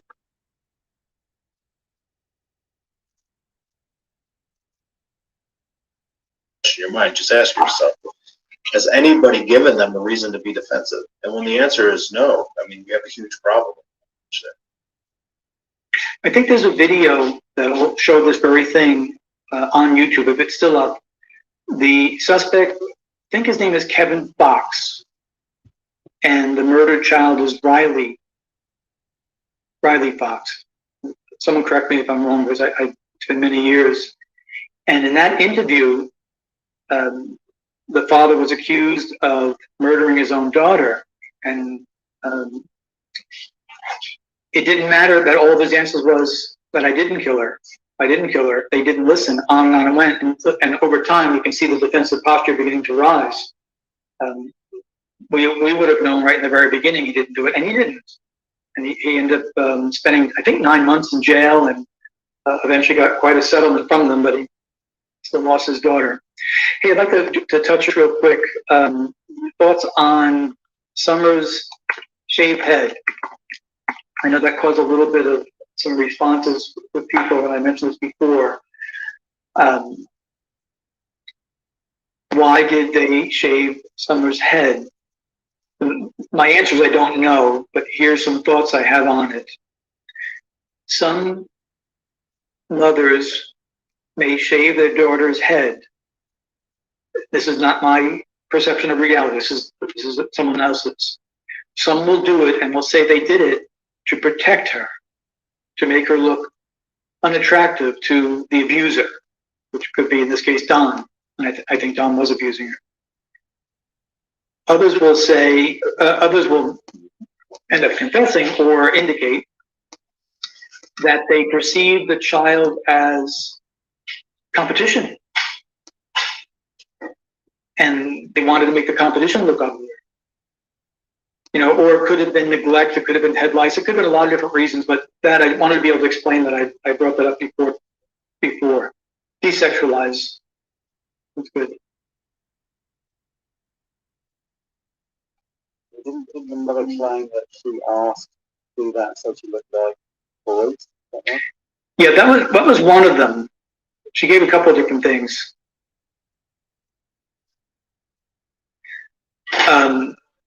Just be kind regarding the rape.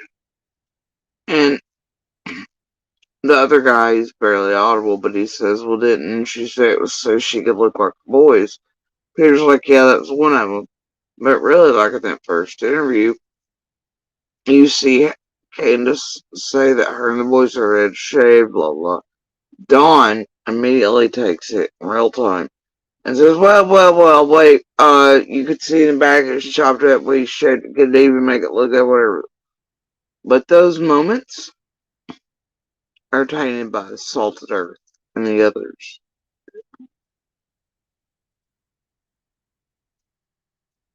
I mean, Dawn's pretty quick about mid-sentence flip, you don't even realize it's happening in front of you, but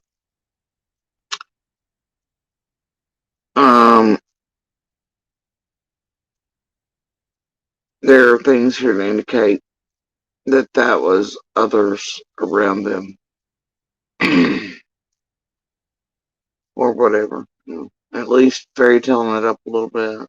And that needing to be the story instead of the other. And just like how him and the oldest had words and didn't know if the relationship was gonna ever be the same, they're broken, blah blah, because of the fight, and then eventually it gets fairy tailed up around here to, yeah, we broke it out and it's fun. I told him it's fun, so it's fun, right? You can see those steps take place as well. How in the fuck? And then it makes those things tainted and butterfly fucked up fairy tale. They make their way to these, who may actually hold insight if they could get past her head knowledge that shit was fucked with. Heavily. Other than the normal fuckery. I've had to intervene on genuine victims who were accused, even of sex crimes units, of being deceptive because over time they had processed it so much, they had distanced themselves so much that it sounds like storytelling. And what I mean by storytelling, very specific, is the placement of emotions in a statement.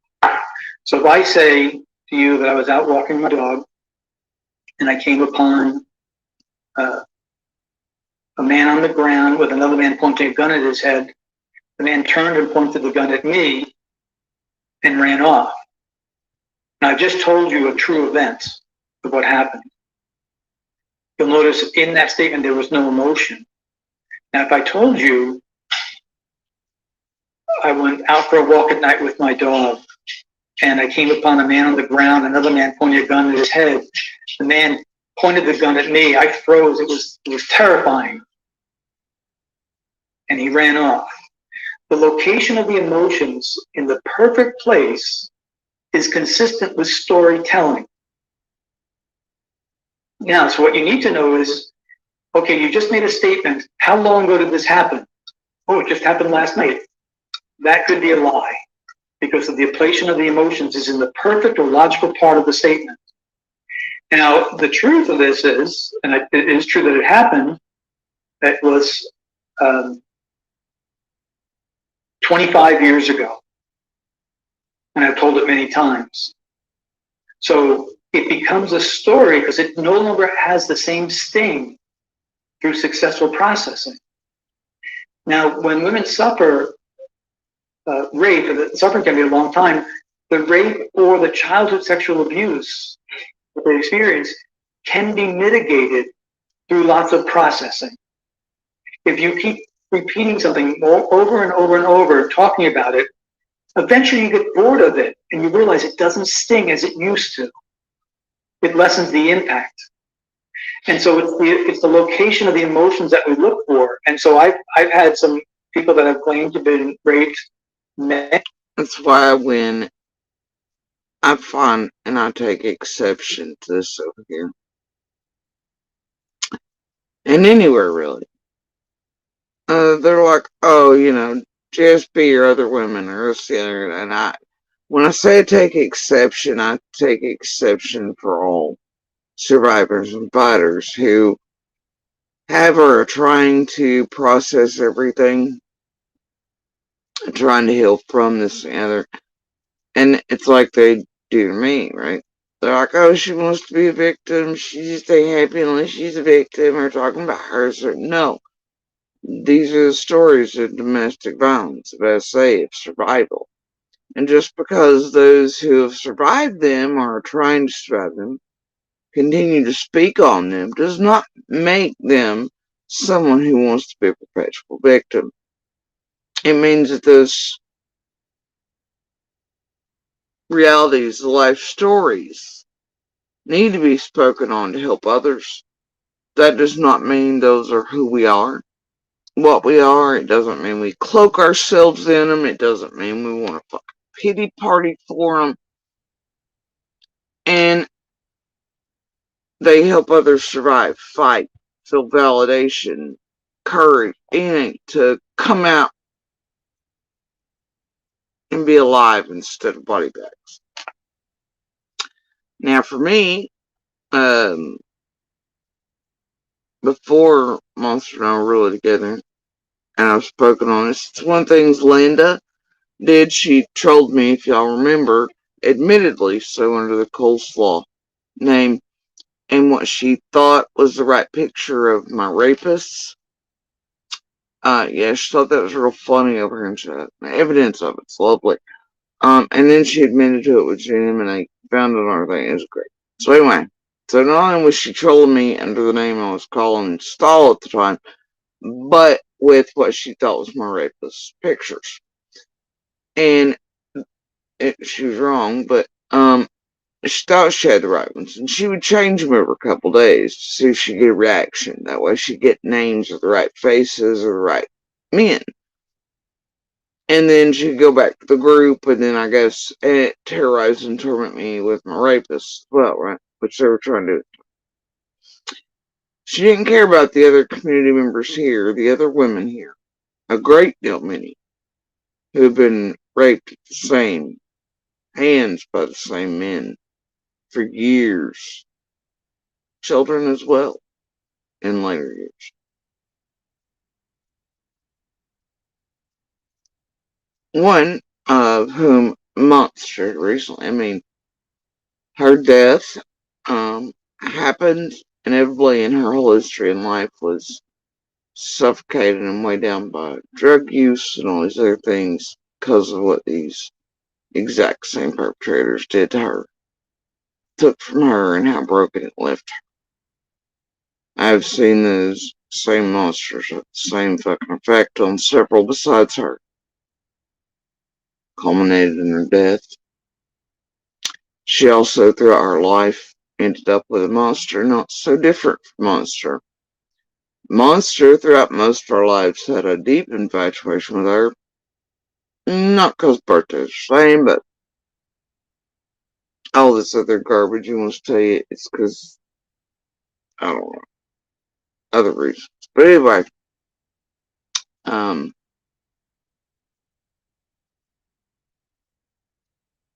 I immediately knew somehow, I don't know, when that happened to me, the very night I did it, I knew I wasn't to blame. I was not at fault. I did nothing wrong.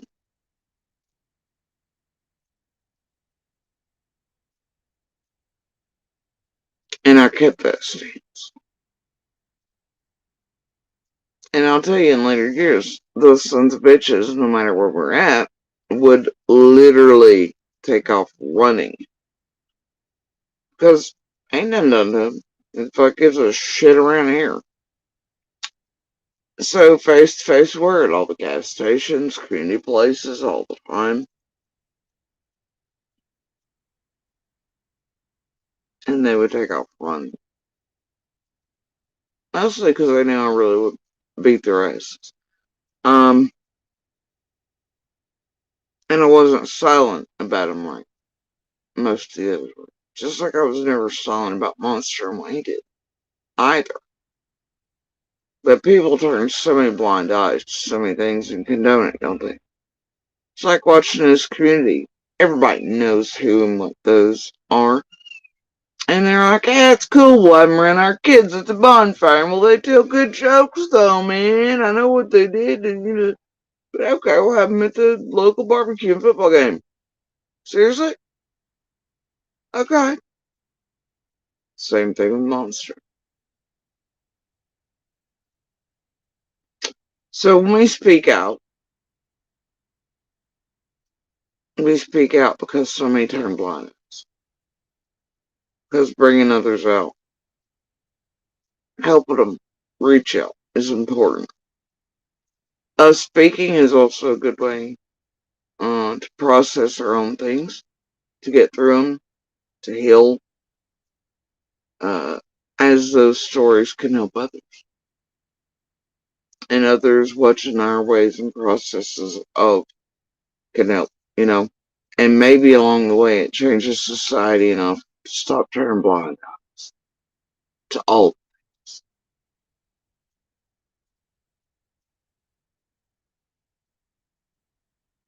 right out in the open. Maybe less women like Linda exist where I think it's okay to try to pinpoint and get another abuser of yours face to them. That way they can use them to torment and terrorize you with your rapes from the past too. With the nickname of your abuser's side piece. Because that's fun and games, isn't it? Just like I do with Monster now. That's the type of Lindas are. They're really here to help, aren't they? So, as long as those bitches exist in the world, it's going to be my job to call them out. I'll speak about those things I've survived to help others, even if I clearly am not fully healed or processed, nor will there probably be a day in my life where I don't live with. The damage is done. I know that to be true. It's just like the same reason I'll never be in another relationship again. And the same reason is I'm just not going to do it. I'm not going to open myself up to that shit. And Monster, and I mean, there's shit you all are not aware of, and Monster is. He knows how fully he boxed. To where no matter what's left of me, there's no. He knows what he did. He knows. It's part of why everything, the last pieces, because he knew he'd finally achieved a place where, even unboxed, even untethered, if I could manage that, once he knew where we'd have to go, honestly, I'd still always be. He knows that I know what he did. He knows. One day, it'll be included in the story. For now, I'm leaving.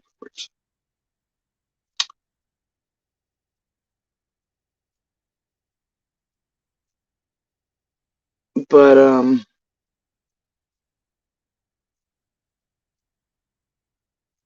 we survivors, fighters, we're more than our stories. None of us want to be perpetual victims or aren't happy in life. Y'all are missing it if you think that's the case. It's just part of my quilt, man. It's sort of hard in this realm as you have the Lindas and the Ziggies and the Shares and all these people and the TM Scotts, BKs, Pipers, Jennies, Adrians, Lips, Roos, you name them, right? Using your abuser behind the scenes till they thought they'd come out in front of, then you get a heart attack, and they use them outright because everybody's just getting bold as shit. And they do all these things, and they're right here in your goddamn face every day, to heal and to try to process. And then they make you have moments before you're ready to do that. I had to use its name before I was ready to in order to fight back against these tragedy films. I was forced to. Maybe want to vomit to even think its name, let alone use it. But I was forced to, and they knew that. I thought it funny. Psych and emotional warfare in here is fucking something else.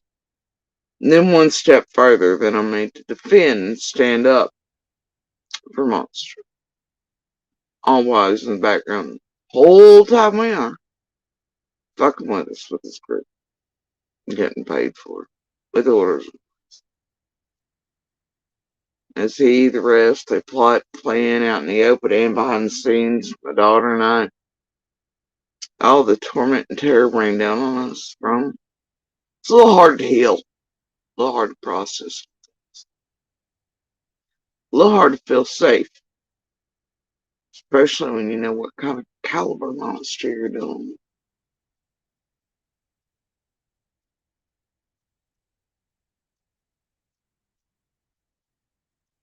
And then all these monsters on top of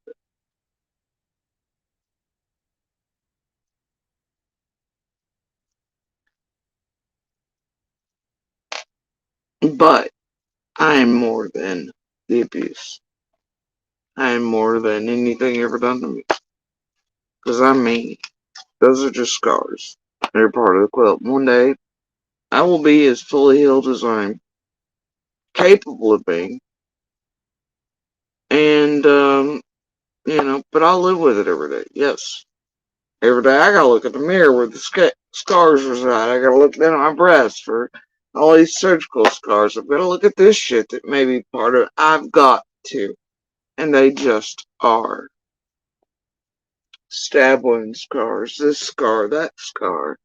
Scars on my lips, and this, the other, just the same way I look at the rest. But I bear it. These monsters do not.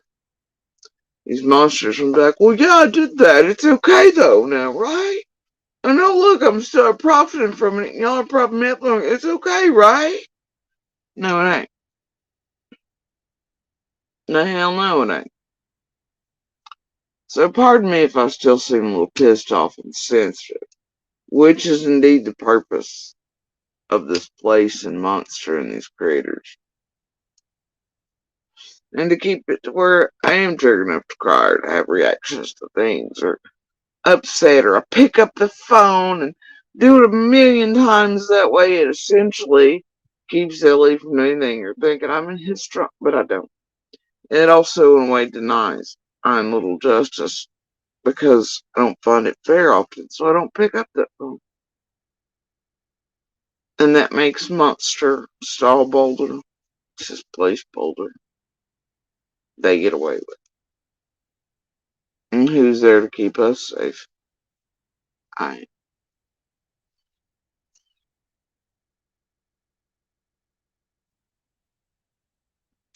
So God forbid I seem a little triggered like this place and tries to keep going, wants to keep perpetuating, and you all can't see it for what it is.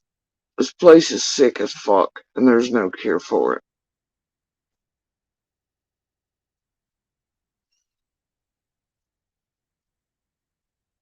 I am and all these other women survivors, victims, they are more than.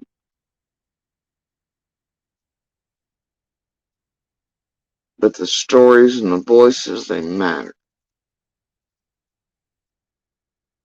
Helping raise their voices so others do not die matters. Helping call out monsters and rip off masks, that matters.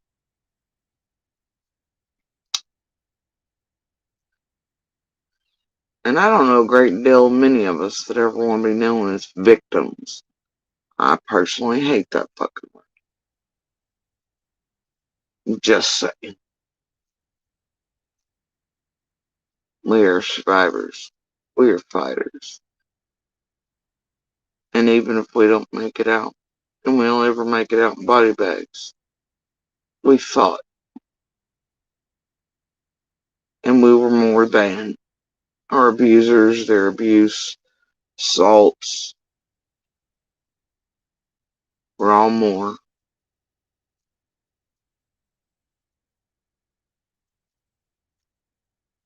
We're all more than.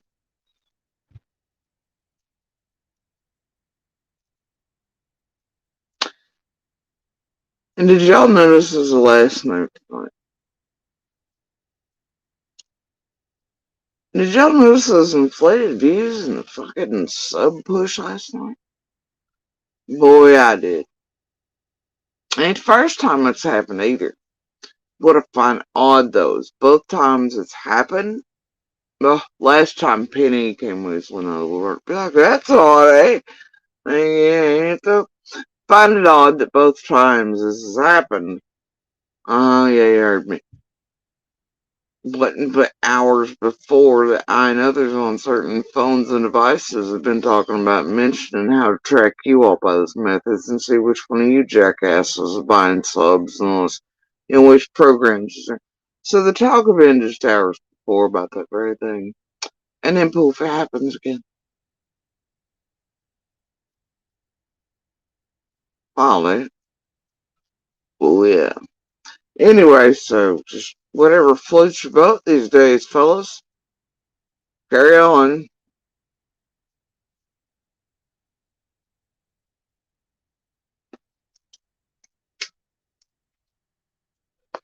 What's wrong with you people? I really don't know. I really don't. I mean, I don't know what the purpose really could be. They do it all the time. They buy them, they do different, shit. You can watch them. And then the more people they have y'all thinking or watching them, the more then you take those creators seriously and the bullshit they're putting out, and blah, blah, blah. And then that does create real subs, clicks, likes, views, money for them, this, the other, you know. But most of what you watch right now is false, including their high number of views, and it's the other why you always see the same fucking 50 in chats, type of garbage.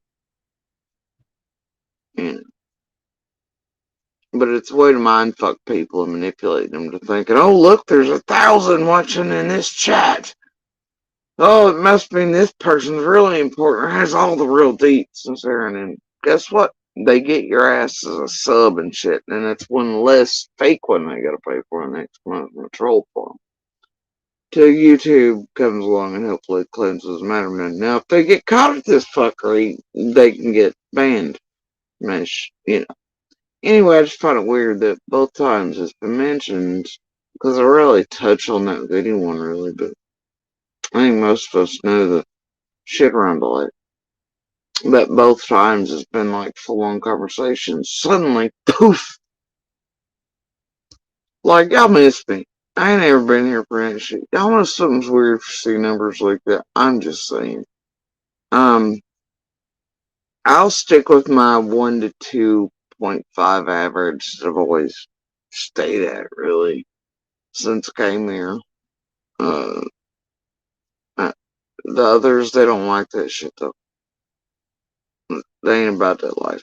They gotta have, like, all the things. But I don't know why in the hell they push it sometimes, or who is necessarily responsible, because I've seen them push or do that to other channels suddenly. Their buddies, they're trying to build up and shit for a few weeks.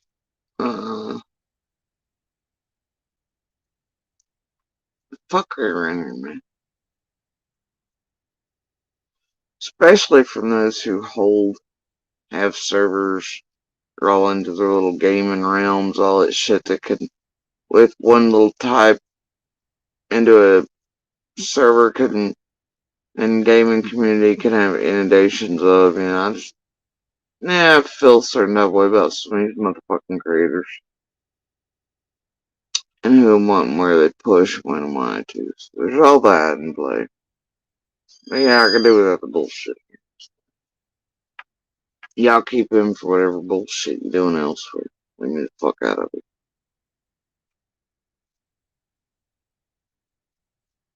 Some of us don't care for fuckery. Got enough fuckery from you people to deal with on the daily. So anyway, guys, I'm gonna hop off here for the night. As you can hear my grandbabies, they yelling about it. But Mama is in there with them. I suspect I'm not needed maybe for the rest of the night.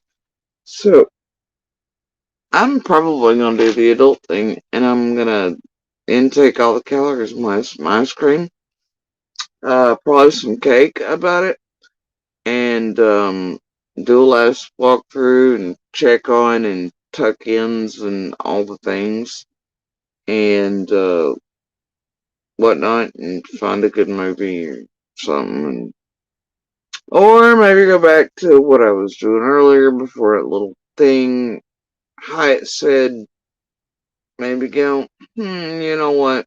Today's the day. I don't feel good about their 48-hour goofy, doesn't make sense cycle around somebody doing far worse with our abuser. Miss me with that mask building boohoo bullshit. I don't think so. Well,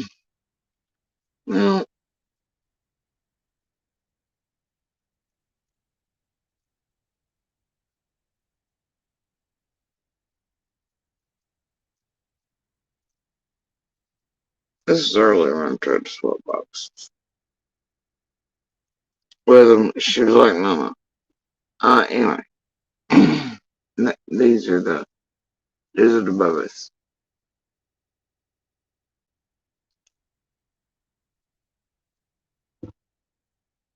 The three of them.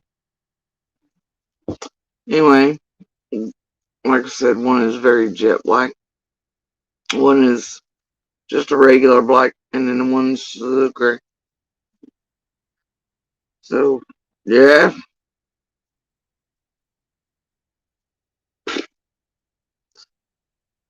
Maybe it's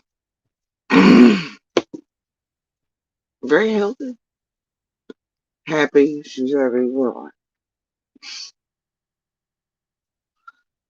So, anyway, I'm going to go get all the caloric intake things. I keep trying to get some weight and my whole ass and thighs back. It's not happening, but it brings me joy to attempt it. So, anyway, guys, I'll give it a valiant effort. But I'm gonna try to maybe watch a movie, or you hear them? Can you hear them go? Ew.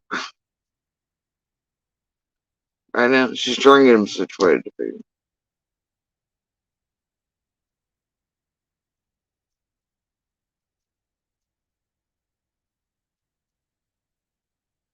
And she's laid down firmly. So.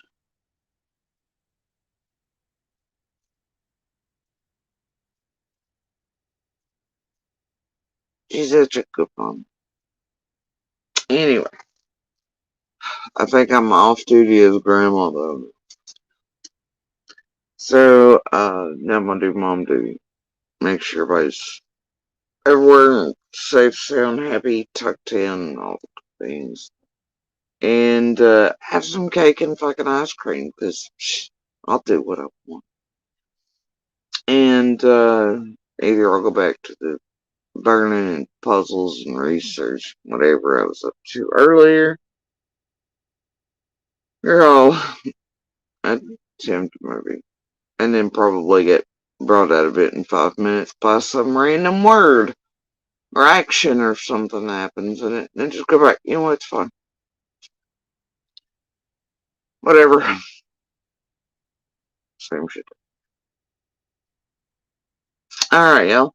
I am out of here for the night. Y'all have a good morning, good evening, good night, wherever y'all are. I hope you find some ice cream, cake, whatever snack it is. I don't know. Whatever makes you happy. Float your boat. Do your thing.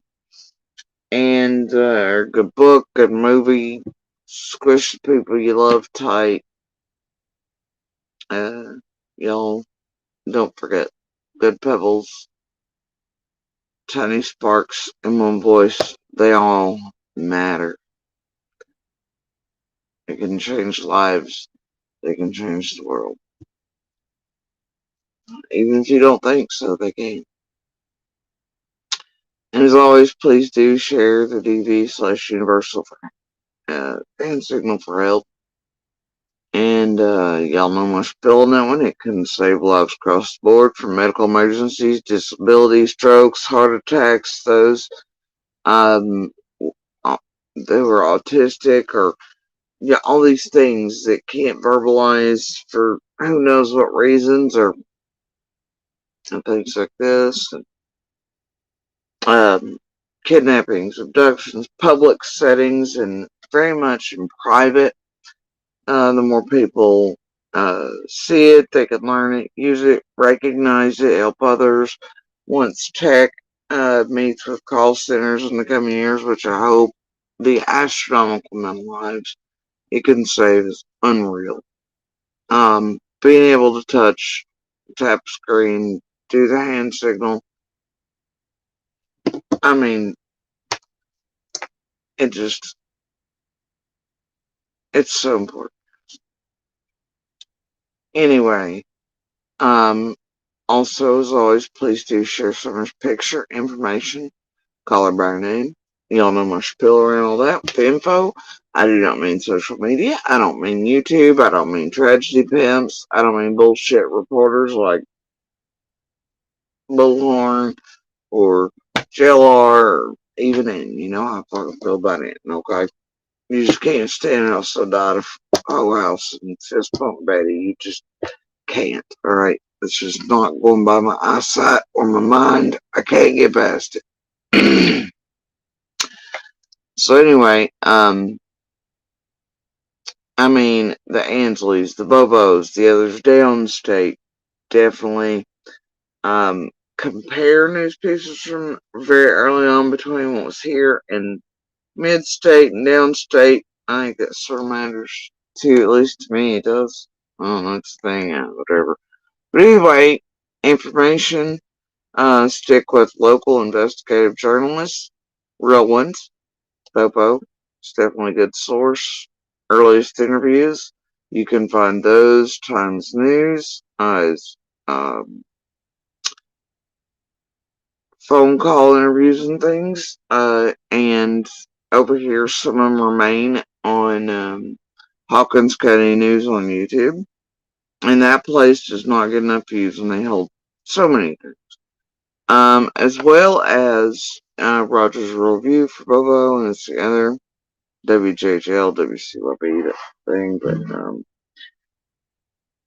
also Summer's Q&A on the Fed's website matters. And if y'all can take time to watch a clip over here or something, you should be able to take time to read it for yourselves. It'll be of great service to you and Summer and investigators and others, because these tragedy pimps will be able to mislead you less and screw with you, make you believe false things, that then do cause real harm to real lives, real cases, etc., including, and keep that in mind with each case these people latch on to, please. But generally, always offer out something like that somewhere, and just stick with real info, man. And also, by not info, I also include all of our Yahoo asses around all this. We're not the end all be all, and we ain't shit. We're not the info. Okay? All we can do is speak from our experience or knowledge, things witnessed, heard, those things we're comfortable saying, speaking, given. And that does not mean everything from everyone will be a thing or fit into the final answers or pieces or anything.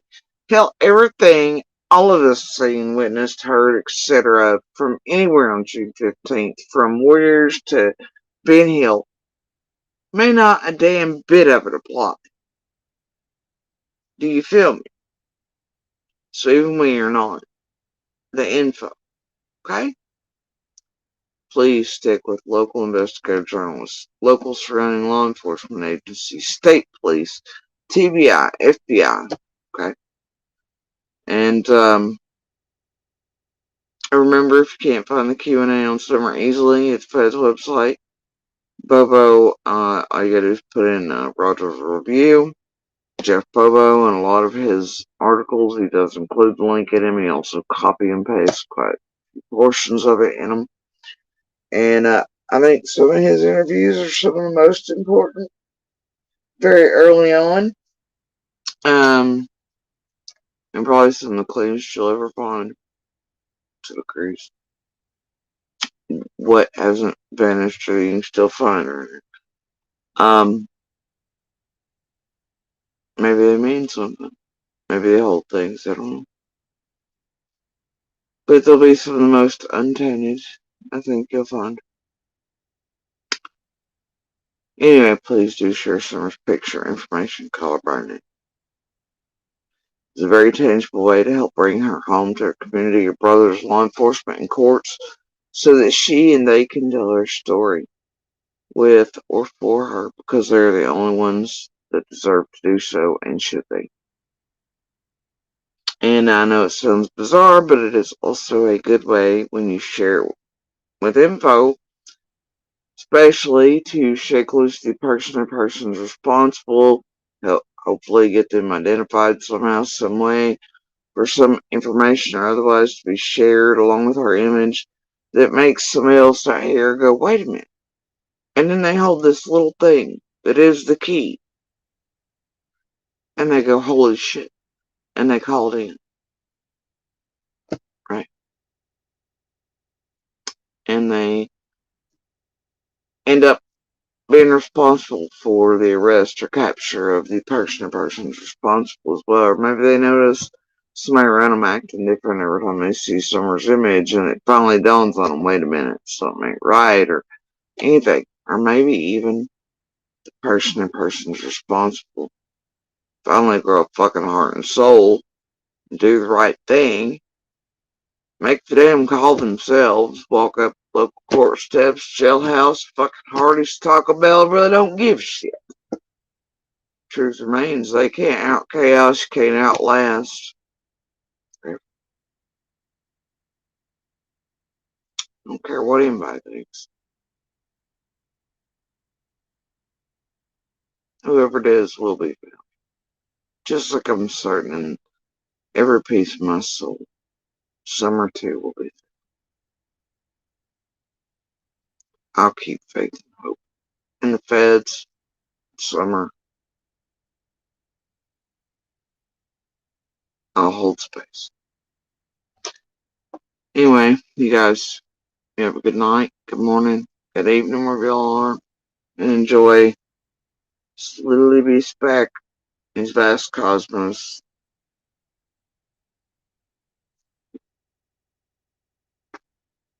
Alright. Peace.